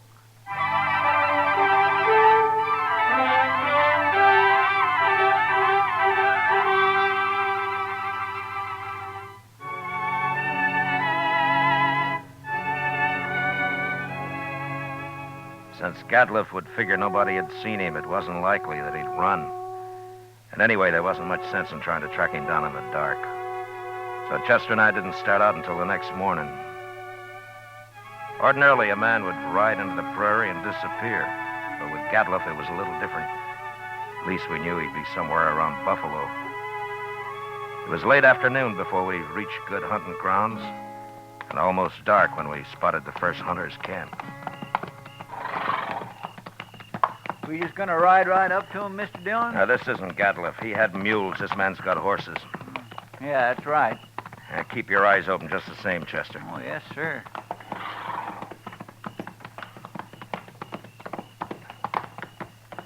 Get down, stranger. Thank you. Supper will be ready. Cook, throw some more tongue in that stew pot. Don't like buffalo tongue. You'll go mighty hungry in this camp. Oh, thanks, mister. Hey, you're a lawman. Matt Dillon. I'm a U.S. Marshal. My name's Tom Mercer. How are you? This is Chester Proudfoot. How'd you do? Mr. Mercer? Come over by the wagon, sit down. Supper'll take a little longer now. Anyway, my skinners won't be in for a while yet.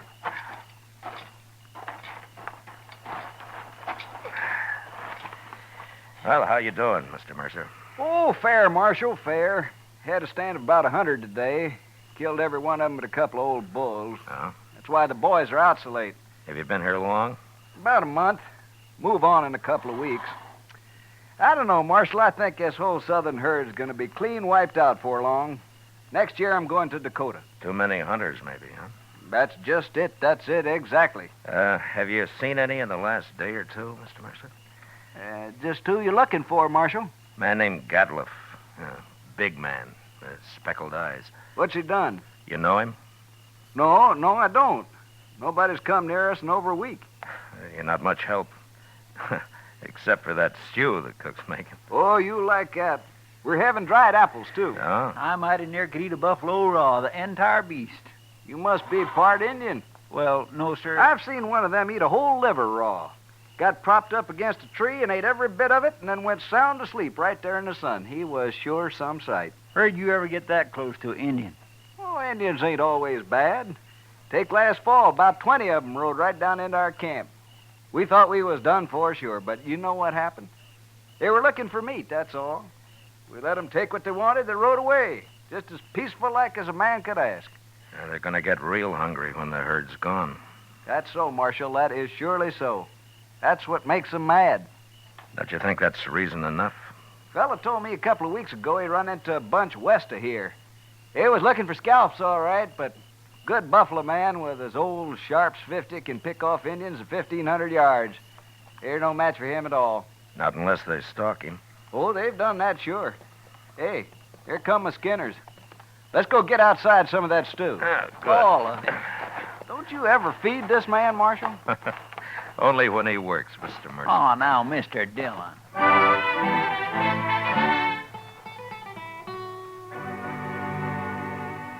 We spent the night in Tom Mercer's camp. And at dawn, just after breakfast, we said goodbye and rode on west. There was a lot of country out there, and all we could do was ride through it till we ran into him. In the next 2 days, we met plenty of hunters, but we didn't find Gatliff. About noon of the third day, we cut the trail of a wagon train and figured that it'd be that of a hide buyer's agent who'd come into the field to do business on the spot. And an hour or two later, we saw him. A long string of ox-drawn wagons piled high with buffalo hides. And there was a man on horseback leading the train. We rode up to him. Hello there. Well, that's quite a load you got, mister. 10,000 so far. But what are you doing way out here, Marshal? I'm looking for a hunter named Gatliff. You know him? Sure I do. Just picked up a load from his rick early this morning. Is he in trouble? Yeah, he sure is. Where is he? Straight south here a couple of miles.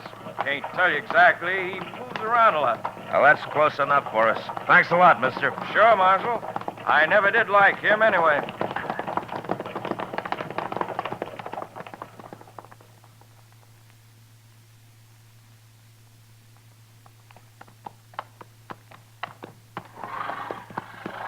There's an empty rick over yonder. That must be it.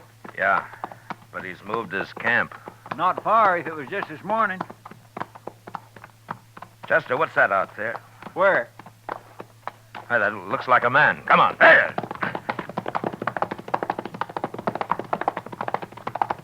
Oh.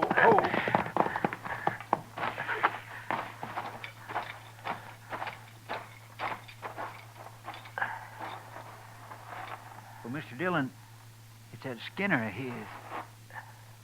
Get some water, Chester. Yes. Toby? Toby, can you hear me? He's been shot. Yes, sir. Here's the water. Yeah. Oh. Toby? It's Marshal Dillon. Give me a drink. Here you are.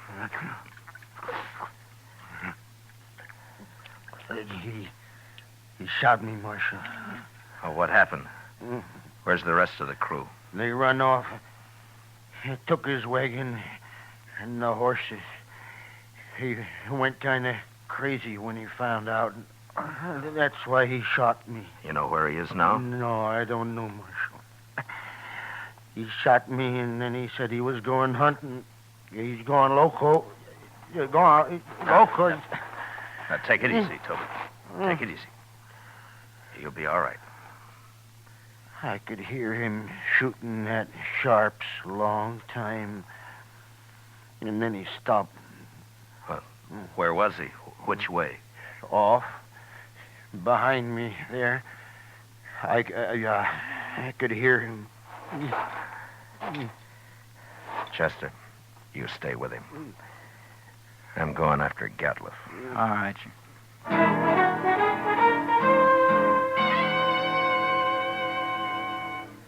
Off in the direction Toby had indicated, there lay a large, isolated hollow surrounded by low ridges. When I reached it, I dismounted, and I crawled up to where I could look down into it. There was no sign of Gatliff, but lying on the prairie floor were the bodies of countless fresh-killed buffalo. It was a strange sight. The old bulls, the cows, the little calves lying there blackening the prairie grass. I got up and stood, looking at it for a long time. And then suddenly, out in the middle, I thought I saw a slight movement. And a second later, there came the familiar boom of a Sharp's 50. And I dropped behind a ridge and waited. And then Chester rode up. Have you found him, Mr. Dillon? Yeah. I thought I'd better come along. You see... Toby's dead, is that it? Yes, sir. All right.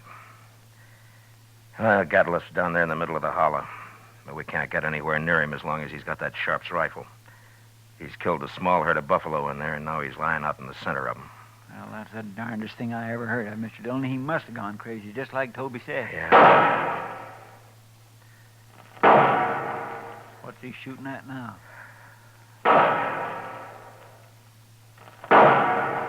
Mr. Dillon, the way he's spacing them shots. Yeah, that's the signal for help, Chester. Come on.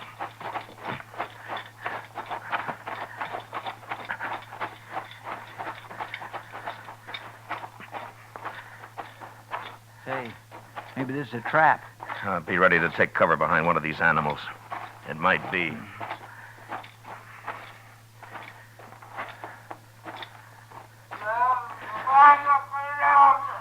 Sounds like he's been hurt. Yeah. Keep your head up.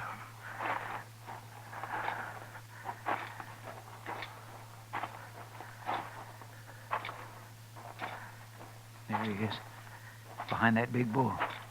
Yeah, I see him. Why, Mr. Dillon, he's all... There have been horses in here. Indians. My goodness. Come on.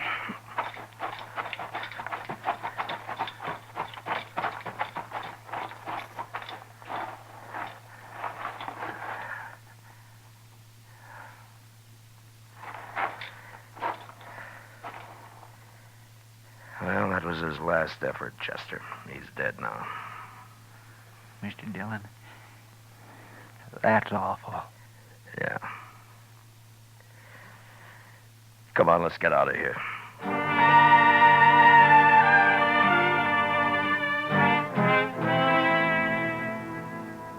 I don't know how the Indians caught Gatliff. He'd gone a little mad, and maybe that made it easy for him. But they finally got themselves a buffalo hunter. And into their unbelievably savage torture of him had gone all the hatred and desperation of a race being slowly starved and driven from their homeland. And then they'd put him there surrounded by his own bloody slaughter. And they'd gone off with a gesture of contempt, leaving his rifle and his ammunition by his side. And having seen what they did to him, I'll never know how he managed to fire even one of those shots. For all of his evil, Gatliff had died harder than any man I'd ever seen. Chester and I rode back to Dodge. And it was never mentioned between us again.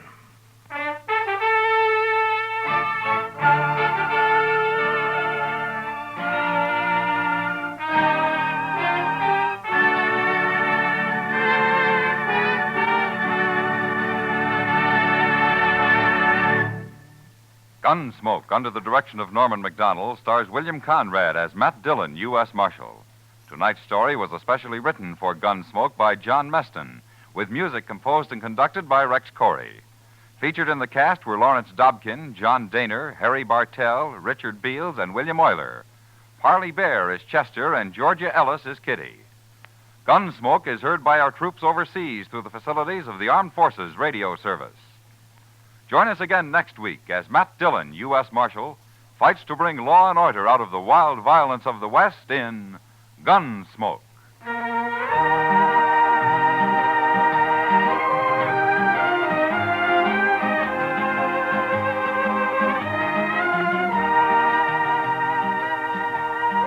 Monday night on CBS Radio, hear the concluded suspense production of Shakespeare's tragic drama Othello, starring Richard Widmark, Elliot Lewis, and Kathy Lewis. Also Monday night, don't miss the Lux Radio Theater's charming excursion into fantasy, The Bishop's Wife, starring Cary Grant and Phyllis Baxter. George Walsh speaking, and remember, there's fast, funny quizzing on The Bob Hawk Show, Monday evenings on the CBS Radio Network.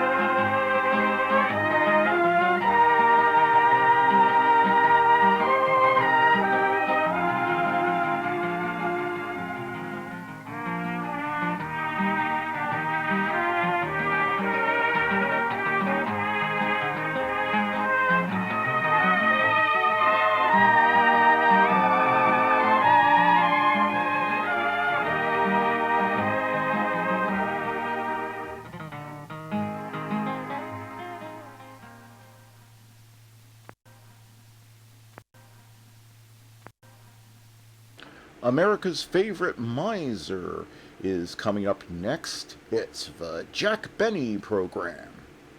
J-E-L-L-O. The Jell-O program, starring Jack Benny with Johnny Green and his orchestra. The orchestra opens the program with Everything Stops for Tea.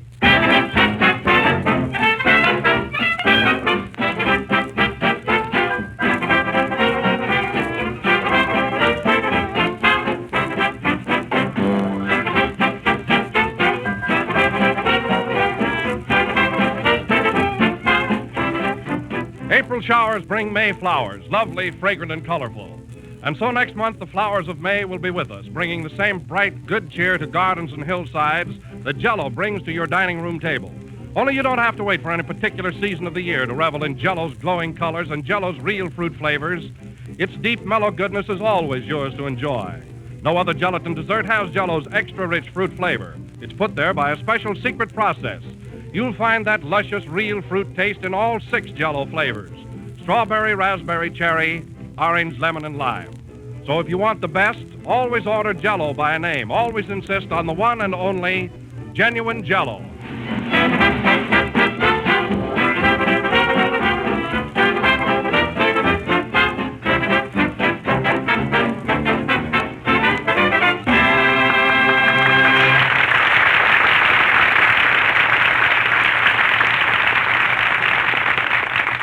And now we bring to you our weekly boogeyman, Jack Benny.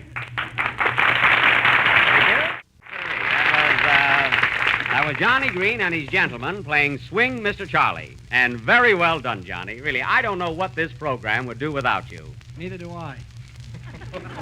Thanks, Johnny, but no kidding. I think you're swell, really. Would you mind saying that just a little louder, Jack? You know, my mother is listening in.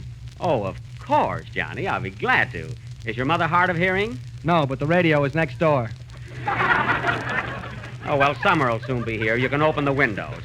Say, Jack, a telegram just came for you. A telegram? Oh, read it, Don. All right, here it is. It says, Jack Benny, care of J-E-L-L-O. Telegram. Dear Mr. Benny. Now, give me that wire. All right. Dear Mr. Benny, my husband and I both think you are a splendid example of American manhood. And we would like our son to grow up and be just like you, but he would rather have a bicycle.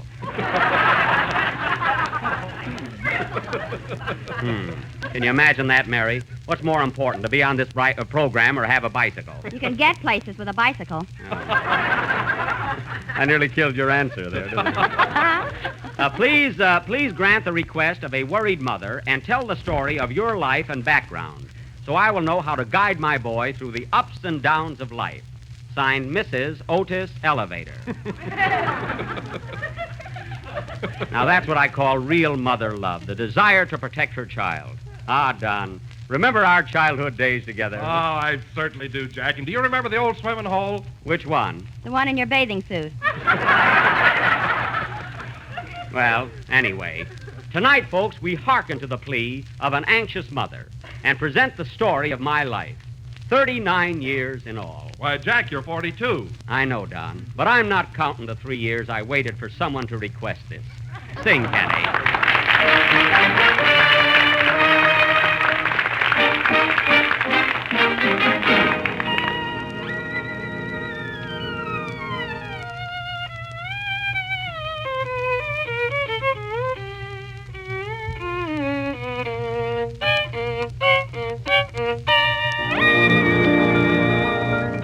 Crimson tropic moon covers land and sky. Cuban moon is smiling, never asking why. Let me hold you fast, darling, love will last. Vows we made will not be broken, I know. Maria, my own, rest within my arms. Maria, my own, blessed with all your charm. You have smiled on me, never dreamed I'd be with you constantly. You are mine, mine alone. Maria, my own, under Cuban skies. Maria, my own, I found paradise. It was there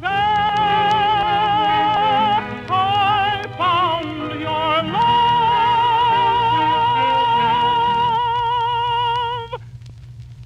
Maria, my own,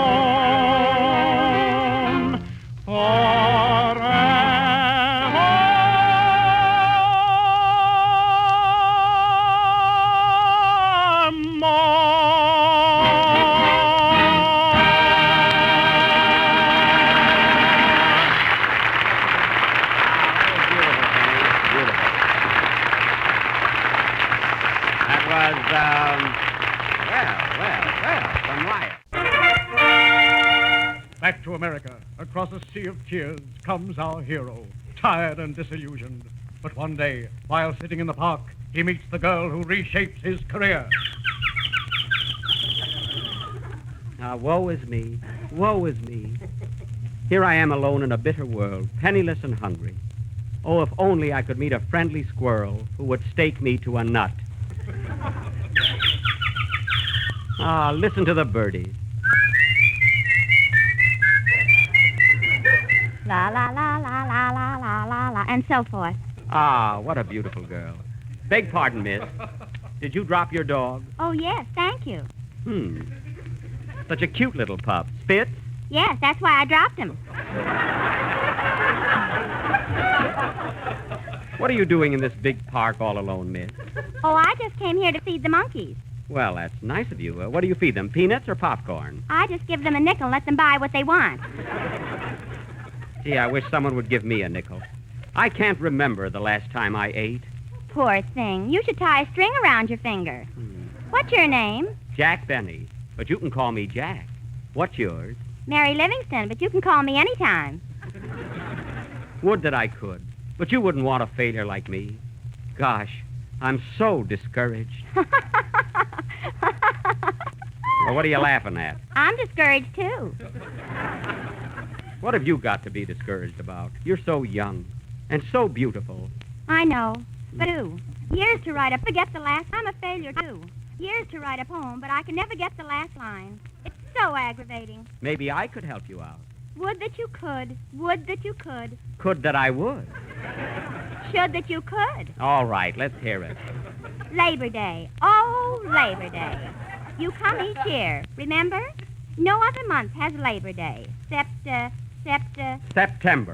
That's it. Gee, that's wonderful. Let's get married. No, I haven't a penny to my name, and we can't live on poetry. Why not? The paper gets stuck in my teeth. But you have inspired me. You have given me the will to carry on. I'll succeed and conquer the world. Hooray.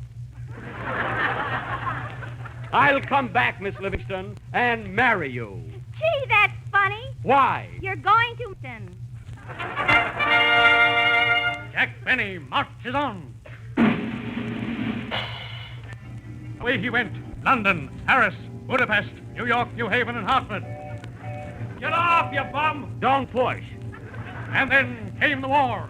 Hardship, struggle, boots. What are we fighting for? It's the Zero War. Men going over the top. Blood, muck, mire.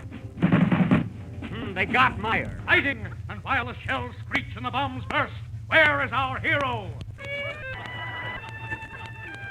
Then came the World's Fair in Chicago. Peanuts, popcorn, Cracker Jack, and lemonade. Then came the Black Bottom, the burning of Rome, and Schlepperman. Hello, Ensign. Came the crash of 1929. More margin. Jello with its 6 delicious flavors. Strawberry. Came Broadway 1936. Then came Jack Benny. Was there anything in it? Jello. Oh, Don. And then came the dog. Success. Will you marry me? Yes.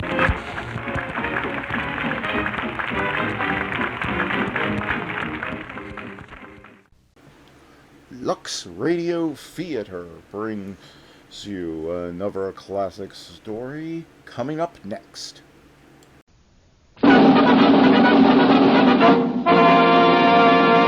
From Hollywood, California, the Lux Radio Theater presents Frederick March and Florence Eldridge in The Outsider with Douglas Montgomery.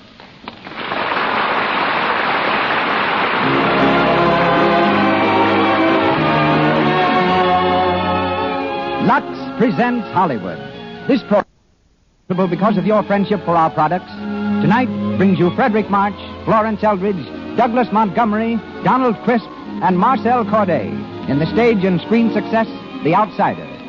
Also behind the footlights of our theater here on Hollywood Boulevard are two special guests, Miss Ann Dawkins, who tells us how motion pictures are edited, and Milton H. Berry, who, like the central figure of our play, is devoting his life to an amazing treatment for cripples.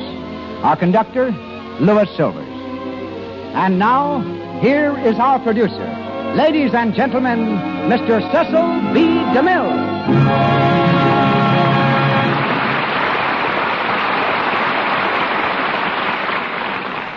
Greetings from Hollywood, ladies and gentlemen. The banks in recent years have had their ups and downs, but they suffered their severest loss when Frederick March became an actor. A surgeon removed Fred's appendix and his desire for banking at the same time.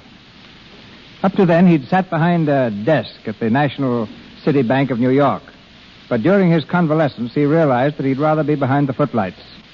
Even before then, Fred had longings for the theater.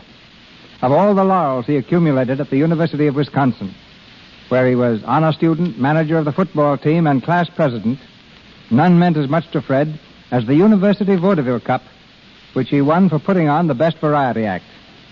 He met and married Florence Eldridge while they were playing together in stock. Then, as tonight, they were co-starred. Lovers of the legitimate theater will be delighted to learn that this fall, Frederick March and Florence Eldridge will leave their Beverly Hills home for a while and return to the New York stage. Mrs. March trains for the East a week from tonight, and she can blame me for holding her husband here. At the moment, Fred is up to his nautical boot tops, starring for me as Jean Lafitte in The Buccaneer. Tonight, however, He sheathes his cutlass, turns his back on the swamps of Louisiana, and becomes Anton Ragazzi in Dorothy Brandon's melodrama, The Outsider. His lovely wife is heard as Lalage Sturdy. Our all-star supporting cast features Douglas Montgomery as Basil, Donald Crisp as Dr. Sturdy, and Marcel Corday as Madame Clost. Curtain time.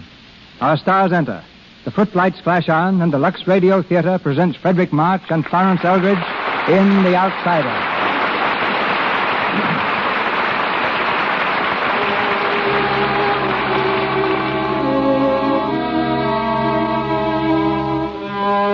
A dimly lighted room in a small house in London. A heavily shaded desk lamp throws deep shadows on the whitewashed walls. Behind the desk sits Anton Ragazzi. He's leaning back in his chair, his eyes closed. Somewhere, a clock strikes 3. And from the shadows on the other side of the room comes a low moan. A woman lies there, strapped to a table. Fastened to her legs are a series of weights, which slowly but surely are stretching her crippled bones back to normal. The table, like a modern instrument of torture, gleams brightly in the darkened room. She moans again, and Ragazzi comes softly to her side. Here. What's the matter? My legs, they hurt tonight. They feel as if they're being thrown from my body. Oh. Stop it. You wish to walk again, do you not? Yes. You must bear the pain. You must grit your teeth and clench your hands and say over and over to yourself, I have faith in Anton Ragazzi. I have faith. I have. But it's been so long now. So many days and weeks. And months, yes. The rack works slowly. Very slowly. It will soon be over. How soon? Tonight, I hope. Tonight? Tomorrow morning, Madame Clost, you will take your first step. I'll walk again. Quiet. You must rest. Hysterical patients are bad patients. You must take no chances.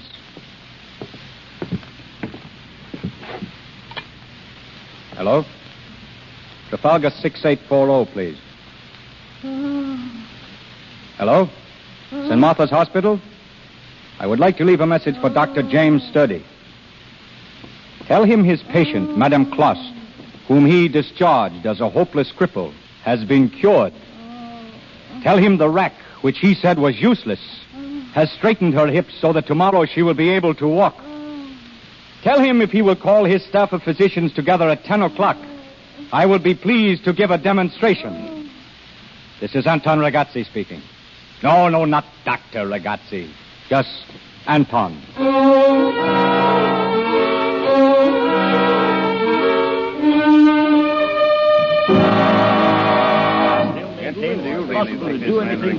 Gentlemen, please. Dr. Sturdy, it's my opinion we should recognize this Ragazzi. If he has a machine, a rack as he calls it, that will cure a lateral curvature, I'd like to know about it. So would I. You'll have your opportunity, Dr. Ladd. He's coming here at 10. But I may tell you frankly, I shall not be here. I have no faith in this man. Nor have I. He has no degree. He has no medical background. He's obviously a charlatan. But he has cured cripples. His facts prove it. Lad, I think you mistake the issue. We are all deeply interested in giving our patients the best treatment possible. But we cannot expose our patients to the risks of a cure which has not been tested and proved by competent physicians and surgeons. Well, that's not medicine. That's intolerance. Do you really believe I'm intolerant? Perhaps I ought to tell you why. That's hardly necessary, Dr. Sturdy. I'm intolerant because I've learned the mischief that quacks can do in the person of my own daughter, my own child. You know her, some of you? Oh, yes, of course. You know that she's beautiful, talented. Yes. You also know that from her hips down she is a hopeless and helpless cripple. She wasn't born that way. There was some slight dislocation, but I never knew it. Her mother died when she was born, and I refused to look at my child. I sent her away to some people in the country. Then I left England. The people never wrote. I didn't know until 3 years later that my child still couldn't walk. She crawled, dragging one little foot. They were having her treated by a local bone setter, an unlicensed physician. That's a terrible thing, Sturdy, a terrible thing. I think I knew I was a father then for the first time. But before I could reach her, the child's hip had been so twisted and torn that nothing could be done. Nothing ever will be done because of my neglect. Sturdy, I think we hardly realize she is a cripple. She has such charm. Spirit. Her gift, wonderful. Yes, her music. She has her music. Father, have you quite forgotten me? Oh, Lally, dear. Oh, good morning, Miss Sturdy. How are you today, May I come in? Or are you saying dreadful things I mustn't hear? Of course not. Come in, dear. May I help? Thank you, no. I can manage a short walk. How are you, Dr. Ladd? Dr. Tolley? Come and sit down, Oh, Lally. no, I can't really. I only came to pick up Father. He promised he wouldn't be late, because I've got a big rehearsal this morning. At Albert Hall? My new song cycle, Moorland Love Songs. You know the lyrics? Basil Owens, aren't they? Yes. Yes. We've been collaborating. He writes beautiful things. They'll go well to your music. You conduct yourself. No, I can't, Dr. Ladd. You see, the thing takes nearly half an hour, and I can't stand that long without my stick. But I think this new conductor they have can give me what I want. I've heard he's quite good. But he isn't me. Now, don't think how you'd feel if you had to watch another surgeon performing your pet operation. Oh, well, I should be used to it. Come along, darling. Goodbye, everyone. Goodbye, Miss Sturdy. Goodbye, Lally. Goodbye, Miss Sturdy. You see? You see the way she has to drag herself? I will not meet this man who in his presumptuous ignorance may do to another what has been done to mine. Good morning, gentlemen. Good morning, sir. Good morning. Well? Well, lad? Sturdy is the finest chief of staff this hospital ever had. Stand by.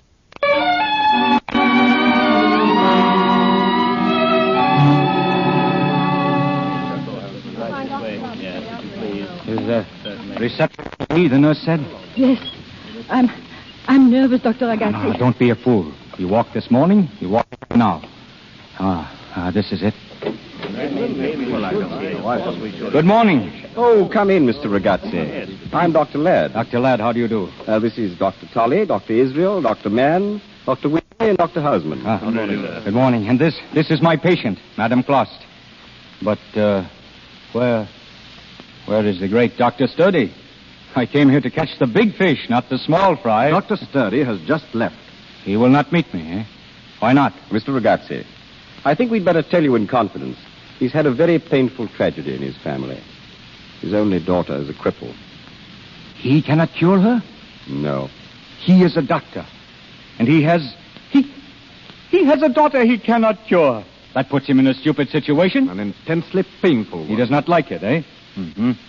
He would like it still less if I were to cure her. I've heard you claim to cure almost anything. Not claim, Doctor. I have proved it. Madame Clark was one of your patients here. She was incurable. You admitted it, all of you. Now watch. Madame Clost, will you walk across the room, please? Yes, sir. Yes. Come. No hesitation. Walk. I'm sorry. Is this all right? There. You see, Doctor? Hardly any limp. What little there is, I shall fix on my rack. Dr. Ladd. Yes, orderly? This table... You don't touch it. Let go. Sorry, sir. I took the liberty of having my rack sent over. For your approval, of course, gentlemen. There. Now examine it, please. Notice how light it is, and yet how strong. The workmanship is beautiful. Yes, that's because I made it with my own hands. The wheel that turns the pulleys is worked by electricity. Oh. You cannot see the turning it because it pulls only the 1,000th part of an inch an hour. That is gentle, eh? Yes, it's ingenious. I'd like Dr. Sturdy to have seen this. He would not have looked at it because the rack has succeeded where he has failed. Oh, that's not the point, Mr. Ragazzi. Dr. Sturdy has no objection to your machine. It is more, I think, a matter of your qualifications to use it. What does that mean? You have no degree. Oh, I see. You want me to have letters after my name, eh? That satisfies you and satisfies the public. All right, then give them to me. Are you suggesting that we should recommend the Royal College of Surgeons to confer an honorary degree on you? And why not? Have you ever served an internship or studied anatomy except from a book? Yes. Where, may I ask? Where, may you ask? In America. In the stockyards at Chicago. The slaughterhouse. Good God. Then are we to understand that you began as a butcher? A butcher? No. I began as apprentice to my uncle. He made apparatus for doctors. They came to us and asked us to make instruments that were mechanical impossibilities. So I said to my uncle, release me for 1 year. I'll go and cut up carcasses to find out how the joints fit in the sockets, what holds them and what makes them bend. And then we will make the finest instruments in all the world. Well, it's unheard of. You're shocked, eh? Mr. Ragazzi, we appreciate your energy, your enterprise, and your courage. And we realize that you cannot be and should not be content to be merely a mechanic working under surgeons. Then why not do the theoretical work also? Qualify. What? Spend 4 years like a little boy studying books and writing answers to examination papers? You think I'd leave my work all that time? Leave crippled people waiting to be cured? Children? So I can learn Greek and Latin names for English bones? Oh, no. Then understand. If you won't qualify, you must undertake no case without a surgeon. You forbid me to take cases without you. That is our rule. To prevent unemployment among surgeons, eh? To protect the public from unqualified practitioners. There's no back door to the Royal College of Surgeons, and no lift. Those who wish to enter must climb by the front door steps. Or remain outside. I will not stay outside. However much you bar me out, I will come in. I'll break down bars and bolts. I'll blow a hole in the back wall to make a door for me. I'll set the world on fire to burn your college down. Keep me out when they have let you in. Oh, no. No, gentlemen. No.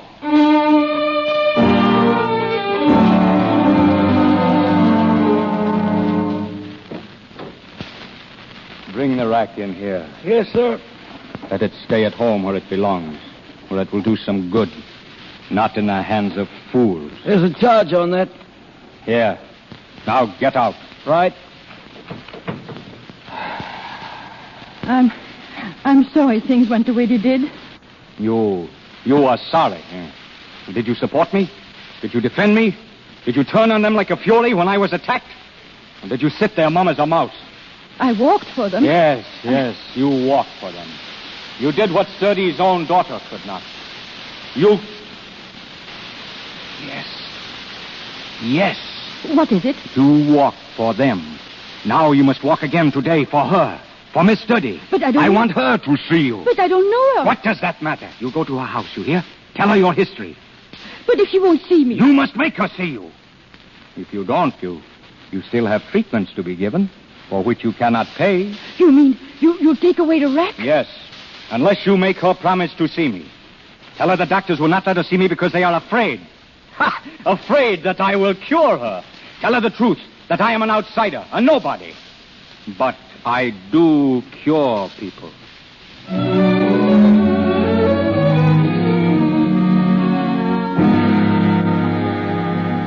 And that's what he said, Miss Sturdy.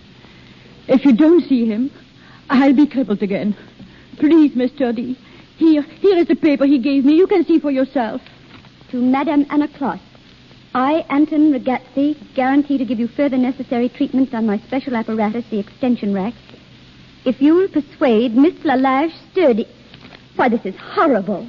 Basil, help me up, please. Of course, dear. But hadn't you better stay where you are? I've never heard of such a thing in my life. Is this man human? He will sign it if you will let him come here. Only to see him. He asks nothing more. Please, Miss Sturdy, do this for me. You don't know what it is to be a cripple. I don't. No, you are rich. You need never go when you're tired. You lie in bed on couches. You are carried by your servants. What does it matter? What does it hurt you to be lame? But me... Please don't cry. I know how it must be for you. I'll see him. Oh, thank you. May I tell him now? Yes, tell him. God bless you, Miss Sturdy. Basil, you stay? Of course, Lally. Here, sit down. He doesn't seem to be the sort of person you ought to see alone. The arrogance. The insolent arrogance. He's only got to see me, and I'll be persuaded to let him treat me. But, Lally, if he could cure you... You know, he does cure people. I've read about him. You'd be a woman, Lally. Not a spirit in a prison. Basil, don't. Don't make me hope. Father says I mustn't. Sorry? You've been wonderful, Basil, all these years. You don't know what it's meant to have someone outside my family who didn't treat me as a cripple. You've never done that. I've never thought of you as one. Haven't you, Basil? But if he could do something, anything, are you going to tell him your father says there's no hope? I'm not going to tell him anything, or even let him see me walk. I'll just listen quietly to what he has to say, and then tell him that he's had his pound of flesh, but that he shan't touch one single bone. That's all? That's all, Basil.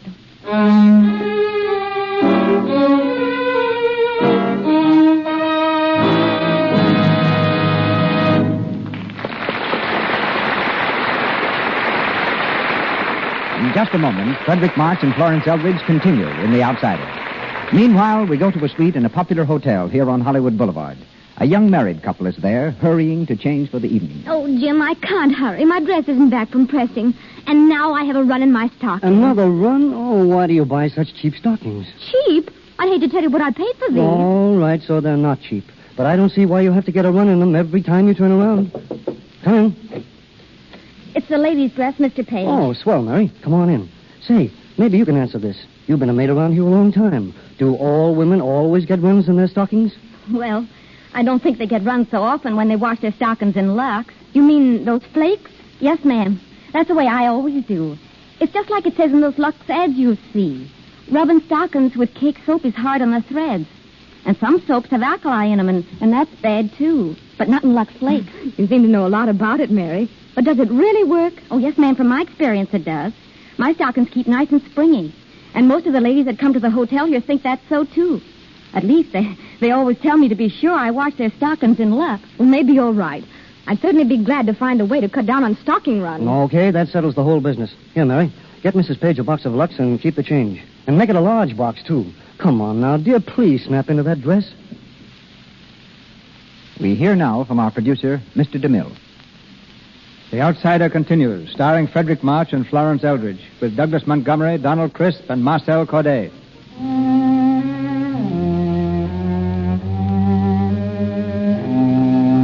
It's 1 hour later. The large sturdy lies on her couch in the sitting room, waiting for Ragazzi. Basil hovers about nervously, arranging the pillows. Suddenly the door is flung open, and Anton Ragazzi, unannounced, stands smiling in the doorway. How do you do? I am Anton Ragazzi. Do you usually enter a room without knocking? Only when I am in a hurry. Your pardon, please. I am the large sturdy. Miss Sturdy. This is Mr. Basil Owen. How do you do? How do you do? I understand that you will sign this paper if I agree to give you an interview. Certainly. Then you shall have one. Now, please sign. Of course. You must not look at me like that. I am not such a villain. But you would have tortured that poor woman. You think I'd take away the rack from her and spoil my best advertisement? But I had to make her think I would. Do you call that honest? Perhaps not. But that should reassure you. To know that you're not honest? Certainly. If I were not genius, I should have to be. Oh, I say. All is forgiven to celebrities. Basil, this man is impossible. Don't get up, dear. Yes. Let her walk. I want to watch. Ah, yes. What are you doing? You're looking at me like a doctor. I won't have it. Basil. No. It's all right. I have seen you walk. And when you were not thinking, that is good, eh? Lally, don't mind. I do mind. Mr. Owen, take her to the sofa. I will not look. Here, Lally. Are you comfortable? Yes, thank you. You are recovered from the shock? Mr. Ragazzi. Not quite, eh? Then I will sit down and assume a bedside manner to reassure you. Now, put out your tongue and say 99. Oh, yes. Yes, you have the croup. Oh, why do I laugh? Because I make you. I make you let me in. I make you walk. I make you laugh. And... Can you make her well? Basil. Does she want to be well? Of course she does. She does not say so. No, I will not cure her. She shall stay a cripple. That will please her father, eh? That's a lie. Mr. Ragazzi, I didn't mean to see you. I know you did not. But as we've got so far... We have got so far, have we? You'd better see the X-ray photos of me. Then you'll know. And then you'll leave. Will I? Shall I ring for them, Lally? Yes, please. Oh, no. Ask Miss Cross to give them to you. I'll be back right away. Very handsome young man, eh? Yes. You love him, eh? You want to marry him? No. Oh, yes. But you would not curse him with a crippled wife, eh? Some other woman gets him, eh? That's not nice for you. And even if you were married to him, he would go to golf and dance with other women, eh? That's all the young ones think of nowadays, you know, dance. And they hold each other pretty close, too. Makes them think of marriage, eh? You beast. Yes. A man is a beast. He's a dog. A dancing dog. What a pity you are a beauty. It's no good. Must be a fine torture lying here knowing what a good time you would have if you were not a cripple, eh? Men would go mad for you. Throw themselves at your feet. You don't want that now, eh? But if I cure you... Get away from me. What are you? A temptation of the devil? Or an answer to my prayer? Half and half. I am not all bad. There they are. The X-ray. Aha, let me see. Quick, the X-ray. Aha. Well? Tell me. Miss Sturdy, now I know I can cure you. You're sure? I'm positive. Lally. Basil, don't look at me like that as though you saw me with new eyes. You mustn't. I must. Oh, Lally, see yourself as he can make you. Will it hurt? Will there be much pain? Yes. How long? For 1 year. Lying down? Strapped on my rack so that you cannot move. 12 months. And then I shall say, rise up and walk. Oh. No more limping, no more lurching, no more crutches, no more boots like clumping hoofs. But you shall dance in Cinderella slippers with your prince. With me, Lally. Oh, Basil, don't. I can't believe it. Oh, I can't till Father says it's true. He will say it is not true. What? He will believe it is not. But which will you believe? Me or him? I don't know. I don't know.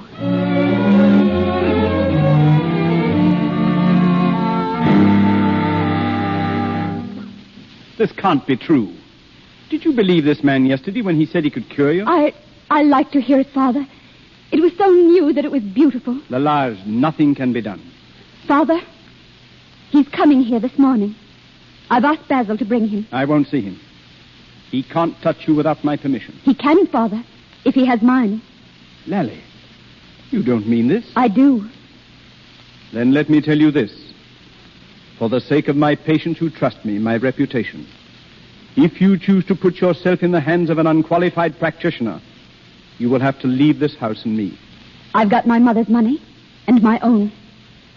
I'll leave today. Lally, has this man hypnotized you? Perhaps.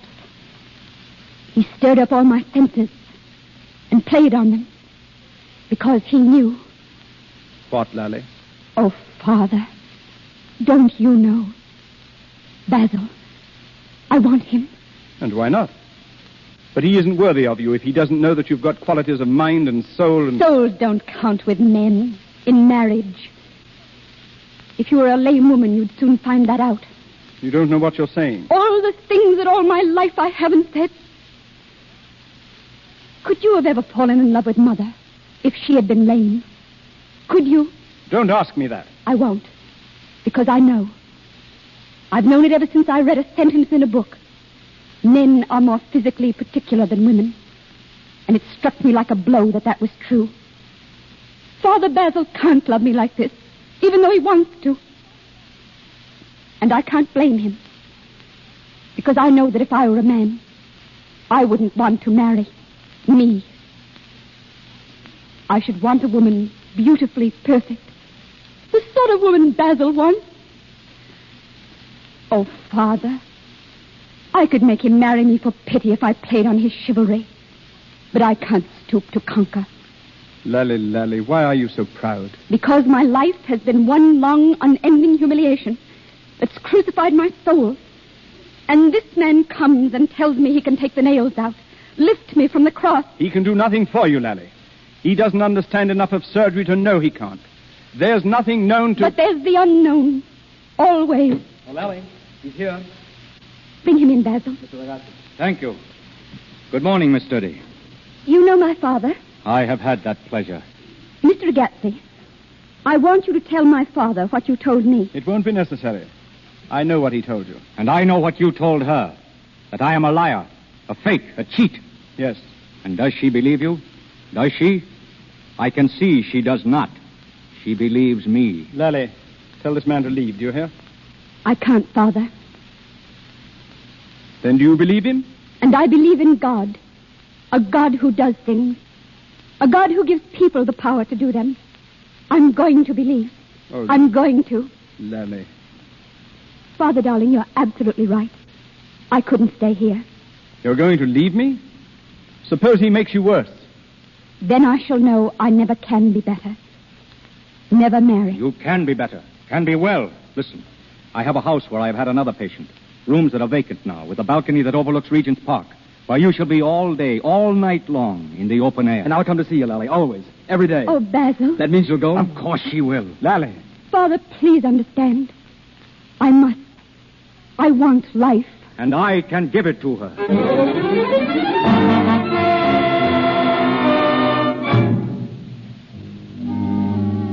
right leg is fastened. Yes, sir. Now the left.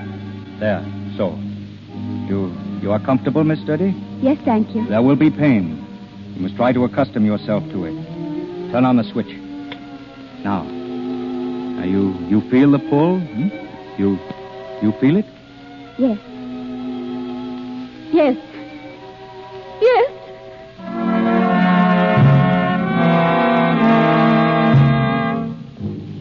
Increase on the left leg, increase on the right. You understand, Madame Clost? Yes, sir. The rack is doing well, Miss Study. I have been gradually strengthening the pull. I could tell. The night seems so much longer now.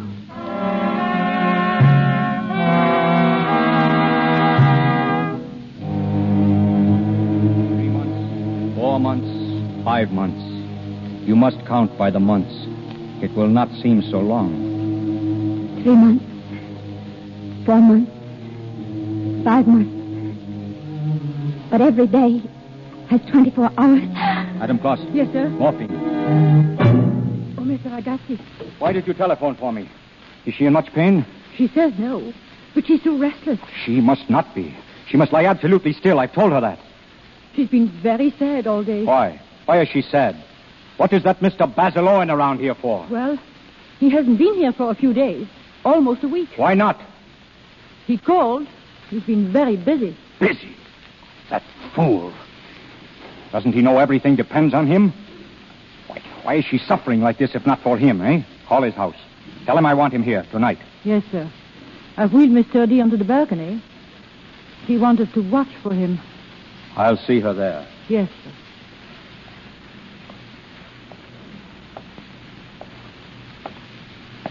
Is that you, Anton? Anton himself. I thought I heard you inside. You recognize my voice, eh? I recognized your language. Who is the fool? Some friend of Madame Clost. A man called Richardson. He lives in Putney. Why did you come tonight? Oh, because I passed here on my way back from the palace. I was dining with the king. It is agreed, no lies, eh? No. I came because Madame Clost phoned me. She said you were restless. So when I met your Mr. Basil Owen downstairs, I told him he must not come up to excite you. Then he did come? Of course he did. He told you that he would. No, he only said he might. And so you wondered if he would, hmm? And when a woman wonders if a man will come, she wonders if he loves her. Now you know, eh? Yes. He sends you all his love and 1,000 kisses. All his love? All. And says, good night, sleep well, and dream of him. You mustn't think he's been neglecting me. He's come every time he could. It's been dreadful for him all these months. Dreadful? To watch your spirit conquer your pain? To see me suffer. He can't stand suffering. A woman should always be beautiful. Should she? You think that is the only thing that matters to a man? You're talking like my father. And when I asked him if he could have fallen in love with a cripple... Yes? He wouldn't answer me. Then let me answer for him. I tell you, it is possible. I tell you... What? Nothing. You make yourself well for Mr. Basil. You make yourself beautiful and strong. It will be safer. But he wants me.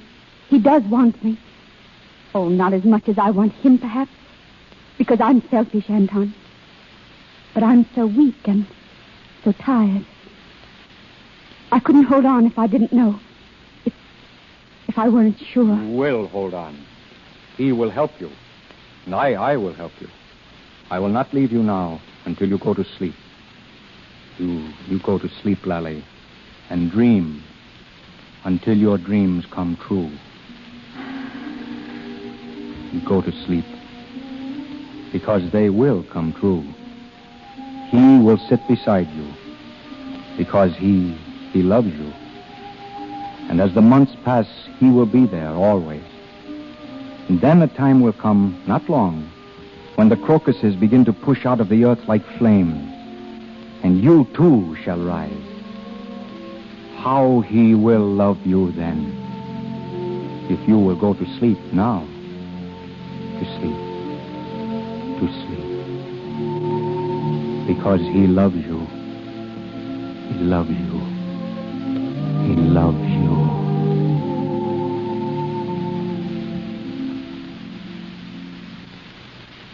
Mr. Ragazzi. What? Mr. Owen is here, in the living room. Stay with her. If she wakes in pain, give her morphine again. She must sleep tonight.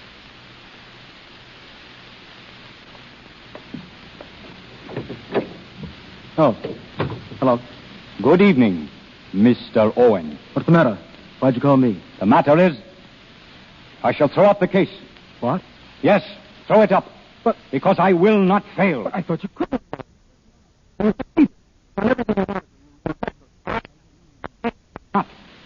You must lie.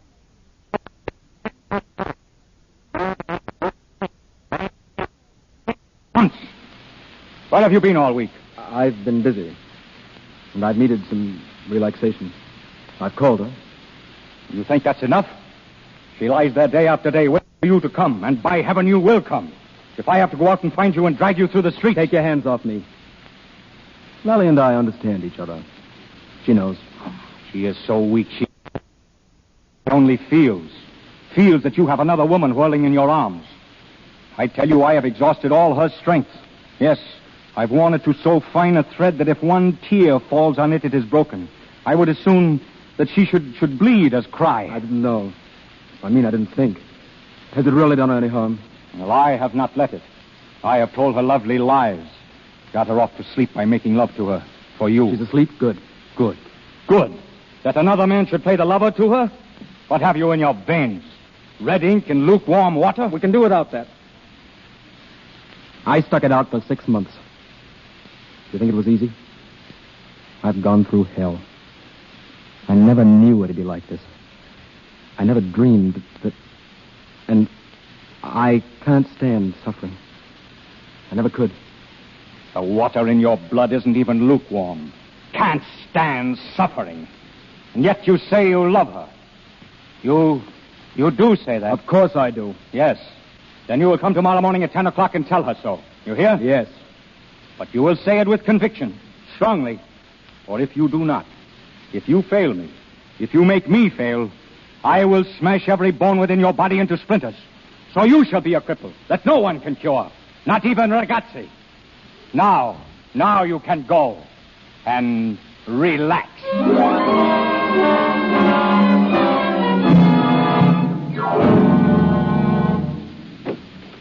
Mr. Ragazzi. Well, how is she? She woke up twice. I had to give her the morphine, but it doesn't seem to put her off. She's half under and half awake. She keeps calling for Mr. Owen. I'll see her. You wait outside. Yes, sir. Basil. Basil. Basil, where are you? Basil. Is that you? Is it you, Basil? Yes. I knew you'd come.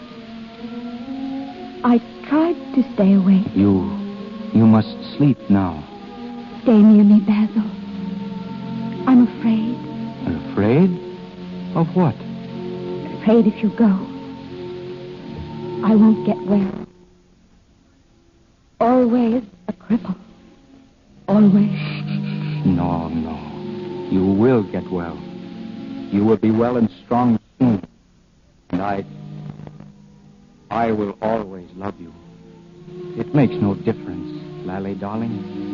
You must believe that. It makes no difference. No matter what happens, I love you. Basil. You must sleep now. Good night. Aren't you going to kiss me, Daddy? Yes. Good night, Lally. Good night, darling.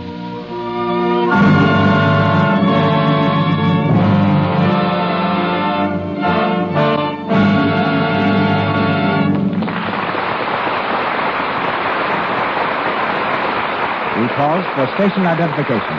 This is the Columbia Broadcasting System.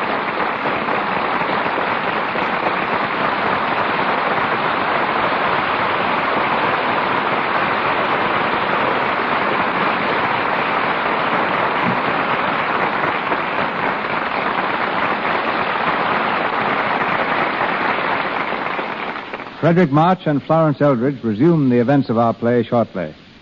Tonight, our inside glimpse of Hollywood centers on film cutting. Film editors are to motion pictures what city editors are to newspapers. As the DeMille film editor, Miss Ann Borkins has helped me make pictures for 25 years. And hers are the only hands, apart from my own, to which I've entrusted a film cutter's shears. Having gone through more than 1 million feet of film, Ann is now well equipped to answer the question that is probably first in your minds. What does a film editor do? Well, C.B., I'd say we cut out of a finished picture everything that is not essential to the most effective telling of the story. It's a great deal like putting a jigsaw puzzle together, because the last scenes of a picture may be filmed first for production economy, and the first scenes filmed last. You get an idea of how much cutting is required when you stop to think that if all the film photographed for souls at sea, for example, were shown, it would take 36 hours to run the picture. The average picture, when cut, runs about 90 minutes. I suppose you editors wonder why we directors don't save you a lot of trouble by shooting only what's good. No, we know that each scene has to be shot from many different angles. Otherwise, the set might have to be rebuilt at great expense if certain close-ups and angles were overlooked. Frequently, some of the best scenes and touches in a picture are the result of gambling a few extra feet of film. There are some things, however, that we can always depend upon to photograph the same, like scenery, properties, or costumes. I can remember the trouble we had years ago when costumes lost their sparkle or faded a little as the months of shooting went by. Complete new wardrobes often had to be made. We've eliminated that great waste today, or I should say the people behind this program have largely eliminated it with Lux Flakes. Lux is the official wardrobe care at Paramount because it keeps costumes looking glamorously fresh for the camera. It's a very rare case when I have to cut a strip of film because of costumes. Well, the contributions of the film editors are not only visual, they also work miracles with sound. And one of our tricks is what we call pinching. That consists of taking the soundtrack of a speech that is delivered too slowly and speeding it up by removing the silent portions between the words. We've also developed another science called dubbing. In Mr. DeMille's picture, The Crusades, 2 armies of knights in armor rode madly across a field and crashed together while riding at full tilt. We made separate soundtracks of thundering hoofs, clashing armor, shouting men, and the rain of blows on shields. Then we fused them all together. The result was that we had a realistic battle scene filled with many different sounds, and yet each sound remained distinct, like the instruments of a symphony. That, roughly, is what the film editor does to make a picture more exciting. If you don't mind, Chief, I'll cut right here. Thanks, Annie.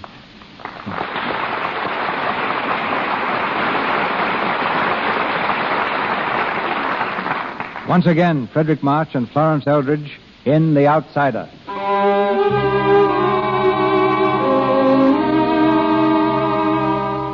Six months have dragged wearily by, months of torture and endless waiting.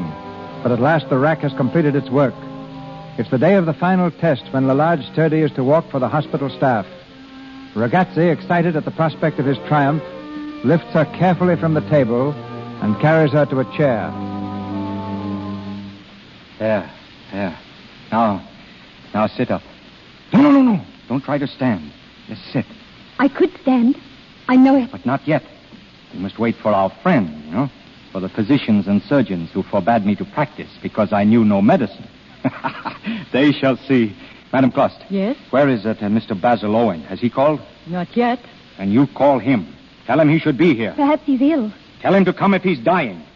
If not, I'll go and bring him dead. Yes, sir. You mustn't go, Anton. You must be here when the doctors come. I won't have your triumph spoiled. I have no triumph if you have not yours. What do you mean? When first you walk, you want to go to Basil Owen. Hmm? I want him to be here. I also. Why? Because for you and for him, I have made something straight again. Hmm? Yes. I've never even thanked you, Anton. Oh, I want no thanks. I shall have glory. Is that all you care about? Yes. It's strange. You've done everything for me. And yet I must have felt it wasn't for me. Because I'll remember what he did when I've forgotten. He? Basil.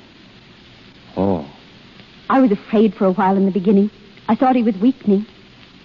And then one night he came to me, after you'd put me to sleep. And I knew then that he was mine. All mine. He told me it made no difference. That was love, Anton. Real love. For the first time. Yes. Yes, it was. And so because of that love, when you take your first step, I shall go to him.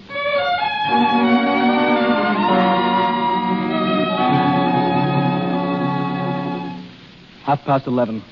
Why in heaven's name don't they come? Basil, sit down. You're walking around like a caged tiger. I can't help it. I'm nervous. I'm not. Look, see my hand? I don't see how you can be so calm. Because I have faith, Basil. In myself, in Anton, in you. You're so sure. Yes. It's hard to explain, but I am sure. Perhaps it's because I have so little to lose. Because even if I should fail, I could still be happy. Happy? Lally, how can you say that? Well, you said it for me. Remember? It makes no difference, darling. I love you. No matter what happens, I love you. Lally, I don't know what you mean. Well, that night you came to me when I was alone. I don't know what you mean, Lally. Basil, you are nervous. You haven't forgotten. Forgotten what? Lally, darling, you must have been dreaming. Oh, I see.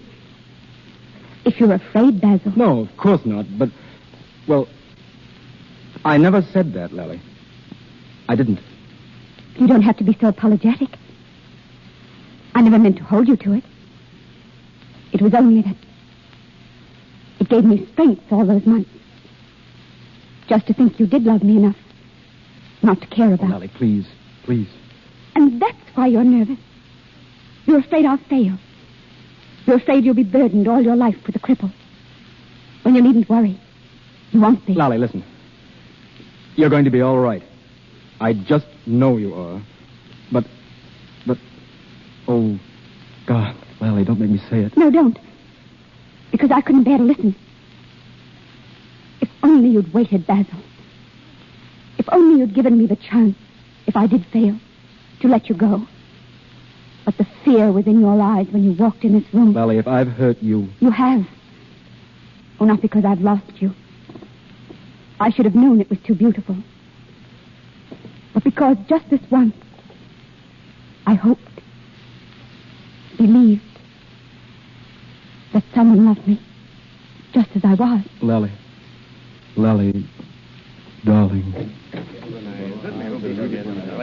Here, gentlemen, here. Our laboratory, where we will perform the great experiment. Lally, you're all right? Lally? Yes. Now, gentlemen, you have seen the X-ray plates. You have seen how the bones have been stretched. Now you shall see the final proof. Miss Sturdy has still not taken her first step. We have been waiting for you. Now, Mr. Owen, will you stand over there, please? No. In front of her chair, about 10 steps away. There. Now, Miss Sturdy, take my hand.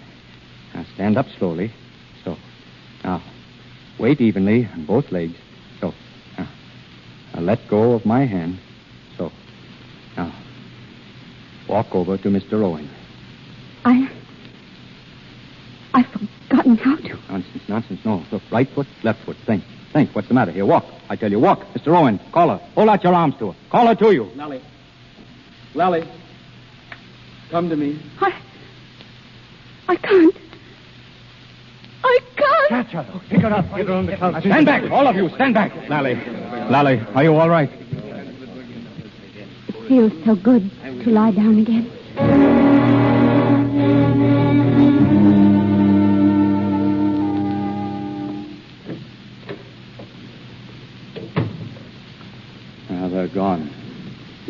All of them. Yes. All of them. How do you feel? I feel nothing. Why don't you cry? Why don't you scream and bring down curses on my head? That wouldn't help. It isn't your fault. You tried. And I failed you. 12 months of torture. 12 months. And you don't hate me. No, Anton. Come in. Dr. Sturdy is here. Father! Lally. Oh, Father! Lally, my darling, don't cry. Don't cry, darling. You know. They just told me. That Ragazzi has failed. Yes. I have sent it to the papers myself. Mr. Ragazzi, it was not necessary. You think I cannot take my medicine? That I am finished? Oh, no. No, you can tell your doctor friends with notebooks that I'll begin again tonight. I found out the doctors know something that I do not.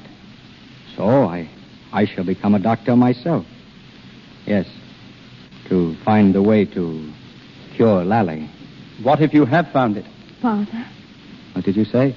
Mr. Ragazzi, you have taught me how to cure my daughter. How to cure her? I've seen your x-rays. I know now what we can do. Father, don't say it just to make me feel. It's true, Lally. You'll walk again. You will. Oh, God. Lally. Then it has not all been wasted? It's just beginning. She'll owe it all to you, Mr. Ragazzi. Thank you. Thank you, Doctor. I would like to feel I did something. I'm going to take her home now. I'll have the car brought around.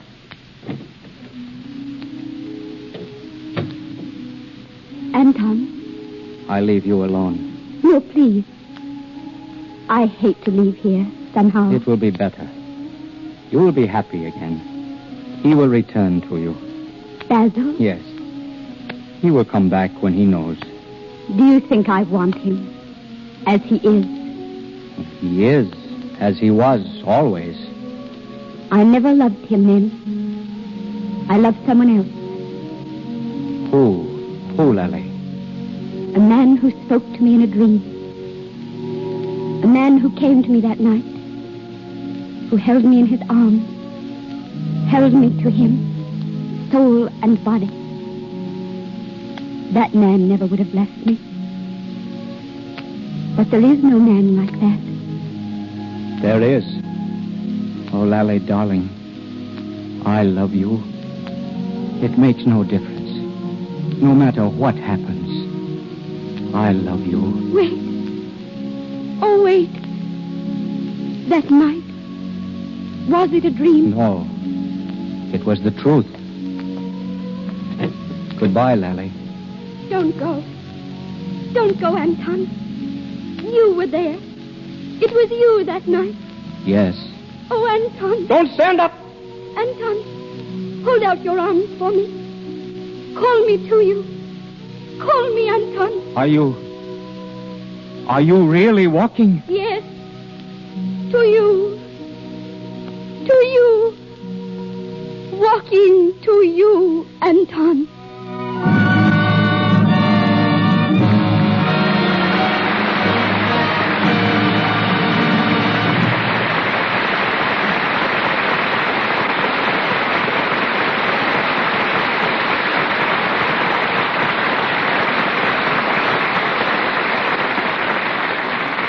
Our play ends, but not our stars' performances.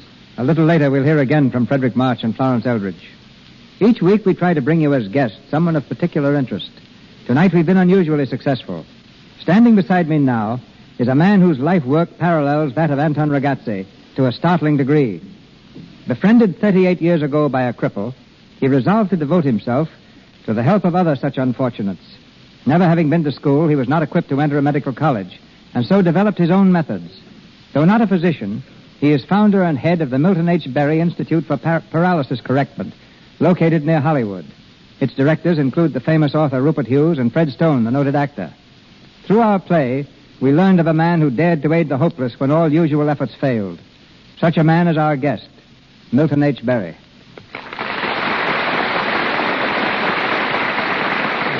Thank you, Mr. DeMille, and permit me to state that I am not a doctor. I'm a teacher. My institute is a school, not a hospital. Those who come to me are not looked upon as patients. They are pupils. And from my friend Rupert Hughes, I've learned some amazing things concerning your work. Of little children who've come to you helplessly crippled. Of men and women whose spines have been broken in automobile accidents, brought back to health and normal activity.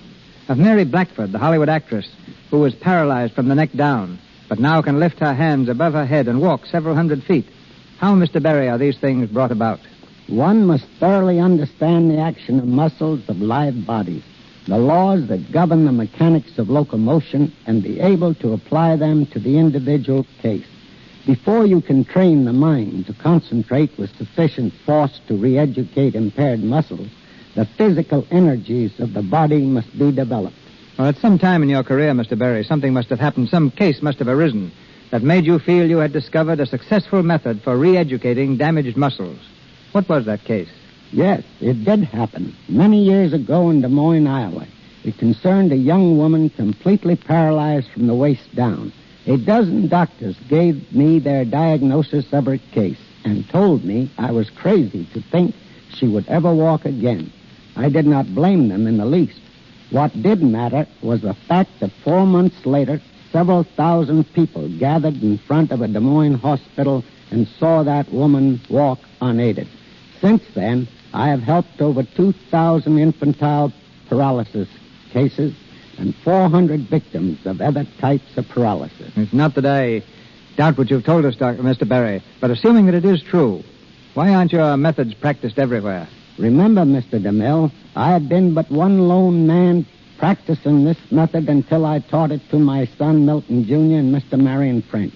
Our foundation, which is strictly non-profit, was formed for the purpose of establishing a larger school to teach this method to qualified young men and women who in turn can go to centers of population and do just as we've been doing at the Berry Institute. Until the plans of the foundation are complete, I am limited to 100 cases at one time.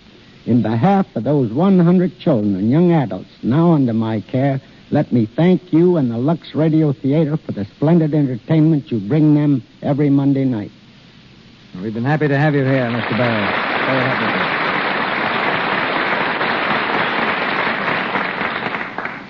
To Mr. and Mrs. Frederick March, I owe a debt of gratitude. To Miss Eldridge for helping me interest her husband in the role of Jean Lafitte, and to Fred for the superb characterization he's giving Lafitte in The Buccaneer. Such great material, CB, it's pretty hard to miss.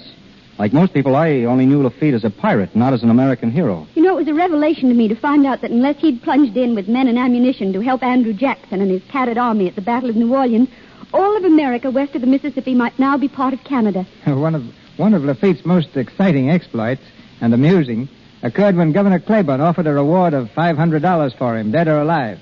Lafitte was so indignant at the small amount, he rode around New Orleans posting offers of $10,000 for the governor, dead or alive. And that Buccaneer was the only pirate in history who saved a nation.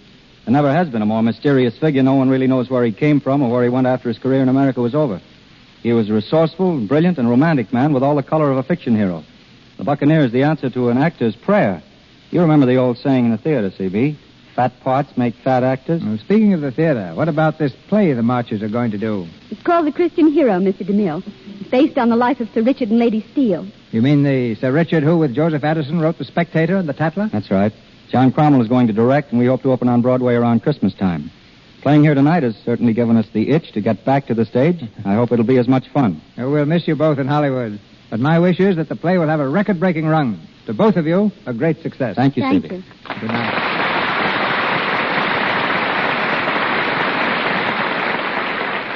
When Edna Ferber wrote Cimarron, she enriched modern literature and the screen with one of the most compelling stories ever dedicated to the romantic West. Our adaptation of that story awaits you next Monday night. Had we personally asked each one of you, whom, above all others, would you choose for the spirited role of Yancey Cravat, I feel certain your decision would be identical with our own. So we bring you Clark Gable. Starring with Mr. Gable, Virginia Bruce, and a special guest, Miss Edna Ferber.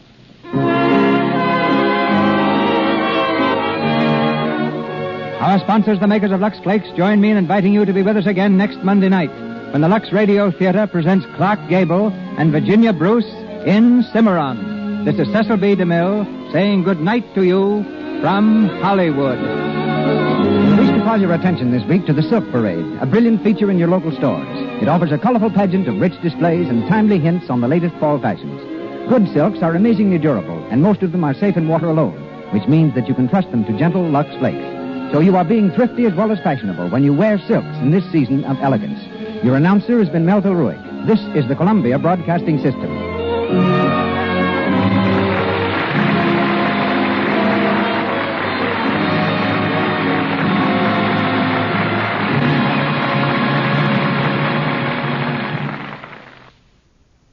The Warrior of the Woodland, Ranger Bill, is coming up next.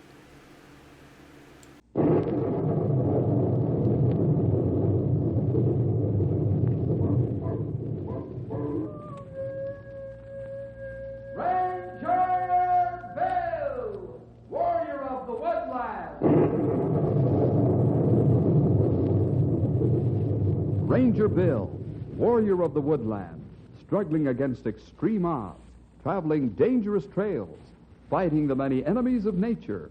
This is the job of the guardian of the forest, Ranger Bill. Pouring rain, freezing cold, blistering heat, snow, floods, bears, rattlesnakes, mountain lions. Yes, all this in exchange for the satisfaction and pride of a job well done.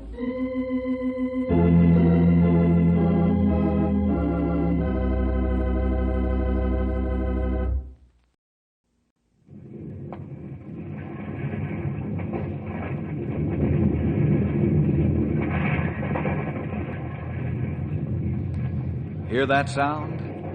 Those are sounds that come from the forest and mountain wilderness during a bitterly cold spell. It's 30 below zero out there. That's too cold for man or beast. But the ice jams and cracks and glaciers are on the move. And we're going to have to go out in that refrigerator before this story's over. Well, what do you say we drop out to see a friend of mine at one of the large lumber camps near Knotty Pine?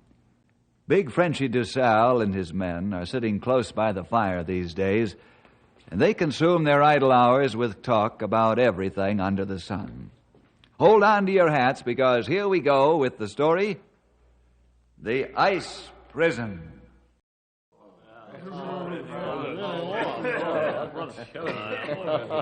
Hey, Lefty, it will not get any warmer by you watching the thermometer, eh? I thought maybe I could stare at it long enough to make it warm up. Frenchy, you think it will not work. Only way to warm it up is bring it inside. Or else go outside and hold a candle under it. The thermometer, what's she say, huh? Still 30 below zero. Oh, that is too cold for anybody. Even Frenchy freeze in weather like that. This is too cold even for polar bears. They need electric red flannels to keep them warm, eh? Hey. What is it? It's a man. Yeah, and he's in bad shape. He must have fallen in water. Well, don't stand there like logs. Catch him before he falls. Let's get him up there. Hold him up there. Come on there. Help him there. Come on. Put him over there on the cot. Lefty, George, you fellows take off for town. Get doctor. Quick about it now.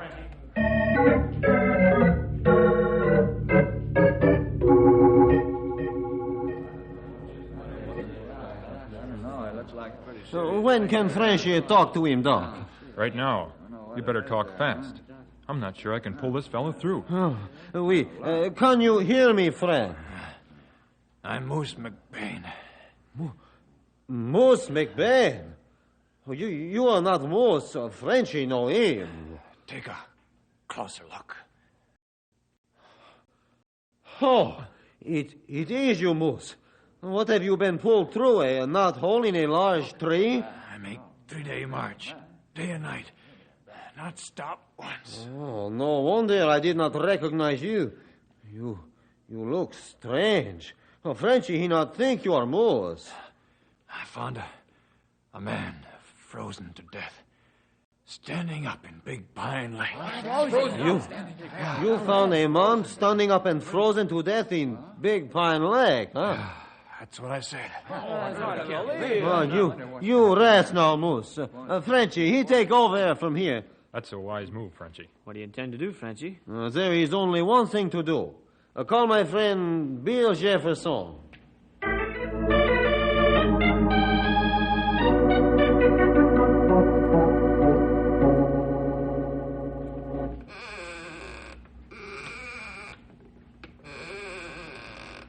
How do you like that platform rocker we bought you, Stumpy?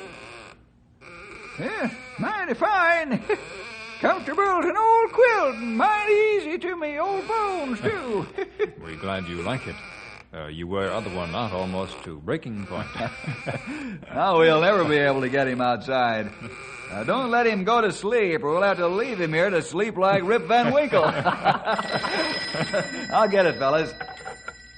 Ranger Headquarters, Bill Jefferson speaking. Huh? Yes, we'll be there as soon as we can. Yes, goodbye. Hey, what's up? Well, I don't know all the details, but we're going out to see Frenchy right now. Can I take my new rocking chair with me? Sure, Stumpy. We tie skis in it, and you be pulled behind car. 30 below zero! Not on your life! I'll leave it here to keep warm until I get back. Let's go!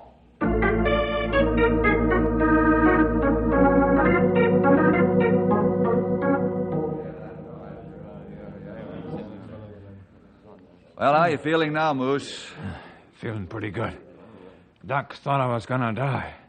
But I'm not calling Moose for nothing. You can say that again.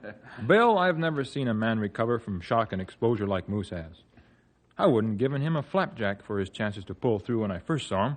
Well, I'm glad you were wrong, Doc. So am I. Well, I'll be running along now. You can leave when you feel up to it, Moose. Thank you, Doctor. I'll be fine by morning. Goodbye. So long, Doc. Bye, Doctor. Moose, what's this about a man frozen to death standing straight up in Big Pine Lake? I was making a long trip up in the Big Pine country to find out how the trapping would be for me. I'd like to go up there and trap if it would be good enough for all the work. Yes, Moose, but get to the point. I am. As I came to the edge of the lake, I saw it. I mean him. There he was, standing straight up in the lake. At first, it almost scared the wits out of me. I called to him, but then I realized that it's 30 below zero out there, and it's been almost that cold for a week.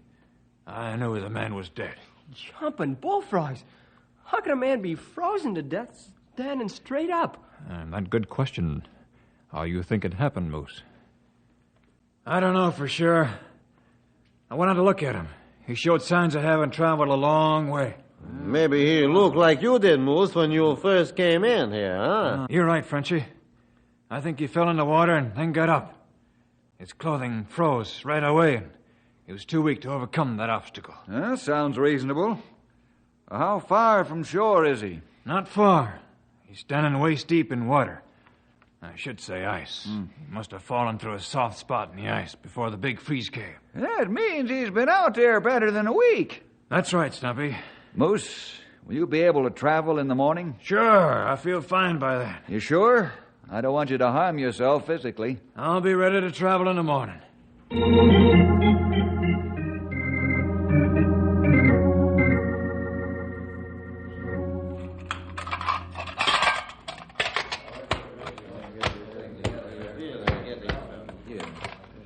Moose, you ready to travel? Yeah, Bill. Moose is ready. Got a face mask? Sure. Bill, anything else you need, huh? No, there isn't, Frenchy. Thanks anyhow. Well, let's shove off, men. Hey, somebody's coming on a double. What's of your Ranger Bill Jefferson? I am, sir. Oh, thank the Lord I didn't miss you. Now, they told me in town where to find you. Came as quickly as the beastly driving conditions would permit. Well, the roads aren't dangerous.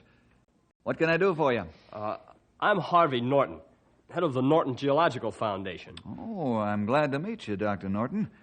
I've heard of your organization and its outstanding work in its field. Oh, thank you. Mr. Jefferson, one of our teams is missing and hasn't been heard from for 2 weeks. Oh? Where were they working? Why, just north of the Big Pine Country. Big Pine Country? Hey, that's where we're going to What Henry is saying is that we're going up there with our friend Moose to check his trapper's rights in a new area for him.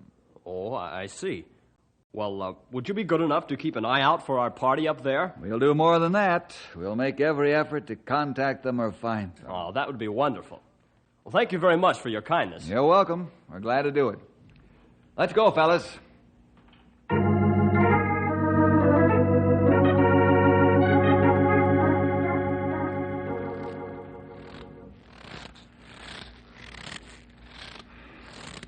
Oh, boy, I'm wringing wet. Sure is warmed up. Yep, sure is, young feller. I'd say it's no more than 5 below. Yeah, that's what I was thinking.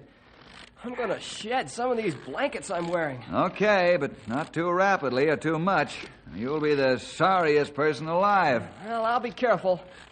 How you feeling, Moose? Like my old self. Say, I think we get blizzard soon. Sky's getting that heavy snow look. Yeah, I noticed that. I've been keeping one eye on the weather, and I'm sure you've hit the nail right on the head.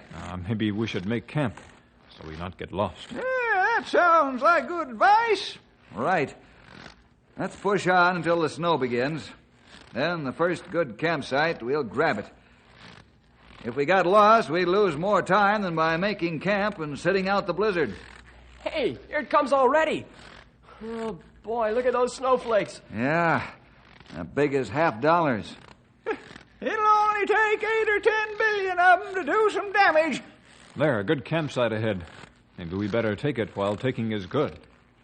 I think you're right, Grey Wolf. Let's bed down over there and ride this one out. Yeah. And rest up good, because soft snow is rough stuff to plow through. And new snow is even worse. I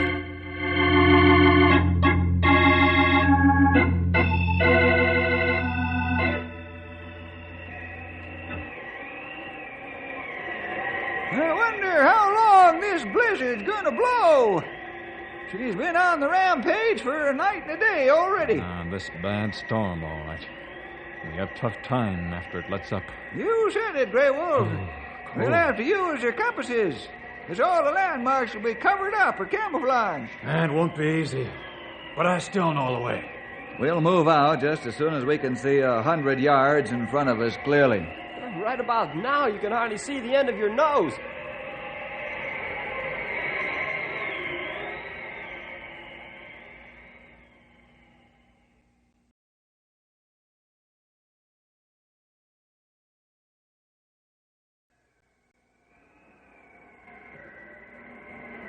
Hey, it's letting up. Yep, it sure is, Henry. Slowly but surely, it's letting up, all right. But it's too late in day now. Soon it'd get dark. We'd better stay here for the night. Maybe a second course to this blow, and we got about the best campsite we could find under these conditions. It's getting colder again. Hey, I'd better get my thermometer out of the pack so we can be up to date on the big freeze, huh? Well, I hope it gets good and cold before morning. Huh? Sure. It'll make the snow hard-crusted, and it'll be easier traveling for us. We're dressed for 50 degrees below zero.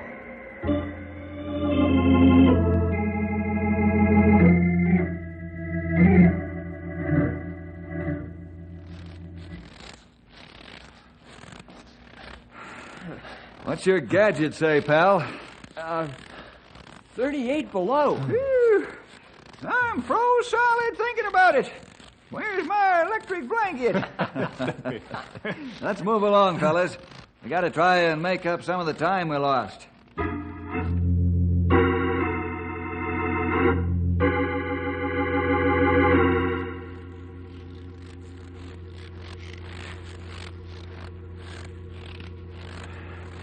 How much farther to Big Pine Lake, Moose? About 20 miles. That's plenty a long way yet.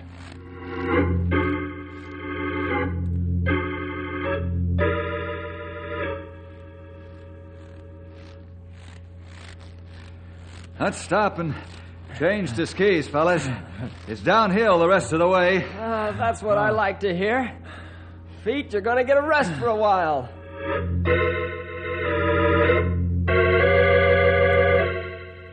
There's the lake, but I don't see the frozen man.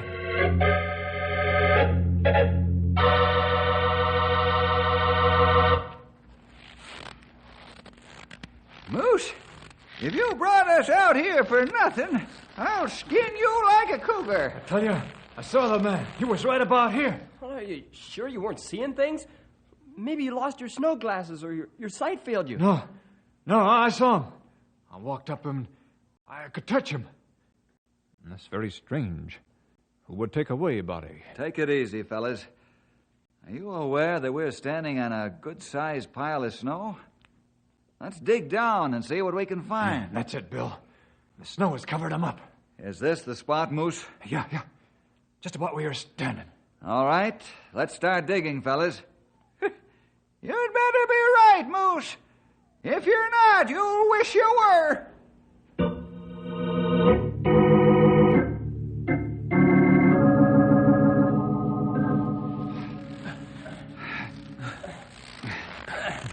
We moved lots of snow, but not find man. I'm getting ready to chase Moose back home. Stumpy, stop that kind of talk. Spend more energy digging and less talking. Hey, I've hit something. Huh? What is it? Man's hand encased in ice.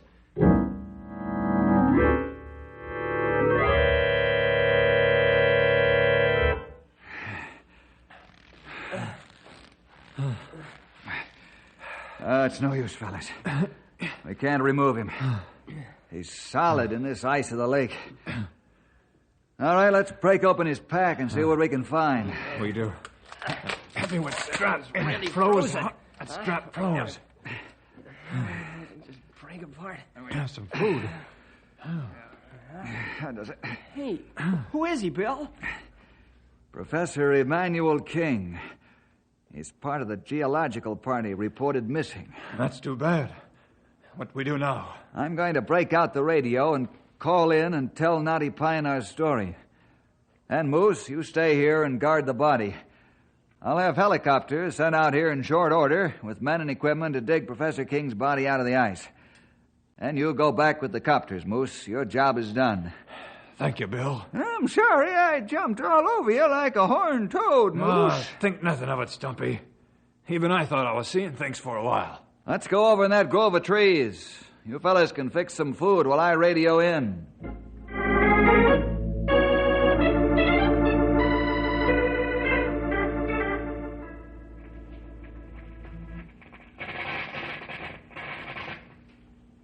That'll be fine, Jim. Have those copters out here on the double. Moose is out there without much protection from the wind. Over and out. Come on, Bill. Soup's on. Hey, Bill, what's the matter? Come here, fellas. Listen. What's the matter, Bill? Just listen. Hey, that's an SOS, and it's not very far away. It seems to be getting weaker. Right. Somebody's in trouble, and we gotta find them fast. But how? Looking for them's going to take time. Before I'm through, this part of the country is gonna be busier than Times Square. I'm radioing for copters to bring in electronic equipment. Hey, that'll do the job in a hurry. You fellas eat your food so you can keep up your body heat in this cold. Well, how about you? You've got to eat, too. After I call for the copters.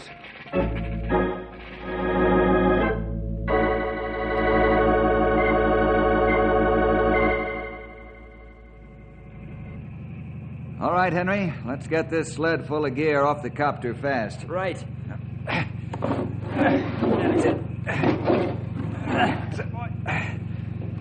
There it is, Bill.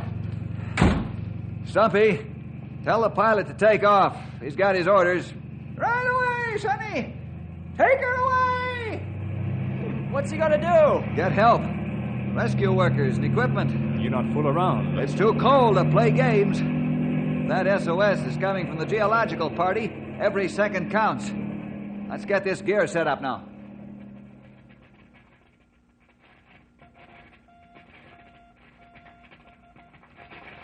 You fellas walk as fast as the wires will let you and take them to either side with the antennas. We do plenty quick.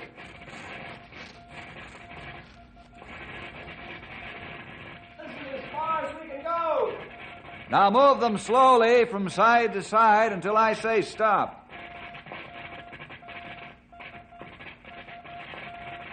That's it. Stop. Have you got a fix? Yep. It's that mountain over there. Let's fold up the gear and get going.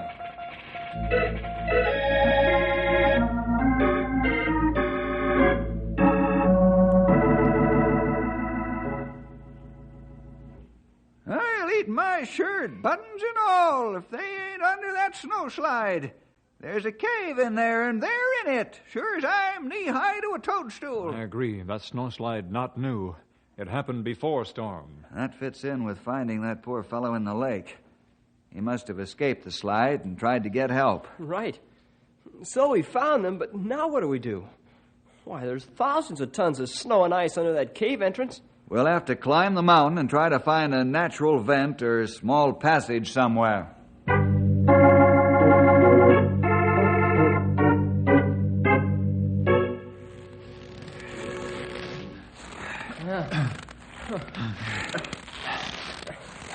Oh, I can't climb anymore, Bill. I've got to rest. We'll all take a rest. Hey, the snow's moving! Hey, watch it. Grab my legs before we both go down. I've got you, Grey Wolf. Pull Henry and Bill back now. That's it. Easy.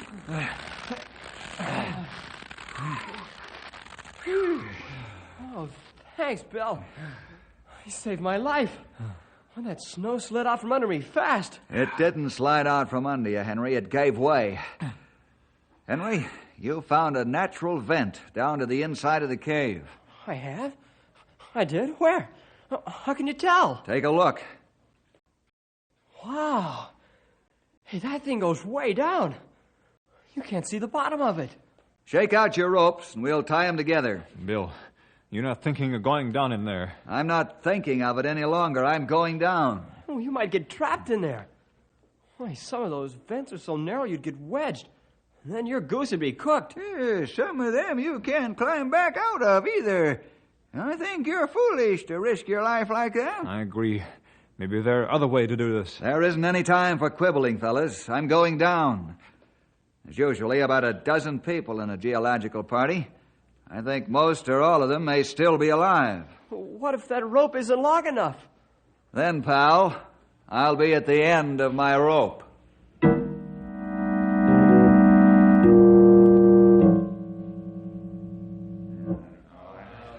Emo, am I hearing things, or is that someone up on the side of the mountain? There is somebody up there, Gordon. What? First snow came down the vent, and now rocks. Huh? I'd say that rescuers are trying to get to us. I didn't want to get worked up. I thought my mind was finally going. I believe you're right. Help has arrived. Yes, it has, man. You're not going daft. We're gonna get out of here yet.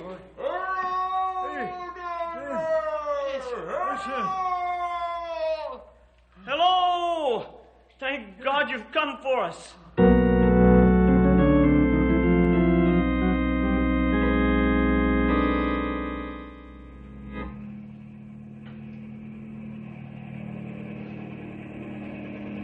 Oh, here comes more help. I sure feel better now. Me too. Hey, rope stopped hanging out. Yep. Bill's either into the cave or he's stuck. He used about 200 feet of this here stuff. I'm going down to the copters and get help up here with gear. That's a good idea. First get a small microphone and a long wire so we can talk to those fellers in the cave. Then tell the boys to bring up hot coffee and chocolate bars and we'll pass it down the vent. You're assuming that Bill made it all right? You think there's still some folks alive in that cave? What else? The Lord's still running this universe. Get a hold of your faith and get down this mountain quick like a bunny. Yes, sir. On the double.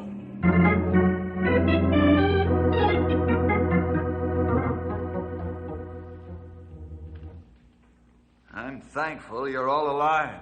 You're thankful. Mr. Ranger, you don't know how we've prayed. Yeah. We've been out of food and water for 2 days now. Well, you'll have some shortly. Just listen.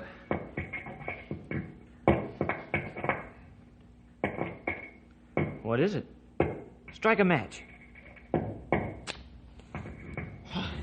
It's a metal box on a wire. There's a microphone inside that box.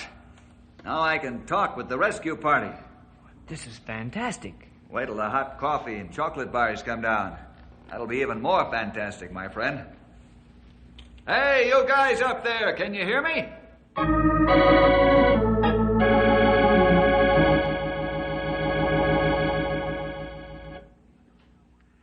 You're doing a wonderful job up there, fellas. The coffee and chocolate have revived the party. We're 15 strong down here, counting me. Now I want you to blow open the front of the cave. We can take it in here all right, because the cave goes way back. If that doesn't work, then you'll have to snake us up the vent one at a time.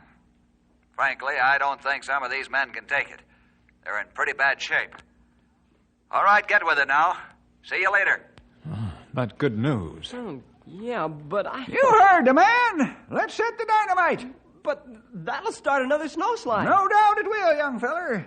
And Bill and those men inside the mound will have to be faster than the snowslide. And that's all there is to it. Let's go!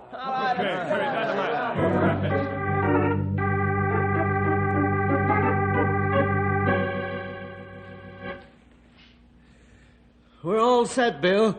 The stronger men are ready to help the weaker men get out as quickly as they can after the blast. Yeah, we'll wait until you give us a word, and then we'll move all the possible speed we can. Good. I'll bring up the rear.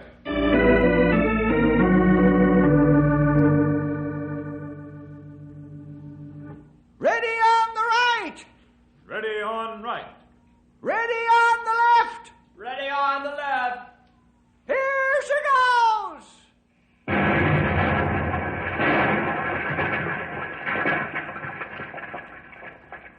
Here they come!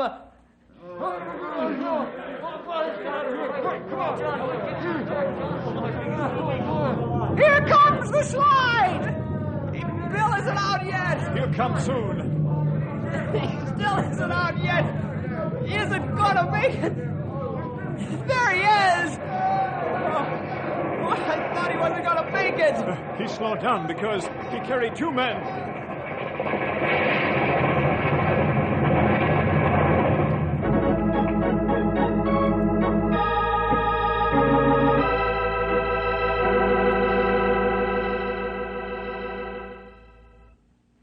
I take it, Bill, that Professor King got through to civilization all right. Yes.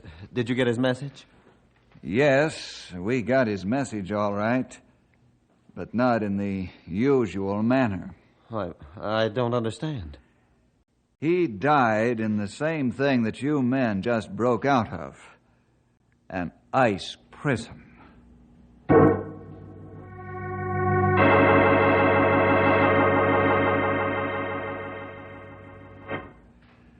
Well, how'd you like that for a whole bushel basket full of close shaves? It's all in a day's work, though. Rangers eat danger, live danger, and sleep danger. See you next week for more adventure with Ranger Bill!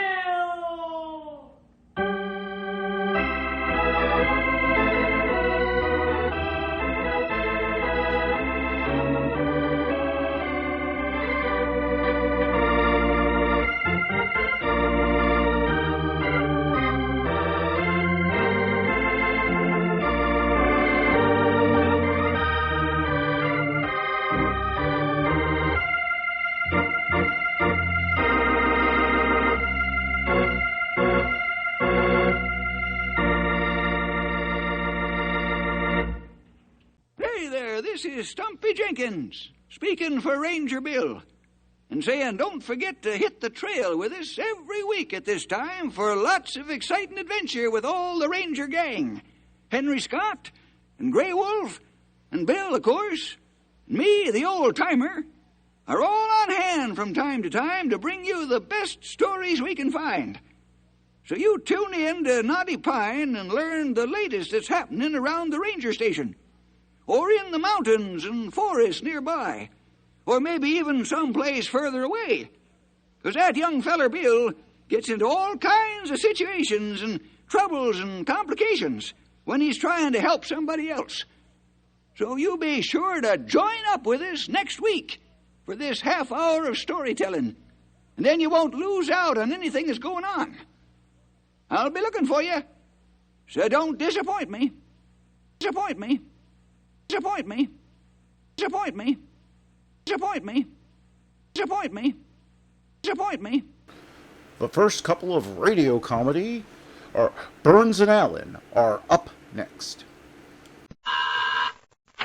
Well, hello. Come right in. Oh, George, we've got company.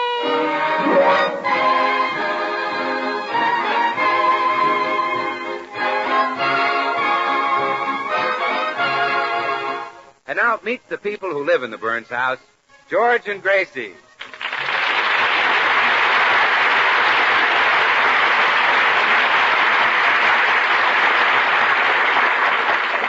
It seems that every housewife has a weakness. Now, some just can't make good biscuits. Others can't iron their husband's shirts properly. But Gracie has the worst weakness of all. She can't say no to a house-to-house salesman. Whatever he has to sell, Gracie will buy it. Now, a typical day after George has gone to the office runs something like this. First comes a magazine salesman. Yes? How do you do, madam? Is your husband a sport lover? Well, yes and no. He's a pretty good sport, but he's not much of a... I mean, does he hunt and fish? Yeah, oh, yes. Good. I'm selling Field and Stream. Well, we wouldn't have room for a field, but I'll take a stream. Field and Stream is a magazine. Oh, well, I'm sure my husband will like that. I'll take a 20-year subscription. Is that your husband's picture on the piano? Yes, mm-hmm. I suggest you give him a 1-year subscription and renew it if necessary. Next comes a salesman from a nursery. How do you do? I'm selling flowers and shrubbery. Oh, well, I can't be fooled twice. I'll take a 1-year subscription. But, madam, I'm from a nursery. Oh, a nursery. Yes. Well, I'll take one baby boy and one baby girl. Next comes a man selling insect spray. Yes? Good morning, madam. Do you have Japanese beetles, aphis, termites, or silverfish? Well, no, I don't. I'll take a dozen of each. Yes, anyone who comes to Gracie's door finds a willing buyer. In fact, one day... How do you do? Well, how do you do? I'm making a house-to-house canvas. Well, if it's a nice, heavy canvas, I'll buy it. The canvas is for the Gallup pool. All right. I'll take one pole for the backyard and one for the front. Poor Gracie. She just cannot say no. George has tried his best to correct her weakness. Gracie, I want you to learn how to say no to salesmen. Whatever they say, you answer no. Mm-hmm. All right, then. Let's see you say it. No. Try it again. No. Now, the next time a salesman comes to the door, that's the only word I want you to speak. No. Right.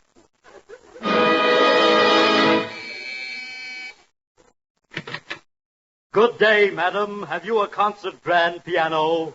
No. Would one be too expensive for you? No.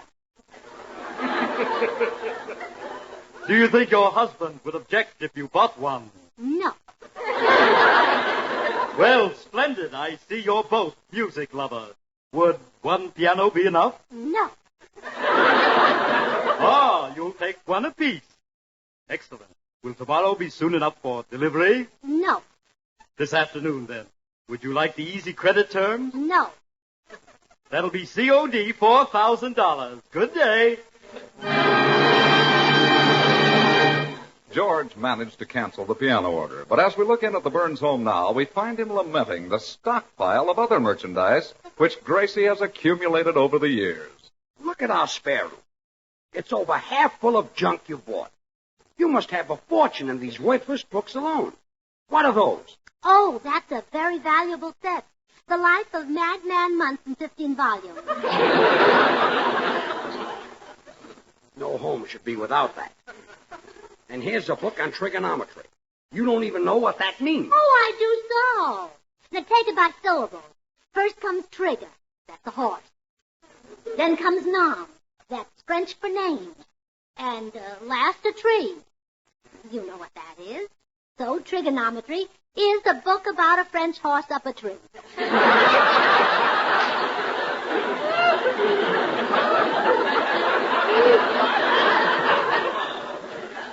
Did you read it? Now I'm going to wait and see the picture. Yes, it ought to be great. Crosby and Hope in The Road to Trigonometry. What is all this other stuff you bought? Well, that's a rubber stove poker. Rubber poker. If you make a mistake, you can erase it. And that's a gadget that sharpens pencils underwater. While I'm down there, I'll say hello to Esther Williams. Yeah. And that's a large economy size 5-gallon cocktail shaker. Just the thing to go with my cowboy suit. And that's over there's a pair of garbage cans marked his and hers.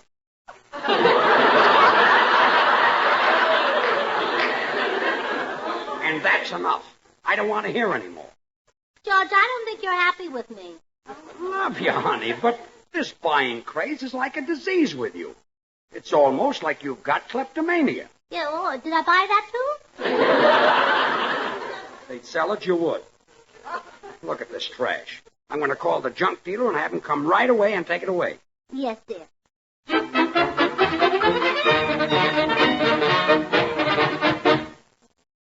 Well, the junk man was here, George, and I made a wonderful deal with him. Good. How much money? $34.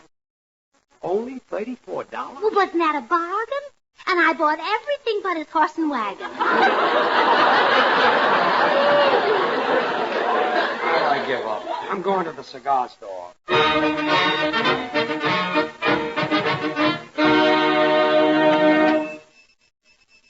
Hello, Pops. Oh, how do, Mr. Burns? Yeah, you're looking worried today. I am, Pops. Gracie buys everything that comes along. Spends money like water. Well, you ought to be glad she can. Look at me. I run an army store down south during the war, made a big bundle of money, but I can't spend none of it. Why not? It's Confederate money. Oh, you're in the Confederate Army? Yeah. Which side was you on?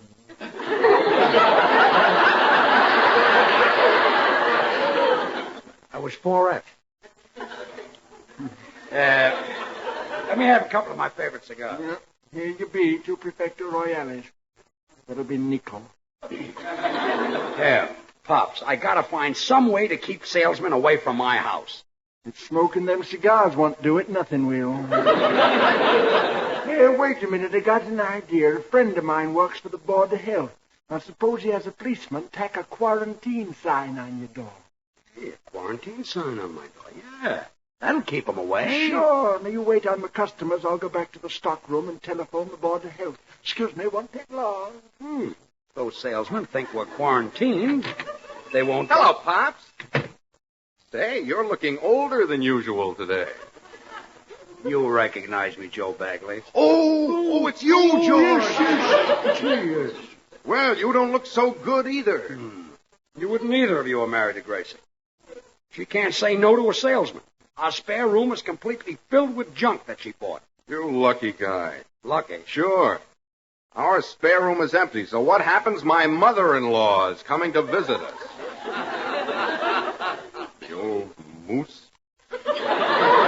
Joe. What's the matter? Wouldn't you call your mother-in-law that? Certainly not. The old moose would kill me. Hey, Joe. Joe, you just made me realize how valuable that stuff is. As long as our spare room is full, Gracie's mother can't visit us. Yeah. Wish I had it. Oh, lucky me. Now I can go to the office and do some work. So long, Joe. Happy mother-in-law.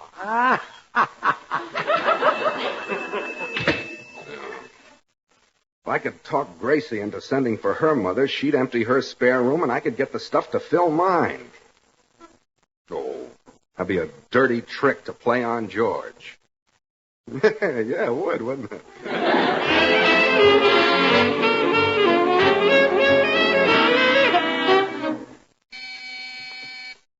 I hope Gracie goes for this. A sofa cushion with mother on it's a pretty corny thing to be selling. But George said she'd buy anything. Yeah, oh, hello, Joe. Hello, Gracie. I'm selling... I'll buy it. What are you selling? A sofa cushion with mother on it. Oh, wonderful. I thought Mother was in San Francisco.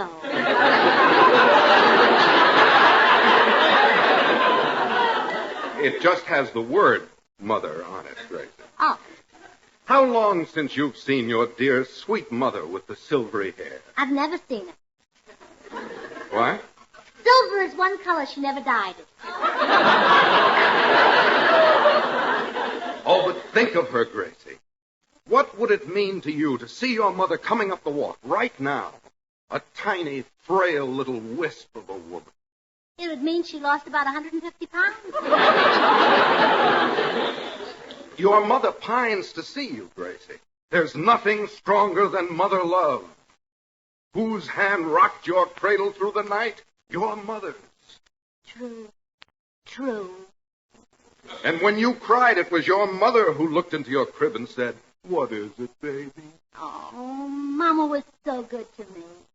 And she longs to comfort you again. She's worried about you. She wonders if her darling child is well. Oh, I've been so thoughtless. She lies awake, tears streaming down her furrowed face. She calls out into the night, "Gracie, my baby, how are you?" I'm all right, Mama. How are you?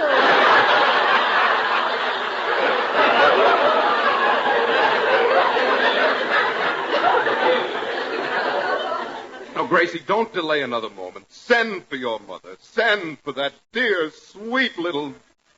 What color is her hair now? Strawberry blonde. Send for that dear, sweet little strawberry blonde. Oh, I will, right away. But where can I put her? Our spare room is full of things I bought. Gracie, I cannot stand by and see a child denied its mother. I will put those things in my spare room.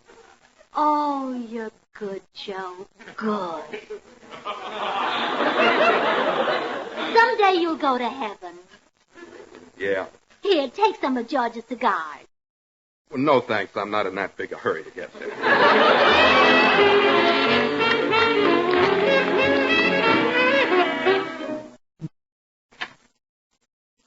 Oh, I'm glad you got back, George. Are you still mad at me for buying all those things? No, honey, I'm tickled to death. Buy all you want. Cram our spare room so full a gopher can't get into it. That's no way to talk about my mother. Huh? Who told you Mama was coming? Your mother's coming? Yes. But there's no room for her. Oh, there is now. That kind, generous Joe Bagley emptied our spare room and put everything in his. What? Oh, he's such a wonderful man and a model husband. You should take after Joe. Give me a club and I will. Look, honey, call your mother and tell her not to come. But she wants to see me. Like Joe Bagley says. There's nothing stronger than mother love. Whose hand threw rocks at your cradle every night? Your mother's. Gracie. When you were a baby, it was your mother who looked into your crib and said, "What is it?" I'm in plenty of trouble.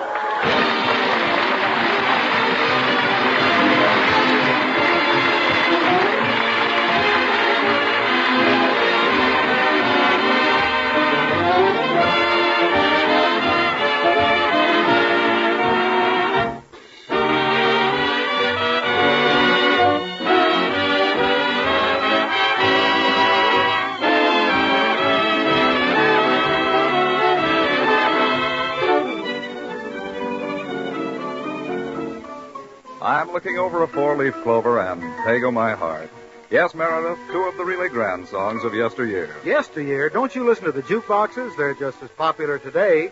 Well, how about that, Meredith? What explains the great popularity of these songs year after year?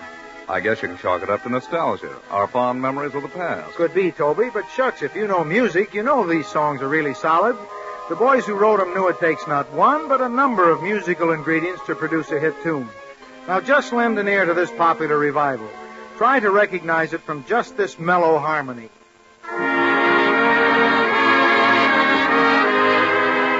Or now with this rich counter melody added. Ah, lovely music, Meredith, but the full song needs more. Then we'll add the vigorous rhythm. And now we'll blend in the melody and complete this favorite song of 1929. Yes, the beautiful and popular You Were Meant for Me.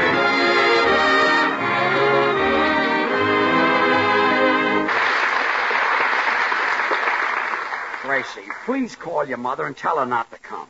She always stays so long. No, she doesn't. Well, the last time she was here, you said she just dropped by to eat. And she stayed 6 months. Well, she never stopped eating, did she? You're not kidding. Gracie, your mother doesn't like me. She didn't want me to marry you. She did everything she could to stop our wedding. Yeah, she even hid my pocketbook so you couldn't pay the preacher. I'll never forget what she did to me after the ceremony. Oh, George, every mother throws rice on her son-in-law. Not in 5-pound bags. From the church steeple yet.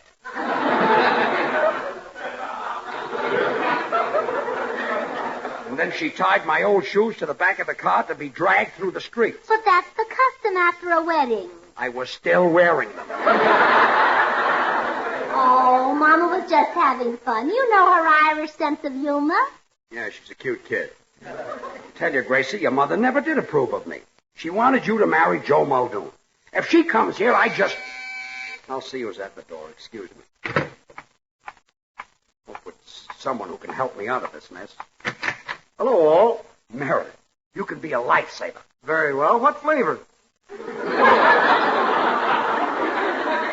I love masquerade parties. That's not what I meant. I'll give you $10 if you'll help me keep Gracie's mother away. I'll do it, George. I need the money. I had to pay rather a stiff fine today for playing a flute and a clarinet at the same time. That's a crime? I was also driving a car. Well, here's your $10. Now, you come in and tell Gracie your apartment is being painted, and you'd like to stay in our spare room. She's fond of you, and she'll postpone her mother's visit. Very well. Hello, Gracie. Oh, hello, Meredith. Gracie, may I request your hospitality for a few days? My apartment is being painted. Oh, really? What color? What color? Yes, what color? Well, pardon me a moment. George, you neglected to tell me what color to say. How about green? Goodbye, Meredith. But, George, I'm trying to make the story that we concocted sound convincing. Shall I say blue? Scram. I don't believe I'm familiar with that color. Look, Wilson. Now, it's no use, boys. I know this whole thing was cooked up by George to keep Mama away. Sure. He gave away our secret. Out. Out.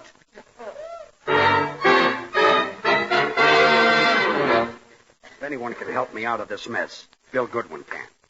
I hope he's in his apartment. Come in, honey. Oh, it's you. Yes, dear. I was just having a chat with Professor Clarkendorfer here. You know the professor. Oh, sure. Hello, Professor Clarkendorfer. Somebody spoke?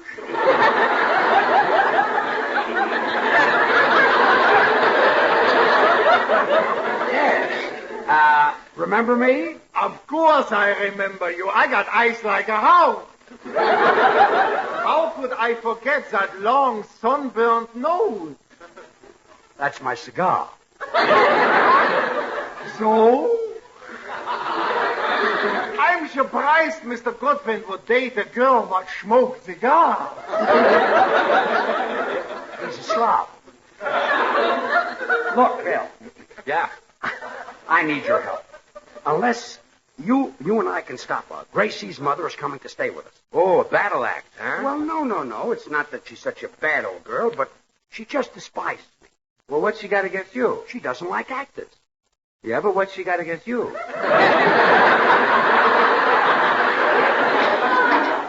You want to help me or not? Oh, sure, George. I'll go over and talk Gracie into canceling her mother's visit. Let's go.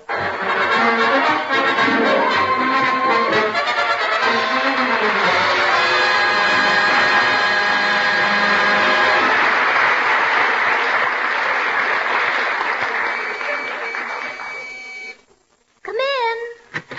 Gracie, me darling. Oh, Mama, I'm so glad to see you. I jumped on an aeroplane. Oh, that's dangerous. You should ride Oh, Gracie, sure you haven't changed a bit. You're still like your little Joe. Oh, yes, he'll be home pretty soon. And, Mama, please, try to be more friendly to George. Well, I'll try, but I don't hold out much hope. Well, just what is it you don't like about him? I can't begin to tell you. Well, why not? I'm only staying 3 weeks. But I'll say this. I trust no man who doesn't earn his living with his hands. Your husband's in show business, and that makes him a bum. Well, show business had nothing to do with it. Ah, Gracie McCushla, why didn't you marry that fine, honest, hard-working lad, Joe Muldoon? You mean Joe Muldoon with the bald head and the cauliflower ears and the buck teeth and the big fat stomach and the bow legs and flat feet who worked in the livery stable? Yes. Why didn't you marry him? I didn't love him. I don't know why. I just didn't love him. You have to go and marry George Burns. And he's a fine man, too, Mama. They don't make him like George anymore. Saints be praised. Well, where is the little blatherskite? Why isn't he here to greet his loving mother-in-law? Well, he must be around the neighborhood somewhere, Mama. I'll go see if I can find him. Now, you make yourself comfortable in the spare room.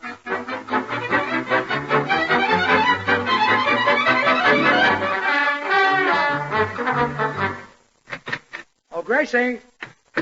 Hey, Gracie. Probably in the spare room fixing it up for Mama. I'll have a look. Well, Gracie, how... Mama. How did you get here so soon? I flew. Oh, I forgot about your broomstick. What was that? Oh, nothing. Glad to see you, Mama. Nice to see you. How are you, Mama? Don't you Mama me. Why aren't you here to greet me? Well, I didn't know that... Poor little Gracie's out looking for you. Where have you been? Out loafing, I suppose. Playing pool and gambling. I wasn't Well, don't stand there. Answer the front door. There's no one at the door. I distinctly heard someone rapping. See who it is. Okay. What are you doing here, officer? Packing up this quarantine sign. Get back in that house. Holy smoke. I forgot Pops was going to have that sign put up. Officer, that's just a gag to keep salesmen away. There's nobody sick here. I don't believe it. A man who looks like you has got to be sick. Now get back in that house. But, officer, you see that... Nobody goes in or out of this house for 2 weeks. Oh, no.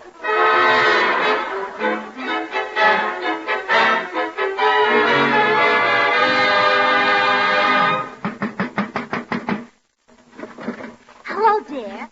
I came to the window to talk to you because the man from the Board of Health wouldn't let me in the house.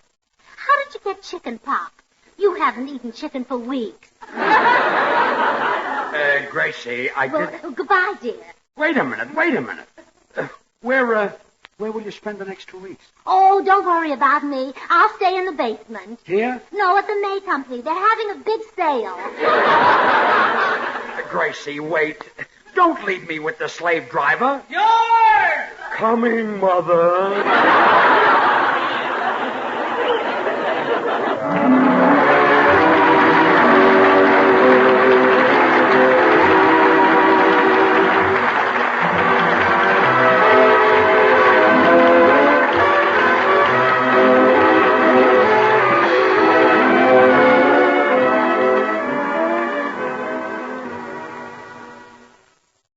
more information on hundreds of cassette products. Something I can do with a nickel. Oh, well, let's go, McCarthy.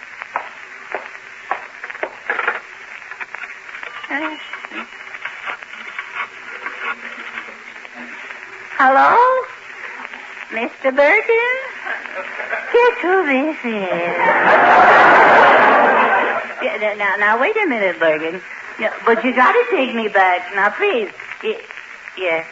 Well, I'll work for 50 cents a week. 25? I'll work for nothing. I'll pay you. I'll be your slave, Bergen. Listen, if you'll only take me back this one time.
Next, hunt the biggest of all game with the Green Hornet.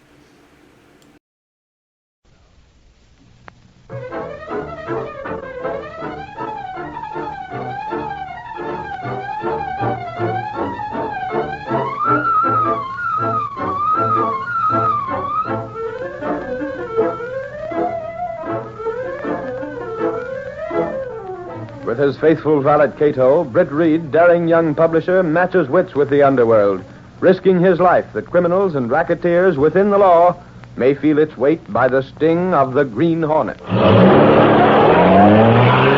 Ride with Britt Reed as he races toward another thrilling adventure. The Green Hornet strikes again. Hurry, Cato! Here's where we smash a graft racket!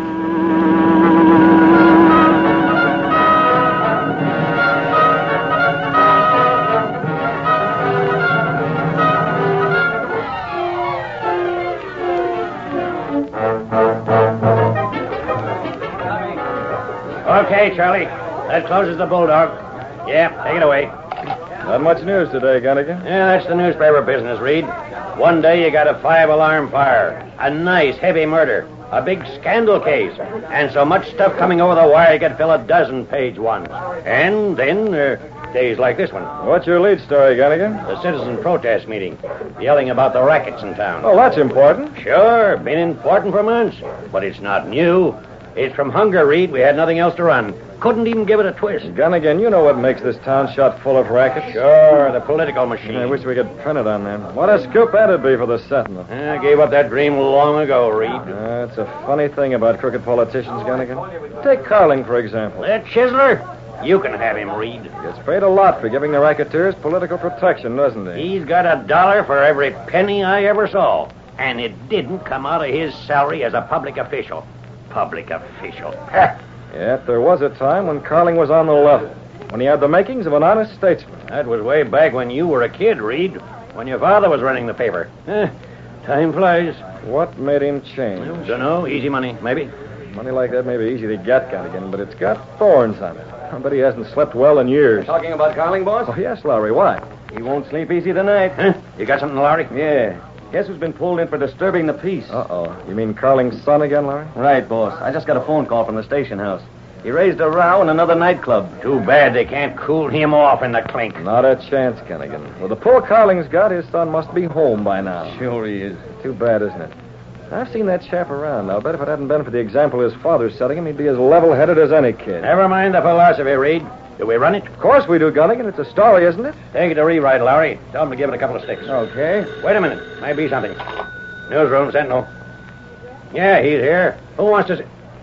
Oh, just a minute. For me, Gunnigan? Yeah, Reed. And you know who it is? It's Carling. Carling, huh? But he wants his yarn killed. Yeah. What he wants and what he gets are two different things. I'll take it. Hello, Carling. This is Reed. Now, Carling, if it's about your son's escapade, the answer is... You want to see me? Well, it won't do you any... You what? Oh. Well, yes, I'll be here. Huh. Carling's coming here, boss? Never mind, Larry. Get that story over to rewrite. Just a minute, Lowry. We're holding an apple file. Huh? But Reed... Carling says he has another story for the Sentinel, a bigger story. Oh, that's just applesauce, Reed. He sounded sincere, Gunnigan. Carling said he wanted to tell what he knows about the racket setup. What? It's a pipe dream. He's coming here to the Sentinel tonight. Somehow I can't help feeling he's on the level.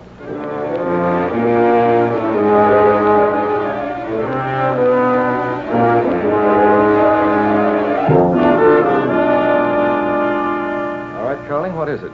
Reed, I had a talk with my son tonight after I got him out of the police station. Just a moment, Carling. You're not trying to squash that story. No, I'm not. Because it won't work no matter how you go about it. Yes, I understand that, Reed. I built my political career on graft and corruption.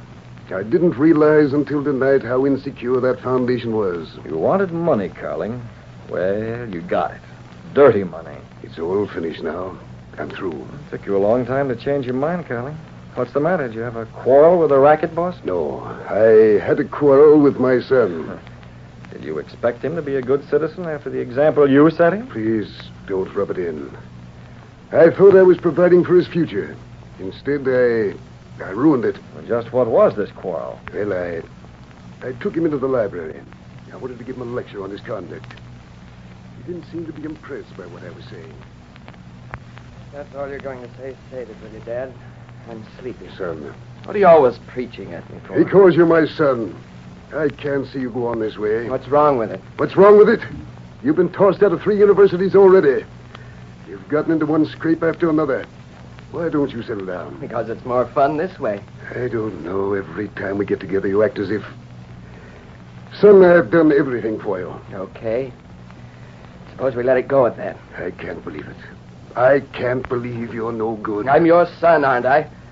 Just what does that mean? All right, you're asking for it. All right, I'll tell you. How do you expect me to act? Why, What have I got to look up to? You're my father. All I'm doing is taking you for an example. Do you know what you're saying? Yes, I know, and so do you. I used to think when I was a kid that you were the greatest guy on earth. My father, a man elected by the people. That's a laugh. Stop it. You asked for this, not me. You keep telling me to be a good citizen. Why don't you practice what you preach? Son, you're tired. Sure, I'm tired. I'm tired of having you tell me how to act. You, of all people.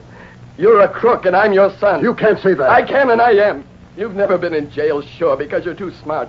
But you get your money from gambling joints and rackets that exist because you give them political protection. It's dirty money, so why should you kick when I spend it? I'm just putting it back where you got it from. I never realized how... Oh, don't worry about it. It used to worry me, too. I used to be ashamed to look other kids in the faces as soon as I learned what you were like. But it doesn't worry me anymore. If you got away with it, why can't I? I'm going to be just like you. Get what I can, and I don't care how. Like father, like son. That's it, huh? Like father, like son. Like father, like son. I can still hear him saying it. That's why I'm here, Reed. It doesn't feel so good, eh, Carling? He's all I've got. I should have known better. Reed, if I give the Sentinel information about my political tie-up with the rackets, will you print it? You might go to jail. I will go to jail. And so will plenty of others. I've thought of that. But I've thought more of my son. Might have been wiser to think of him sooner. You needn't twist the knife. I realized a lot of things tonight. It may be too late, but at least I can try. Well? Carling, anything you have to say, the Sentinel will print. It'll take me a day or two to get things together. I've been tied up in so much graft, I've forgotten about half of it. You won't change your mind? Not a chance. When I have things ready, I'll call you. All right, Carling, we'll expect your call. Have you told your son yet? No, not yet. Then what are you waiting for, man? You want him to be proud of you, don't you? You've got to make up for lost time, Carling.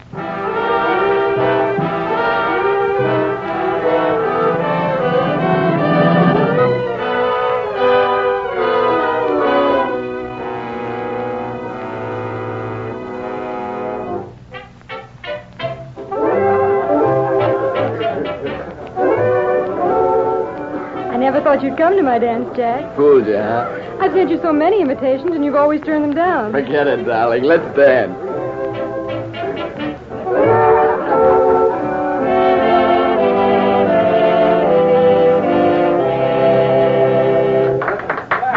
And once around for good luck. What are they waiting for? How about some more music? Oh, they're all through. Just as well, too. I'm dizzy. So like dancing with me, huh? I love it.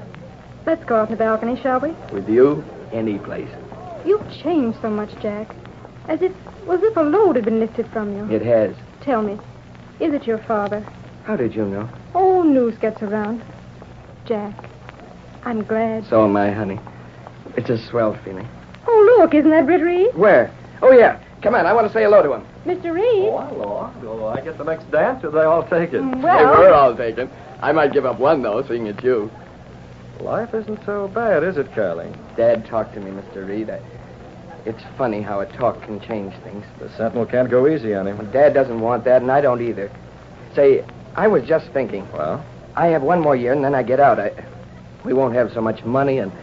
Well, do you think I'd stand a chance of being a reporter? Well, you never know till you try, Carling. I tell you what, let's make a date for next year. You come in with your sheepskin, and we'll talk about it, okay? Okay. Jack, they've started again. Huh? Oh, yeah. Well, so long, Mr. Reed. It's a date. Come on, honey.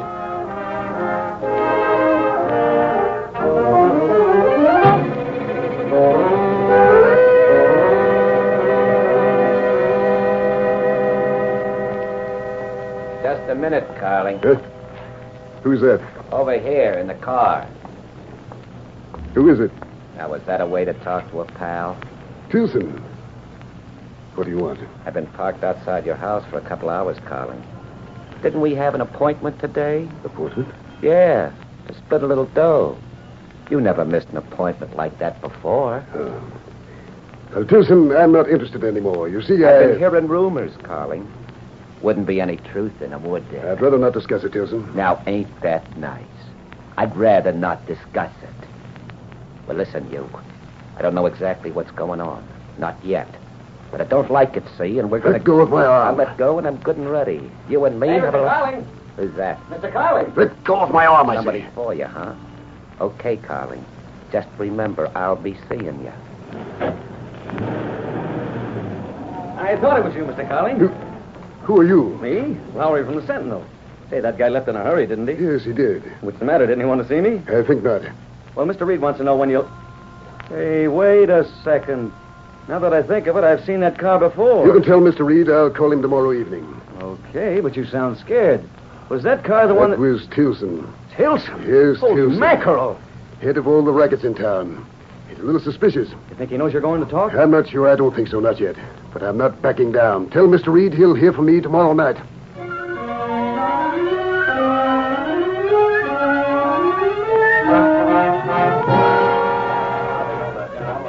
Sure you got us straight, Lowry? Carling said he'd call? Yes, boss. And what you waiting for? We ought to hear from him by now. I don't like broken promises, Gunnigan. Oh, boss, he'll call. I tell you, Carling means business. Well, I'm sure he does, Lowry, but... Hey. That must be him, Reed. I'll take it. You can listen in on the other phone. Hello? Lady Semble, I want to talk to Mr. Reed. That you, Carling? This is Reed talking. Reed, I said I'd call you tonight. Anything wrong? No, I'm sticking to my bargain. It's just that there's someone in the house. What? What's that? I'm alone here, yet I thought I heard footsteps. Well, you better go out. Hop a cab and come over here. Yes, perhaps that's... Reed! Carling, what is it? Let's go behind. Carling! Reed, it's Tilson! Carling! Hello! The phone's gone dead, Reed. Hold on the desk, Gunnigan. Come on, while we were going out there. It's Tilson.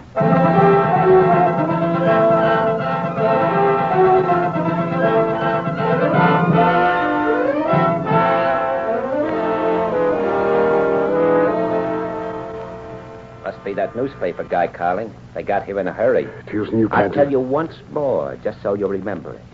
If you start talking about my rackets to any newspaper, your son won't live long enough to light a cigarette. I've got to answer the door. I'm going out the back. You know I'm not kidding. I can get to your son no matter where he is. I know you don't care about yourself, but you do care about him. Plenty. So long, Carling. Give my regards to the settler. Tilson! Wait, son. The door. Yes, I'm coming. Carling, open the door. Hey, what's going on? Carling, are you all right? Yes, Reed, I'm all right. Well, what happened? Why, nothing at all. You were talking on the phone. Where's Tilson? Tilson? He hasn't been here. He hasn't? Well, then why did you hang up? Reed, I changed my mind. I'm sorry, but I can't give you any information.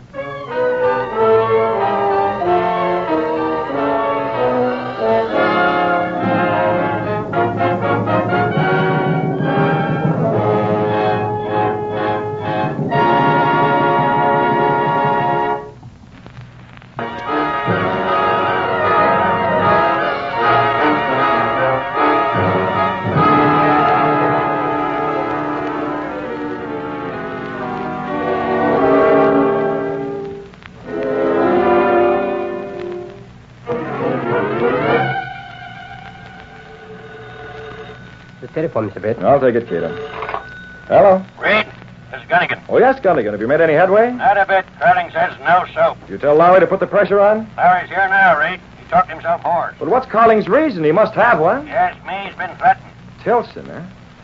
All right, Gunnigan, that's all. If I get any flashes, should I call your apartment? No. I think I'll be out this evening, Gunnigan. Good night. You got the gist of that, Cato? It's bad, Mr. Britt? Carling made some deal with Tilson. There's no doubt about that.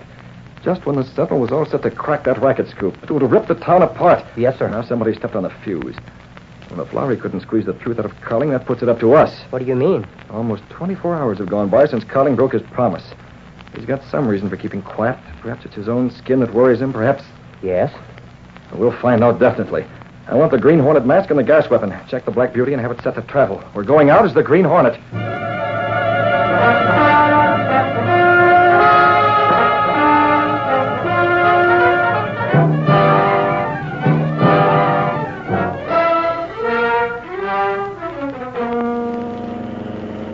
How is it this time, Cato? I see no one, Mr. Britt. I guess the reporters have finally given up. Come on. What about the car? I will leave it here. I might need you. This way. There's an open window. Careful, stay out of the light. Yes, sir. We'll see who... Cato. It's Carling and his son. Yes. Looks like an argument. Now, get this. I'm going up close to listen. You stay here. If young Carling comes out, trail him in the Black Beauty. But, Mr. Britt... Do as I say, in the Black Beauty. I'll get back somehow. I'll put the Hornet mask and the gun in my pocket. No one will know me. Quiet. I want to hear this.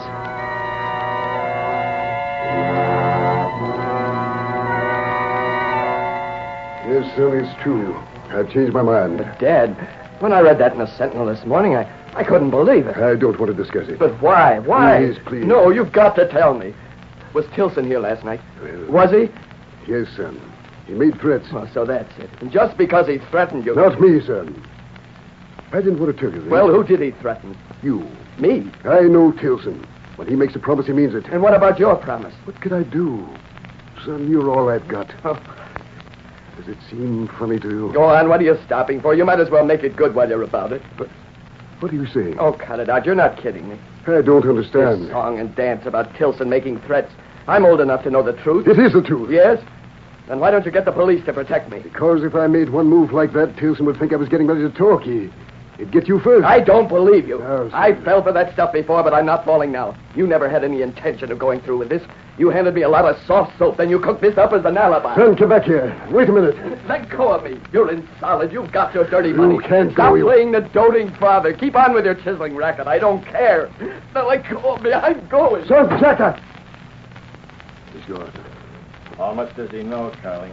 Who's that? It's a nice little scene. Was it for my benefit? Your mask, you... Green Hornet. Spill it, Carling. That scene was fake, wasn't it? A Green Hornet. Tilson never told me... Tilson doesn't tell you everything. You're working for Tilson. He sent you here. Came to have a look. Well, Tilson needn't worry. I'm not talking. Now, what about your son? My son? Is he going to talk? He doesn't know anything, Hornet. I hate to disagree with you, but... Listen, Tilson promised me... Maybe he told your son. Maybe he's going to the Sentinel. I don't know where he's going. Now? Well, I'm going to see that he doesn't get there. Wait. Did Tilson give you orders? Someone has to keep tabs on that kid, just in case. But he knows nothing. He can't talk, and I won't. Well, I'll see that he doesn't. Hold on, Carling. Hornet, wait! You can't harm him. Tilson's... Hornet! Tilson's number. I have to call him. Tell him to stop the Hornet. I have to call him.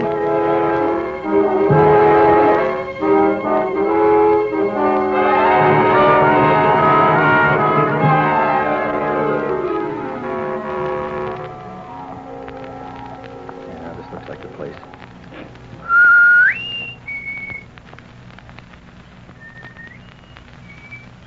Good. That's Cato. That you? Yes, Cato. I want to be a part of the game here as soon as you phone. Is young Carling still inside the roadhouse? He'll be out soon, Spence. I see. Closing up soon, Yes, sir. Cato was out of Carling's home. He was calling Tilson. I gave Carling the impression that I was Tilson's gunman. I see. Then I called Tilson myself later on. I got him worried about young Carling. Tilson's got men out right now looking around for him. Cato Tilson is planning to put the finger on young Carling. But he's bad. Won't take him long to locate him either. Tilson's got connections in every roadhouse and gambling joint in town, including this one. Now listen closely. We got to plan this very carefully, otherwise there may be a slip-up. Young Carling's in that roadhouse.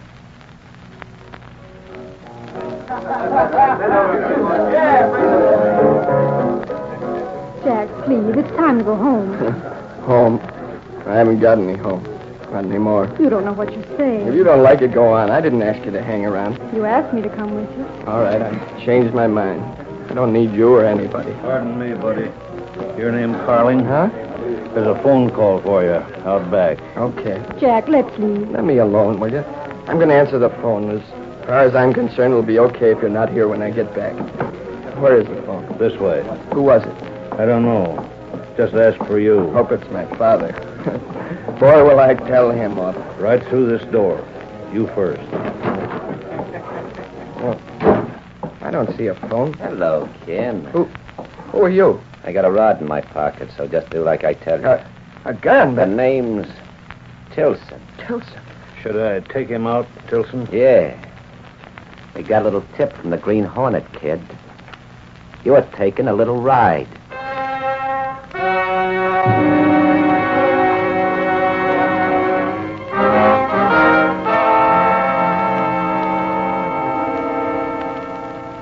He's been gone all night. All night. Yeah, heard about it at the Sentinel this morning. Police don't care much for me, but they're doing all they can. Now, take it easy. Tilson wouldn't dare. But he sent the Green Hornet last night. The Green Hornet? Holy mackerel, was the Hornet here? I never knew it, but he must be the gunman for Tilson. From what the Hornet said... Well, I hate to say this, Carling, but if the Hornet's in on it, I think you're wasting your time.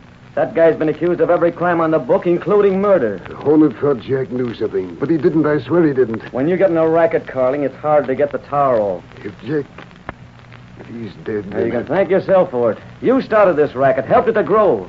Now you're getting some idea of what it feels like to reap the harvest. The door. Whoa, slow up. It may be Jack. It must be... Now, wait, Carling. You may be heading for a letdown. Take it easy. Jack, it's you. I thought it was Jack. Mr. Carling, I was with him last night. Hey, you're his girl, aren't you? We were out at the roadhouse in the country. Jack got up to answer a telephone call. What did you do, walk all the way in? I had no money. Where is he? It wasn't a phone call. I went after him, and there were 2 men taking him out back. 2 men with guns. Where is he? I heard them say something about taking you for a one-way ride. A one-way ride? Who were they? I don't know. Maybe it's the police, Mr. Colleen. Maybe they found him. I can't answer. I'll take it for you, Colleen. Hello? Police? Yes. Yes, I'll take the message. Uh-huh. Yes. You picked up a man named Shorty. Shorty's one of Tilton's gorillas. Well, what about? All right. I'll tell him. Thanks. What about Jack? Have they found him? They haven't found him. The police grabbed Shorty on the road. He was beaten up. He says he didn't mean to kill your son, but the Green Hornet got him. You mean Jack is dead? That's what Shorty told the police. I did this. It's all my fault. Larry, is Reed at the Sentinel now? I think so, Mr. Colling. Can we go there now? I refuse to talk because of my son. Now my son's gone. There's no reason for me to be silent any longer.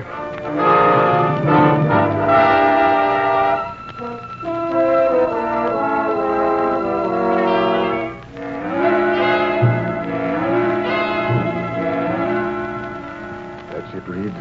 That's the whole story of the racket, all of it. My part in it, all about Tilson, everything. There are papers which can be used to substantiate everything I've told you. All right, Carling. The Sentinel will print every word. This racket trust is smashed. It's the least I can do for my son, for his memory. Here's the typewritten statement, Reed. Good. Will you sign here, Carling? Gunnigan and I'll witness it. Of course. Gunnigan? Now yours, Reed.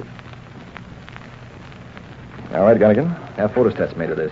Send one to the district attorney, one to the police. Print it in full on page 1. Okay, Reed. You know, Yes, Carling? I should have done this a long time ago. I'm just beginning to realize. Even when they threatened my son's life, I should have remembered I was a public official. My duty was to serve the public. Well, at least I've wiped the slate clean. When I get out of jail, I can start fresh.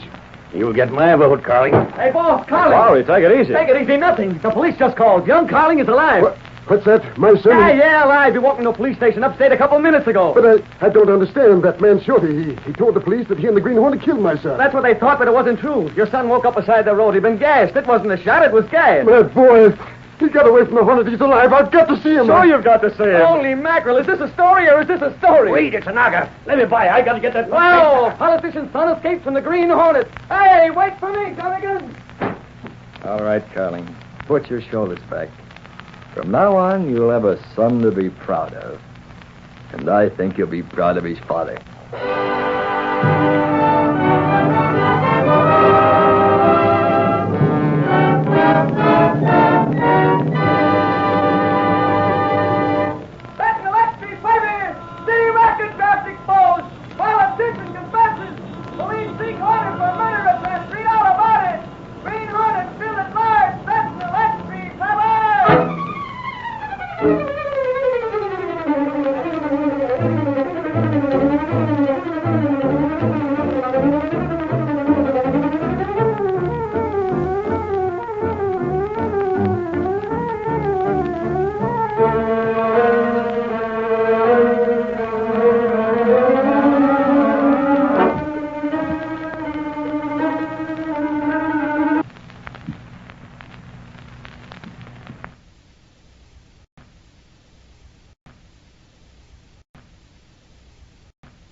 Hi-ho, Silver! Away to those thrilling days of yesteryear with the Lone Ranger.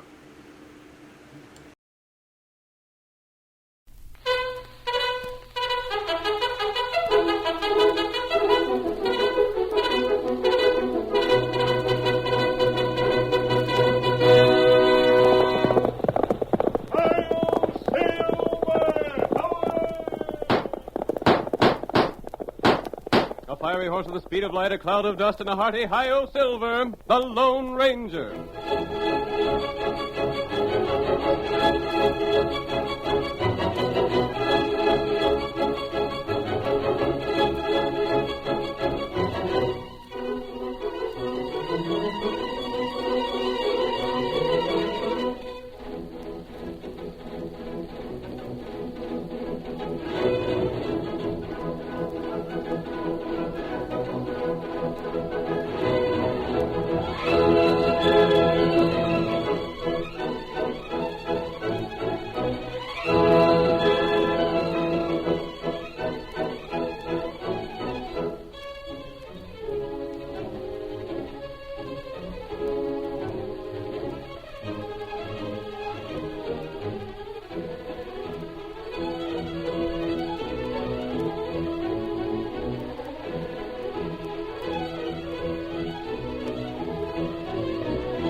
The Masked Rider of the Plains has found no place in the written history of the western United States. But the stories of his adventures have been told and retold around thousands of frontier campfires. Astride his great horse Silver, he fought crime and criminals throughout the early West. And the memory of his tireless efforts in the cause of justice will never be forgotten. Return with us once more to those thrilling days of yesteryear. The Lone Ranger rides again. Come along, Silver! Tom's waiting for us in Medicine Bow! Hi-yo, Silver! Away!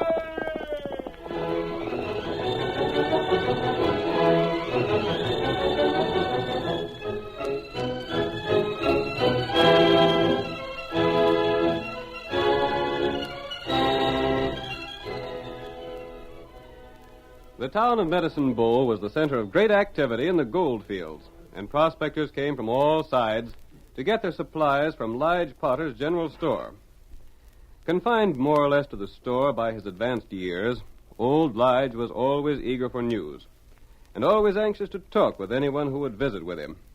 In the first scene of our drama, we find Lige talking to an Indian who has just made a purchase. You don't need to be in no hurry to shove on, Injun. Where'd you come from, anyhow? Me come long way. Ain't many Injuns come in here to buy meat. Land sakes, most of 'em just sashays up to the nearest longhorn they can find and slices off a steak or so.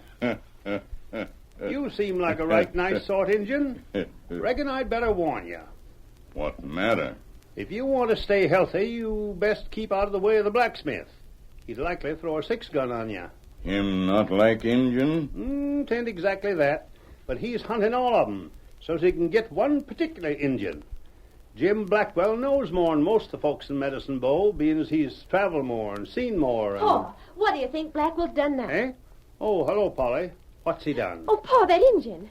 I just been telling him to keep out of Blackwell's way. But, Pa, he might be the one. It might be him the reward's for. Lawman not one Tonto. Course not. Hang it all, Polly, I think this whole idea of the boys is wrong. I knowed that there Lone Ranger for what he done up Cheyenne way and for what he done down in Texas and lots of places. But, Pa, he's been seen robbing. You mean they seen a man with a mask and a white horse and heard him shouting to Silver? That's right, Pa, and they're certain sure it's him that's the outlaw around here. I dunno. What's Jim Blackwell done now? Well, I just come from there, and someone said he'd seen a strange Injun in Medicine Bow, and Jim, he jumped up and offered a $500 reward for the Injun, dead or alive. Hey there, Lige. Jim. I was just telling Pa about that reward. Lige, you ain't seen an Injun around here, have you? Well, there ain't no Injun here now. I see that. I figured there might have been. Well, if there was, I ain't no idea where he'd be now. This here Lone Ranger that's been robbing the boys of their gold and savings has an Indian friend by the name of Tonto that travels with him. So I've heard. If the Lone Ranger's in these parts, then Tonto is too. If we get one, we're like as not get the other. I figured it'd be a sight easier to get the Injun than the masked hombre, 'cause there ain't a horse alive could catch the one he rides. Jim, you ain't jumping to conclusions. What do you mean? I mean, I ain't so certain it is the Lone Ranger that's been robbing folks around here. He's been seen by half a dozen of the men he's robbed. Well, they might have made a mistake. Blame small chance of that. He fired at Sandy Town, and when Sandy dug the bullet out of his wall at his place, he fetched it to me. And it was solid silver, just like what the Lone Ranger uses. Now, what do you say? I'd say you do better to stick to shoeing horses like you've been doing and stop trying to be a detective. Jim, you said he fired at Sandy Town? Yep. By thunderation, that sure is funny. Did Sandy fire first? How the heck do I know?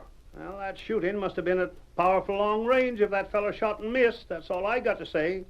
He's a dead shot, and Sandy's plenty tall enough to make a first-class shooting target. Look here, Lige. Have you seen an Injun? Well, maybe I have, and maybe I ain't. Suppose you just try and guess.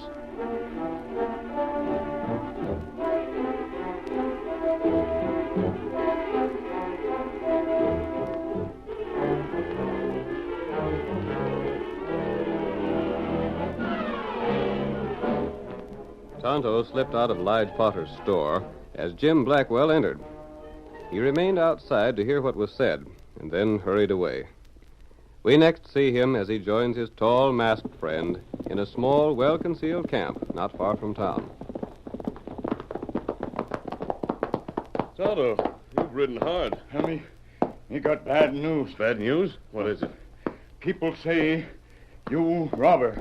All town look for you. They're looking for a thief who wears a mask and rides a white horse. Not me. Them say Lone Ranger, bad man. I've heard about it, Tonto. Feller named Blackwell. Him pay reward. The blacksmith, huh? Tell me more. Him say you shoot it, man. Who? You not hit him. Bullet miss. Bullet silver. A silver bullet. I'm supposed to have shot at a man and missed? That's right. And they found the bullet? Huh? And it was silver? That's right. What was the man's name? Sandy Town. Sandy Town. Someone shot at him and used a silver bullet. But, Tonto, you and I know that it wasn't me. Feller in store named Potter say Lone Ranger not bad. Lige Potter believes in me, huh? I'm glad someone does. The only way to prove I'm not a thief is to find the one who made and fired a silver bullet. That's right. Tonto, pack our things. We're going into town and see what we can learn. That silver bullet gives me a clue.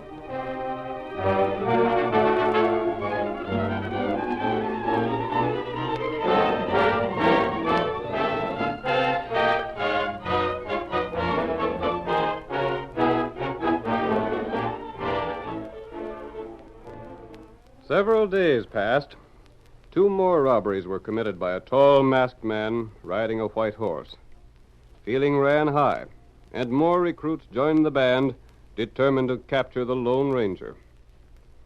Sheriff Emerson returned home tired after another unsuccessful attempt to trail the criminal.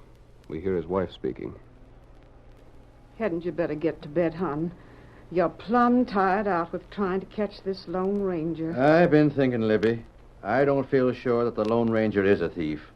Why do you say that? I've been talking with Lige Potter and his daughter. Yeah? All the fellows that says they've been robbed by this here masked feller ain't said nothing about seeing the Injuns that's supposed to travel with him. But that don't mean nothing. Lige still swears that the Lone Ranger ain't a robber. And that ain't all. I seen the fella once myself and heard him. I'd know if it was him or not if I could just see him. But who else could it be? I don't know. That's just the trouble. My soul and body. What's this? Boys, what's all this mean? We come to talk. All right, Blackwell. Speak up and get done with it. Where's that Lone Ranger? We're here to see why you don't get that crook before he does any more robbing. He's robbed me of all I got. Now, hold on. Shut up and let Jim Blackwell speak for you. We're here to see why you ain't got the Lone Ranger yet, Sheriff. He shot at me and... Well, he missed you, didn't he, Sandy? Yes, he missed me, but that don't say he will next time. You got anything for him, Steele? Not now, I ain't. And you never had. I know that 5 or 6 of you had a good store of cash laid by, and probably Jim Blackwell had the most. I did till he took it. All right. I had a gold watch that he took with my cash. And I had over $1,000 in paper money with my name writ on it so it couldn't be used after it was stole. But that don't give it back to me. Now, listen, boys. Quiet down. Quiet. I'm doing all I can. You fellas can help me out by making out a list of everything that was took. So as when we get this critter, we'll know what we're looking for.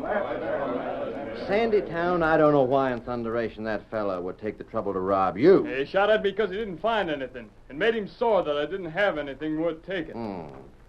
Well, you fellas make up your list. And them as can't write can get Libby here to help you. Then you leave him with me, and we'll see if we can get somewhere.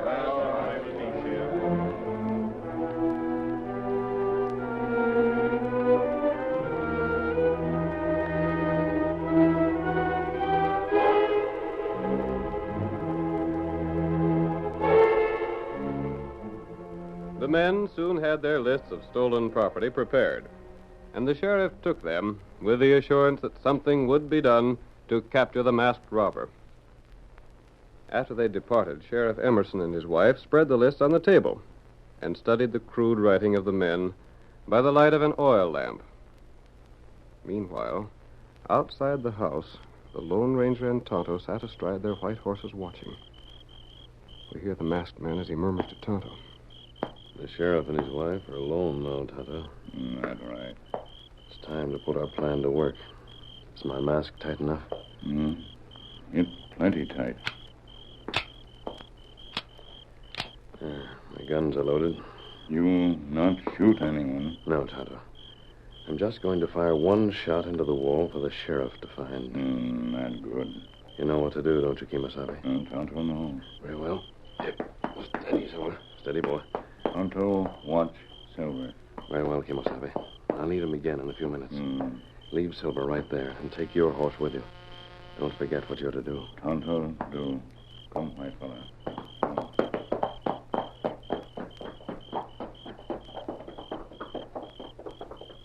Now to take a chance.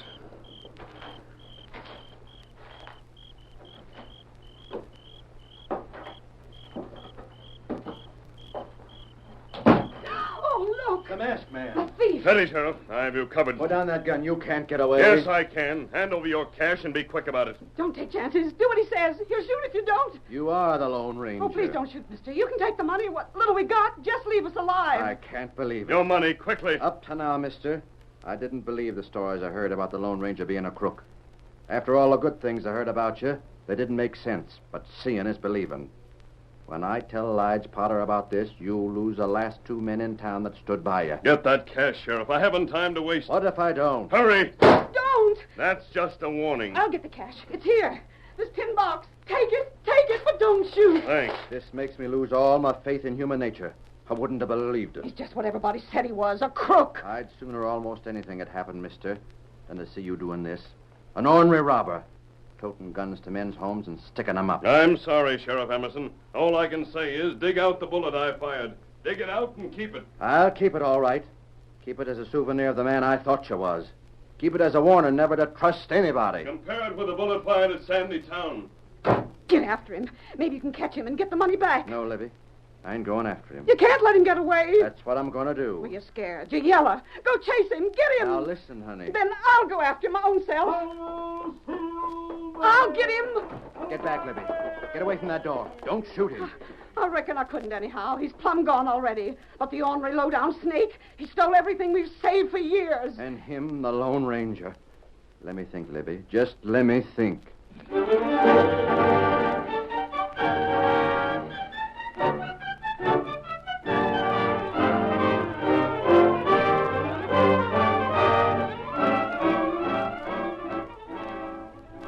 The curtain falls on the first act of our Lone Ranger drama. Before the next exciting scenes, please permit us to pause for just a few moments.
And now to continue the story.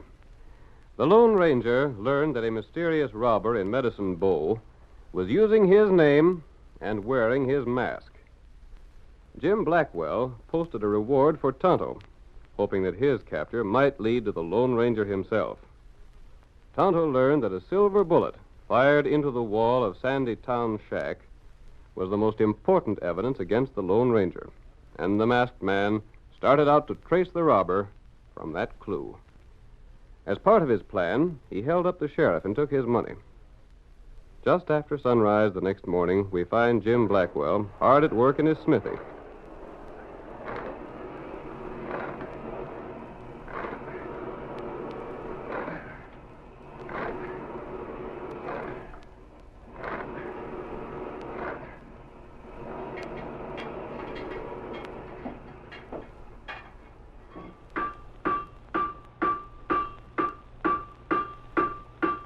Suddenly, he looks up and sees Tonto standing beside him. An Injun. And you hear what me say. Who are you?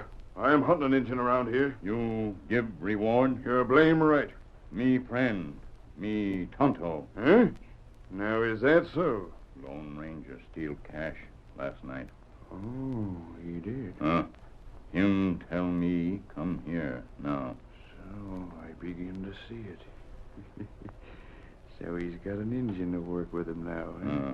Just like the real Lone Ranger. Who'd he hold up? Me not know. Where's the cash? Here. Good enough. Just tell him that I'm putting it away with the rest. You'd better keep out of sight around town. They'll be hunting you for to get that reward I posted. Maybe plenty careful. Now, vamoose. Sheriff, got reward money? No. I gave the sheriff orders to take the reward money out of the money that was stole from me, if he gets it back, and to pay it to anyone finding the Lone Ranger or Tonto. Me go now. Goodbye. My pard sure is getting downright smart ideas. When things get too hot, we just hangs the engine and it'll make folks satisfied for a while. Now to hide this here cash with the rest. Any fine place for hiding here. It's too bad I ain't as tall as the Lone Ranger, so I could do all this myself instead of having to split Stand up. right where you are, Blackwell. What the? I'm leaving here. I'll take what I've stolen with me. See here, you I've no ornery... time to argue. Double-crossing me, are you? I'll get you for this if it's the last thing I do. You don't dare, Blackwell. If you turn me over to the sheriff, you'll put your neck in a noose as well. You don't dare tell what you know. I don't, eh? I don't. Well, I'll show you. I'll show you can't double-cross Jim Blackwell and get away with it.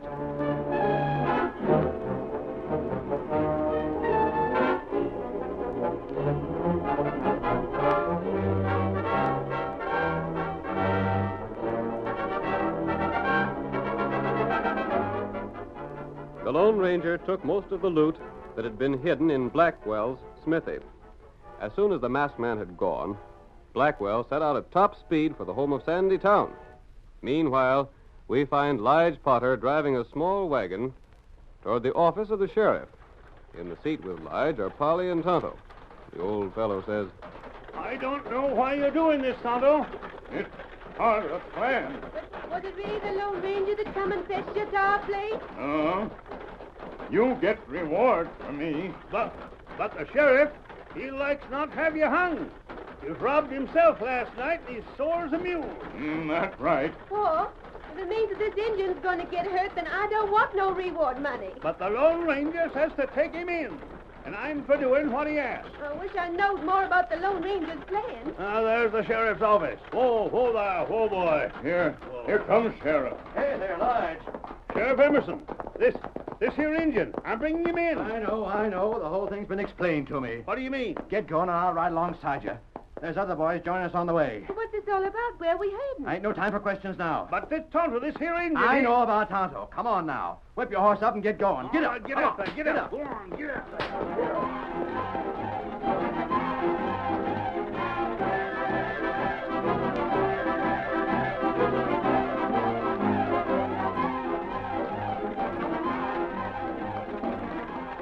The sheriff and old Lige went along at breakneck speed, pausing only long enough for new arrivals to join them.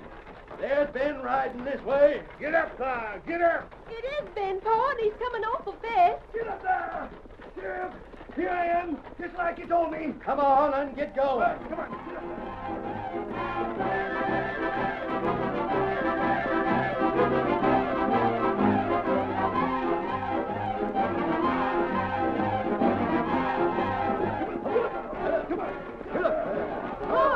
Oh, there comes two other riders. I'm Tucker, Dan White. What's all this mean? Sheriff, what's it all about? Never mind questions. Just pick them horses up. Get up, sir. Get up. Come on, boys, and make it fast. We got a lot of ground to cover.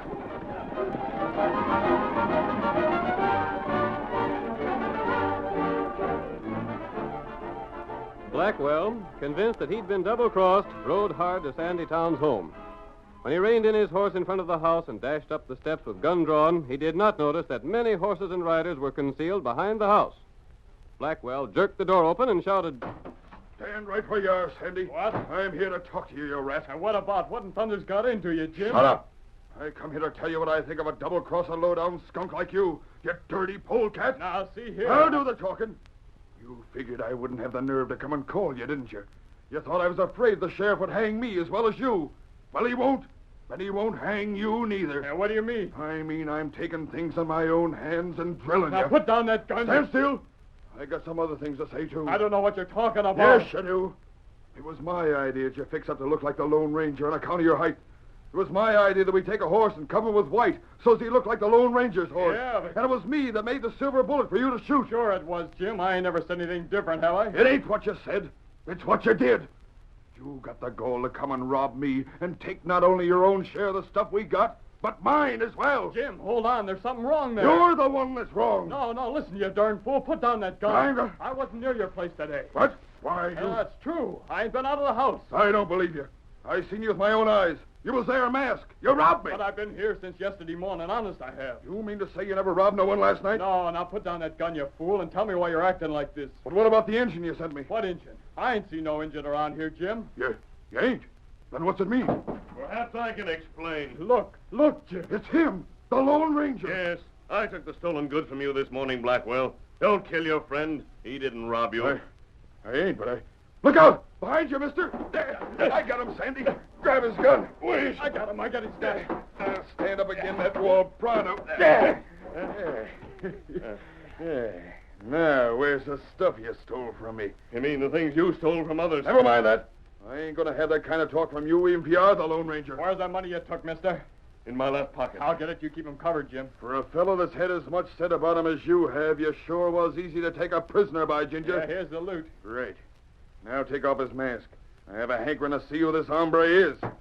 Who's that? I don't know.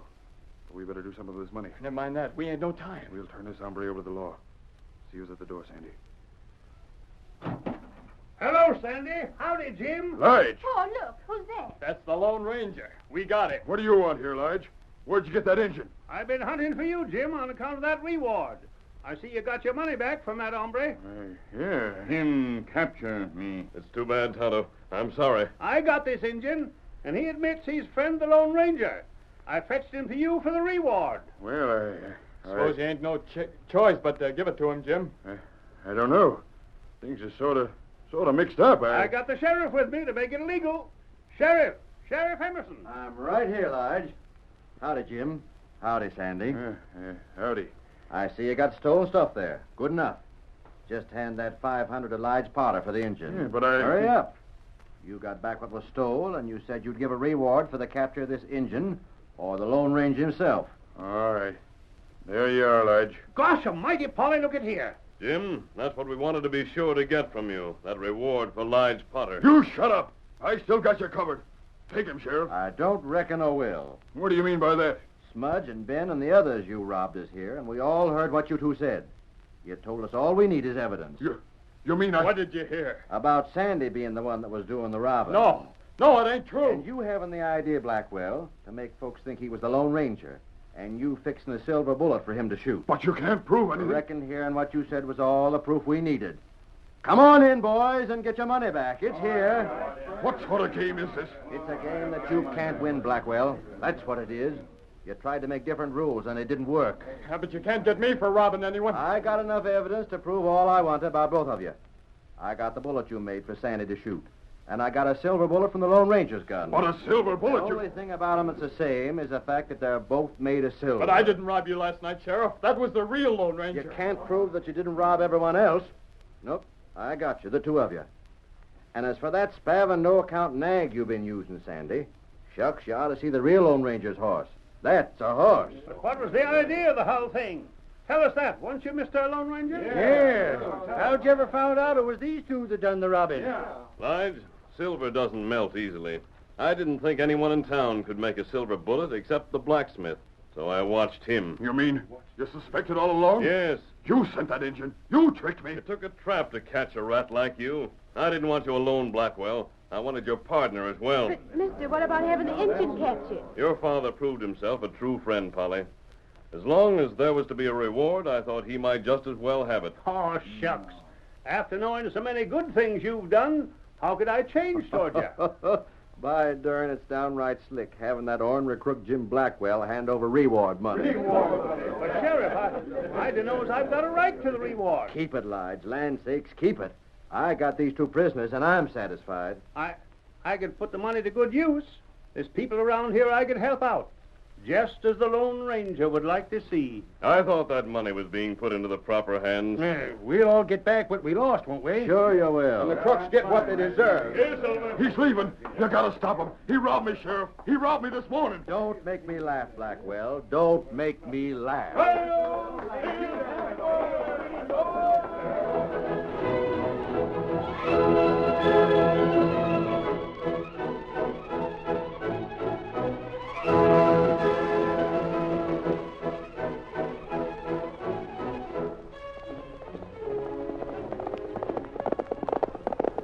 Come on there, Silver, old boy. That's out those great legs. Fellows waiting on the trail ahead. Hi-yo, Silver! Away!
The story you have just heard is a copyrighted feature of the Lone Ranger, Incorporated.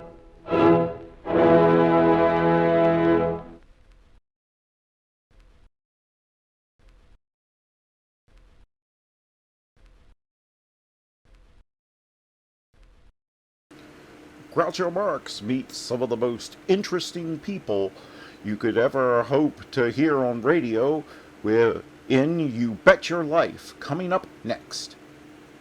The secret word tonight is name. N-A-M-E. Really? You bet your life.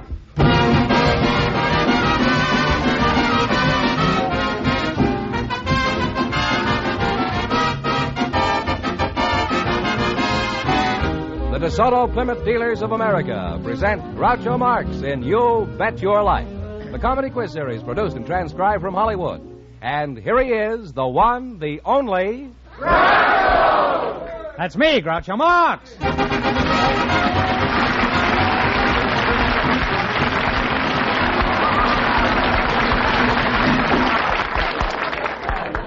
Thank you. Well, here I am again with $2,000 for one of our couples. George Fenneman, who gets first crack at all that money? A couple of people with unusual occupations, Groucho, and here they are. Mrs. Lita Griggs, who is wardrobe mistress for a circus, and Mr. Tommy Dalby, stage doorman for a burlesque theater. Folks, meet Groucho Marx. Welcome, kids, with the DeSoto Plymouth Dealers. And if one of you says the secret word, you split $100 in cash. It's a common word, something you always have with you. Mrs. Griggs, eh? Yes, sir. Mrs. Griggs of the Cabbage Patch? Is that, Yes, Mrs. Griggs. You're a wardrobe mistress for a circus? That's right. Which circus? For the Clyde Beatty Circus. You got a big circus? They certainly have. They have How big is it? 3-ring circus. Three they rings, have 75 lions and tigers, 200 performers, and the balance are the ticket sellers. Coachy, and all that. Coachy, and Mhm. And Mr. Tommy Dalby, huh? Right. You're the stage doorman at the burlesque theater? Yes, sir. At what theater? At the Burbank Burlesque Theater downtown. How did you meet your wife? Was she a chorus girl at your theater and she threw you a curve? No, she worked at the theater. She was a cashier. Oh, you married into money, huh? Your wife checks the figures at the front door while you check the figures at the stage door. that adds up, I think. Mrs. Griggs, what does your husband do? My husband is a clown.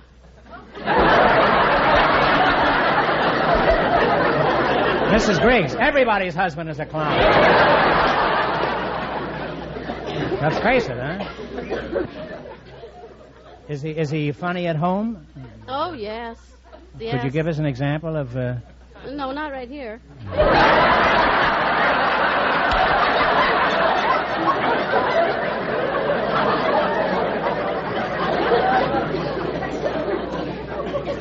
How did you meet your husband? Oh, I met him at a fox hunt.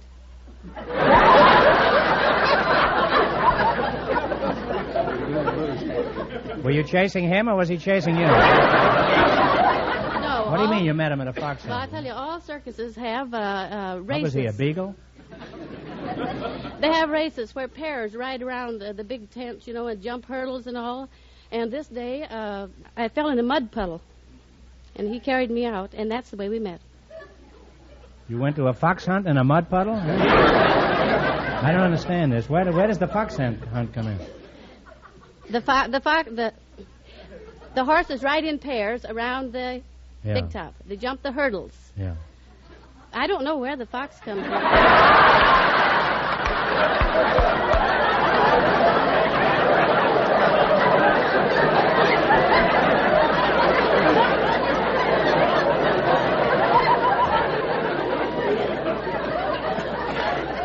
Well, you just threw that in to make it more difficult, is that it? Do you have any children? I have 3 girls. You have 3 girls? Yes, Yeah? 3 girls. How old are they? 16, 14, and 11. Oh, and do they go to the circus? Yes, they do. They're all aerialists. Oh, they're all in the circus? Yes. Oh, I see. There, you mean you can tune them in and get television programs? And...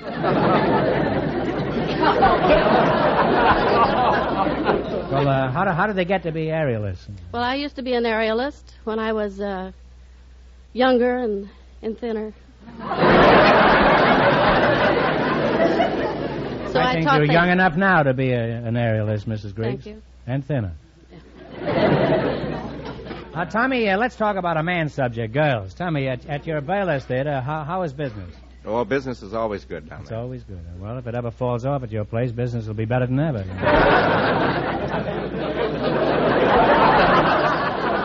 Well, who are some of the headliners you've known that you've seen parade through your theater?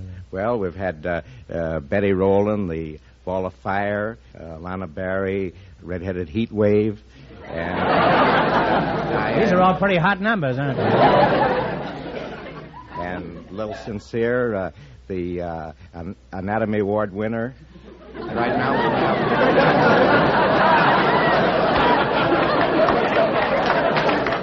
What was that last one, Tommy? The Anatomy Award winner. Yeah. That's what I thought you said. Is it pretty exciting being a stage doorman at a burlesque theater? No, it's... after a while, it gets a little... Well, the first 50 years must be fun.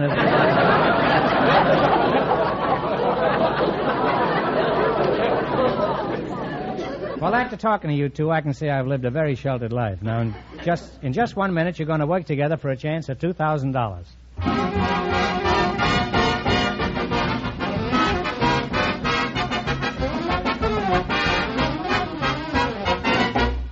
Whenever you take your car for service to any one of the more than 3,000 authorized DeSoto Plymouth dealers, you never have to wonder about what kind of a job you'll get. For that's where you'll always get the best equipment and the best workmanship, meaning a top job every time. At a DeSoto Plymouth dealers, you get the benefit of factory-designed and approved tools and equipment. Also, skilled mechanics who know how to use that equipment. Getting a better job done on your car in shorter time naturally means money in your pocket. And a car that will serve you faithfully and economically for miles and miles. So stop in and get acquainted with a DeSoto Plymouth dealer next time your car needs service. Learn what so many car owners all over this nation already know, that it pays to stop in at the sign of an authorized DeSoto Plymouth dealer.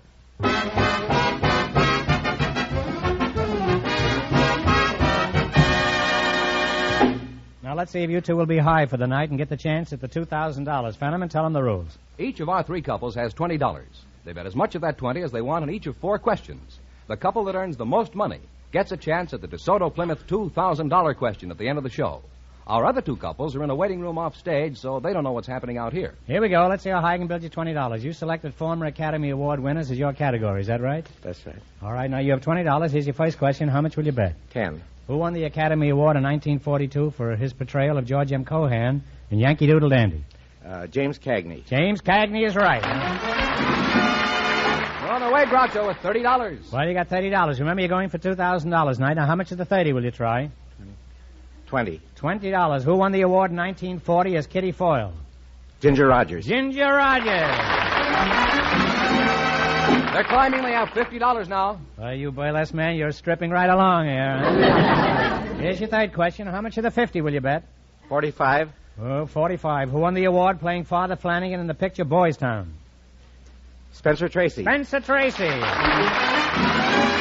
Now they have $95. Are you sure you don't work in a movie theater? Well, you got $95. Here's your last chance to beat the other couples. How much will you bet?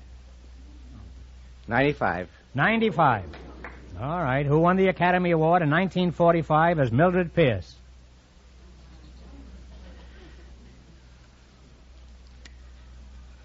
Crawford. Joan Crawford. Joan Crawford. And they wind up with a grand total of $190.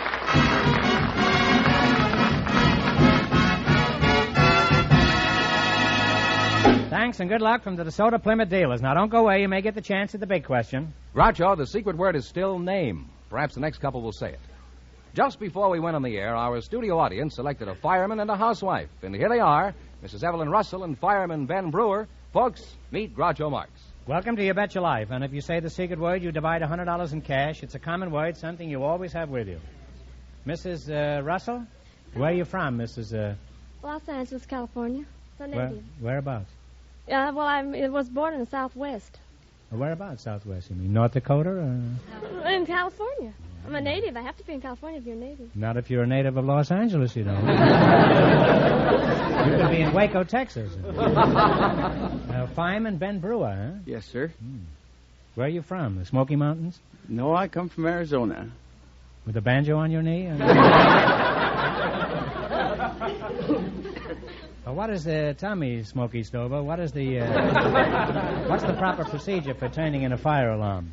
Well, you merely break the glass and pull down the alarm. The important thing is not to delay, to turn it in immediately. Well, most people are reluctant to ring the alarm because they're afraid that they'll break up your canasta game at the firehouse. Or poker, whatever they play. What do you play? Huh? We don't play any poker. We're not allowed to gamble. We'd be dismissed if we gambled. You mean they can fire a fireman? You don't play poker or canasta. Just what do you do between fires? As of late, we have our fire prevention program that keeps us out most of the day in our district. We can answer alarms because we're on the radio and in contact with our dispatcher. And we talk to the taxpayers. Housewives? That's right. What do you tell the housewives when you call on them? Well, shall I assume you're a housewife?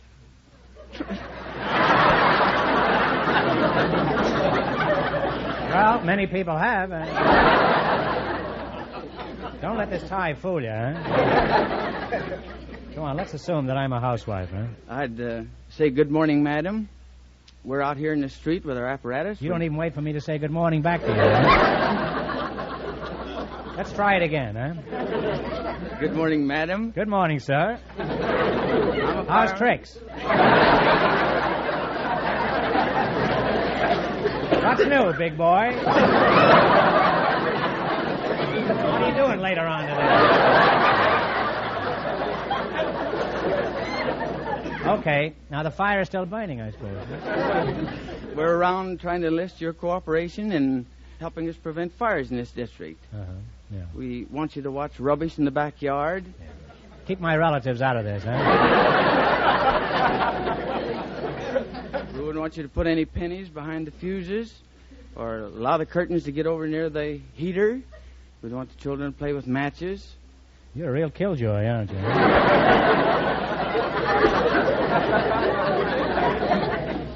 Mrs. Russell, do you have any fire hazards at your house? Well, my husband's a fire hazard. Your husband is a fire hazard? You mean he burns up easily? Well, he smokes in bed. What's your opinion of smoking in bed, fireman? It's dangerous.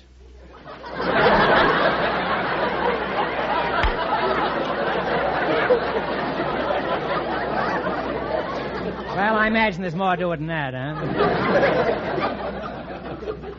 What other careless habits do people have that provide fire hazards? Do you have any rule for people to follow?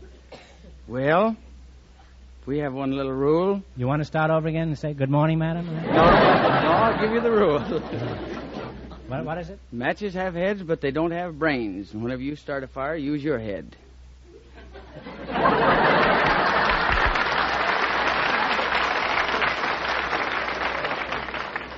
That won't work. I've got water on the knee. Huh? On the brain. That won't work. I've got water on the brain. Huh? Now, where else could I have it? Let's see.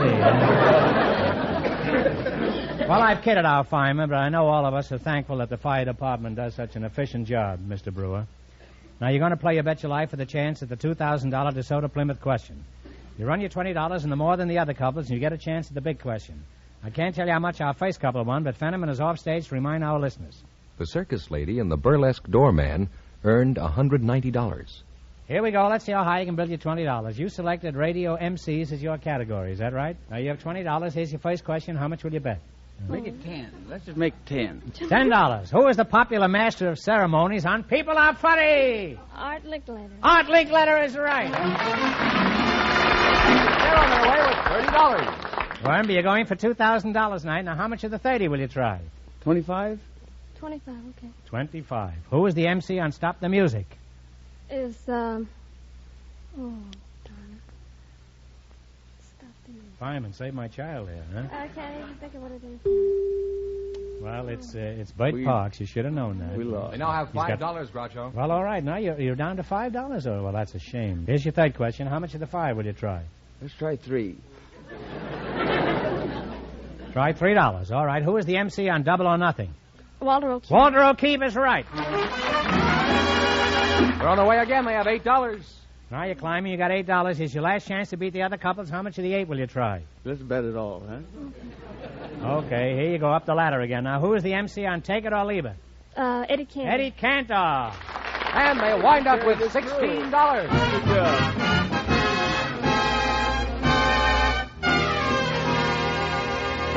Thanks and good luck from the DeSoto Plymouth dealers. Now, we'll soon know who gets the chance at the $2,000 question. You know, friends, when you drive your car into a DeSoto Plymouth dealer's, you'll find they have the old-fashioned idea of courtesy. Fenneman, you mean they kiss your hand as you leave? Well, no, Groucho.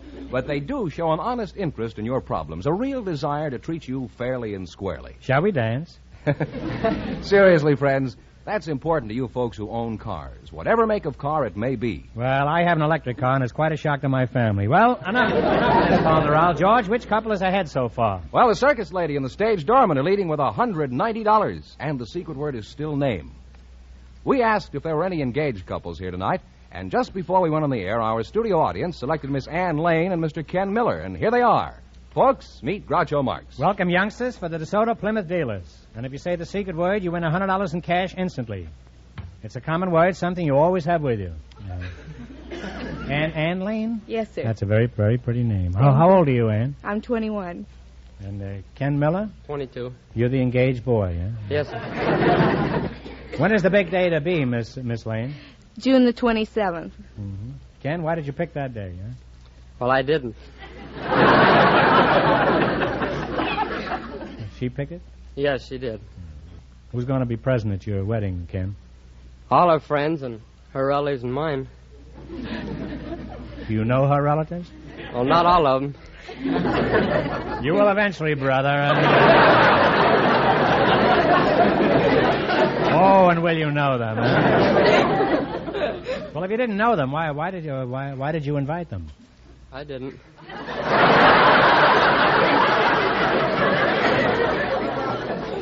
Are you implying that her relatives are trying to crash the party? No, sir. She invited them. Are you sure you want to go through with this? Yes, I Could you am. back out now if you wanted to, Ken? Oh, sure. I think so. Well, how could you back out of it, huh? Well, I could quit paying on the rings.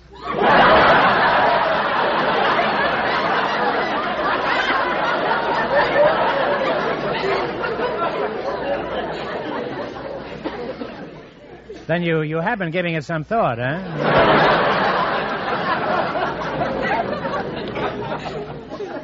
Ann, is Ken going to be able to support you all right? I think so. Other fellas support their wives on his income.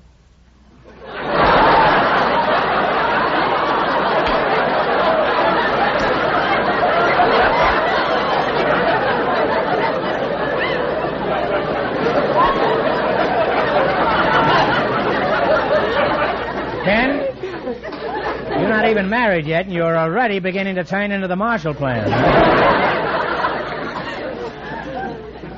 Ann, do you have a pet name for your boyfriend, dear? Yes, sir, but I don't want to tell you what it is.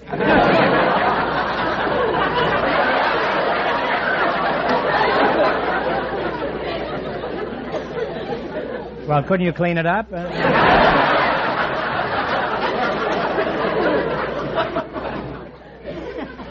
Come on, Ann, what is it, huh? Well, give us a synonym he calls for it. me Bunky, and I call him Punky.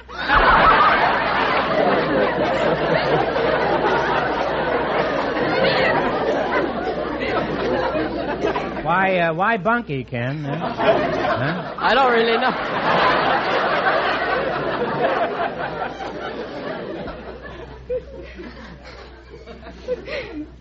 Well, they're cute names, I think. Thank you. What sort of work do you do, punk?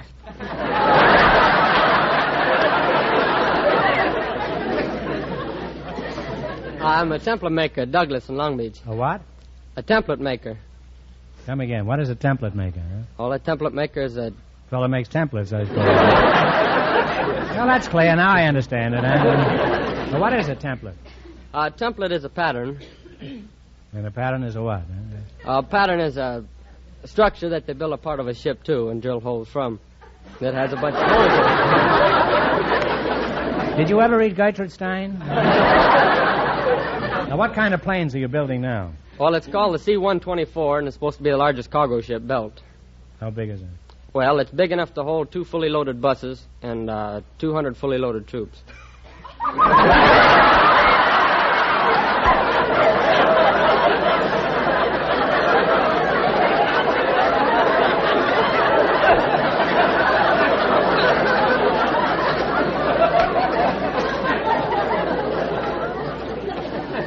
I don't know if they can get the buses loaded, but they can certainly get the troops loaded. Huh?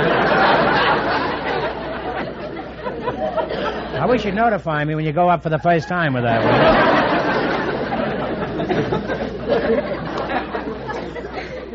Where do you work, Bunk?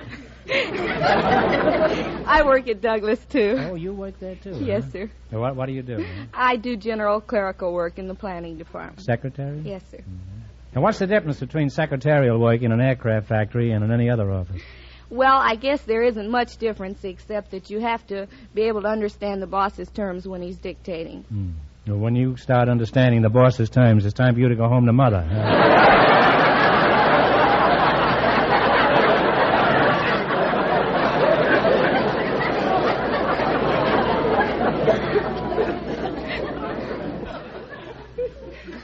How long have you been carrying the torch for Punk here? About 2 years. How did you meet Ken for the first time? Well, I was working in the tool crib at You're the a very time. pretty girl. Did I tell you that? Huh? Thank you very much. I was working in the tool... I didn't have anything to do with it, Ann. If you were a pretty girl, I'd say the same thing about you. Punk old boy, huh?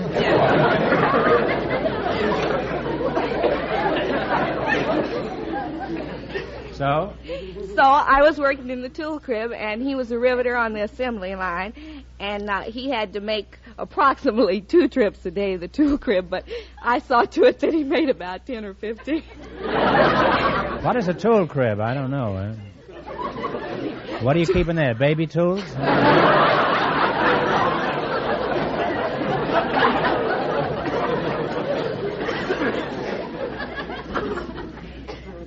Bunky, let's get back to your wedding. Where are you going on your honeymoon? That's a secret. Don't you think you ought to tell him? When are you leaving on your honeymoon, Bunky? After the wedding.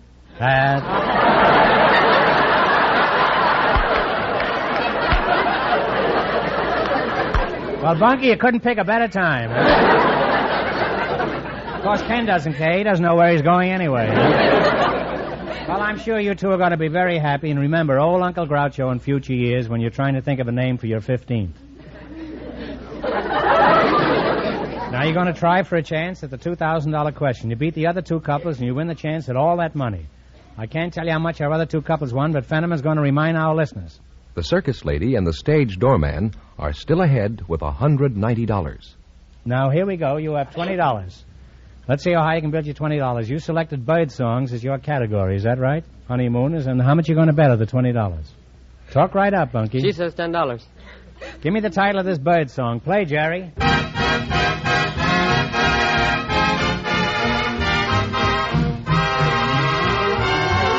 Bye-bye, Blackbird. Bye-bye, Blackbird is right. And they're on their way with $20. All right, remember you're going for $2,000 tonight. You're on your way now. You got $30, says Fenneman. How much of the 30 will you try? 25. 25. What is the name of this song? Flamingo. Flamingo.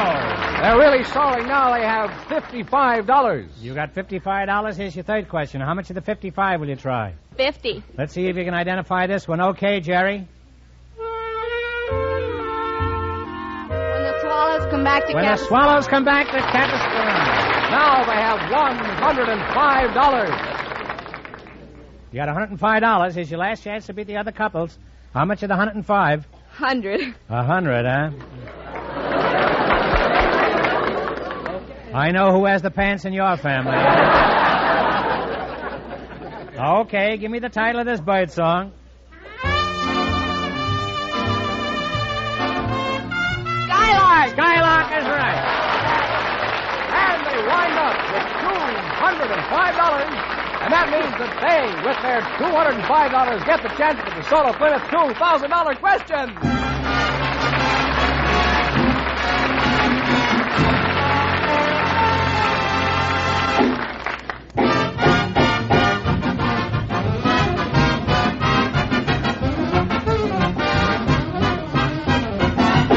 Warmer weather is approaching fast, so now is the time to take your car for that spring tune-up to a DeSoto Plymouth dealer. With factory-designed and approved tools and equipment, with expert factory-trained mechanics, your DeSoto Plymouth dealer will give your car, whatever its make, a careful inspection and do all the things that should be done to put your car in tip-top shape for the weather ahead. Mechanics will give your car an engine tune-up, will drain and flush your radiator, check your spark plugs, your battery, and your tires, put in the right oil, lubricate the chassis, and do countless other necessary jobs. So don't put it off. Bring your car in right away. Authorized DeSoto Plymouth dealers are well equipped to give you courteous service, prompt service, service at a fair price. And remember, all dealers who sell DeSoto also sell Plymouth.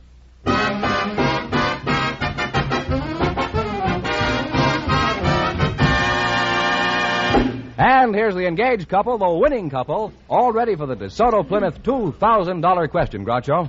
All right, here we go for $2,000. The young married kids. Well, if you win this, you certainly will have a wonderful honeymoon. Huh? Are you ready? I'll give you 15 seconds to decide on a single answer between you, so think carefully. And please, no help from the audience. Here it is. The monument to the Battle of San Jacinto, where General Santa Anna was defeated, is the tallest monument in the world. In what state is the San Jacinto Monument?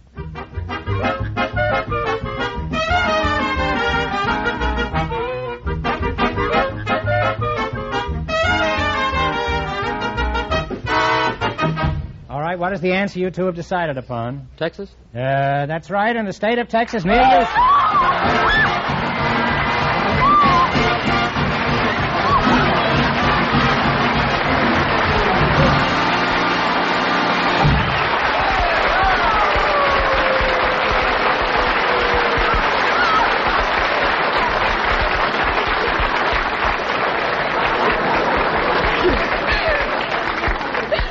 Well, it shows you love will find a way, huh?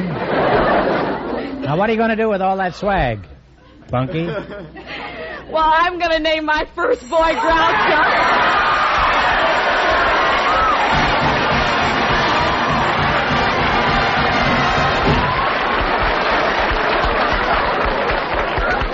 Every time you open your mouth, I'm getting more broke. You just said name, and that's the secret word tonight. So that means you just won $100 in cash. Compliments of the DeSoto Plymouth Dealers of America. Let's see, you won $2,000 plus $205 in the quiz plus $100 for saying the secret word. Say, you really cleaned up tonight. $2,305. All I can say to you both is congratulations. From the more than 3,000 DeSoto Plymouth dealers from coast to coast, you bet your life. Thank you very much.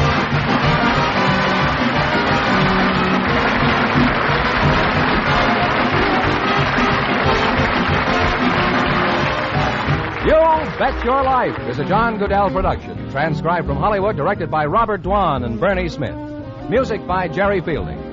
Be sure to tune in again next Wednesday night at this time for the Groucho Marx Show, You Bet Your Life, presented by the more than 3,000 DeSoto Plymouth Dealers of America. And remember, all dealers who sell DeSoto also sell Plymouth, two great cars, both products of the Chrysler Corporation. And don't forget, next week, the big question will be worth $1,000. Well, it's Bing Crosby's turn now, so good night, folks. And remember, just be sure to see your DeSoto Plymouth dealer.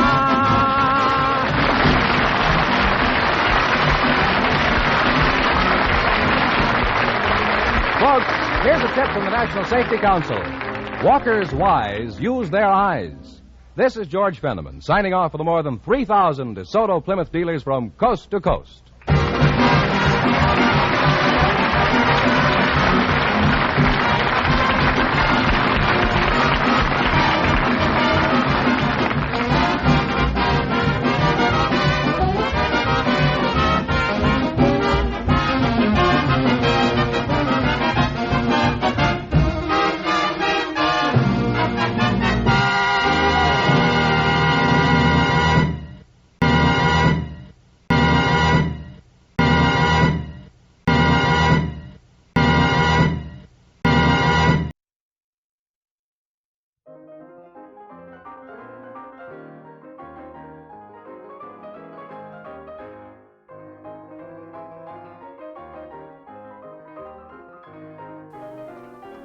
Okay, there's just one thing I don't understand about your case, Sid. And that is...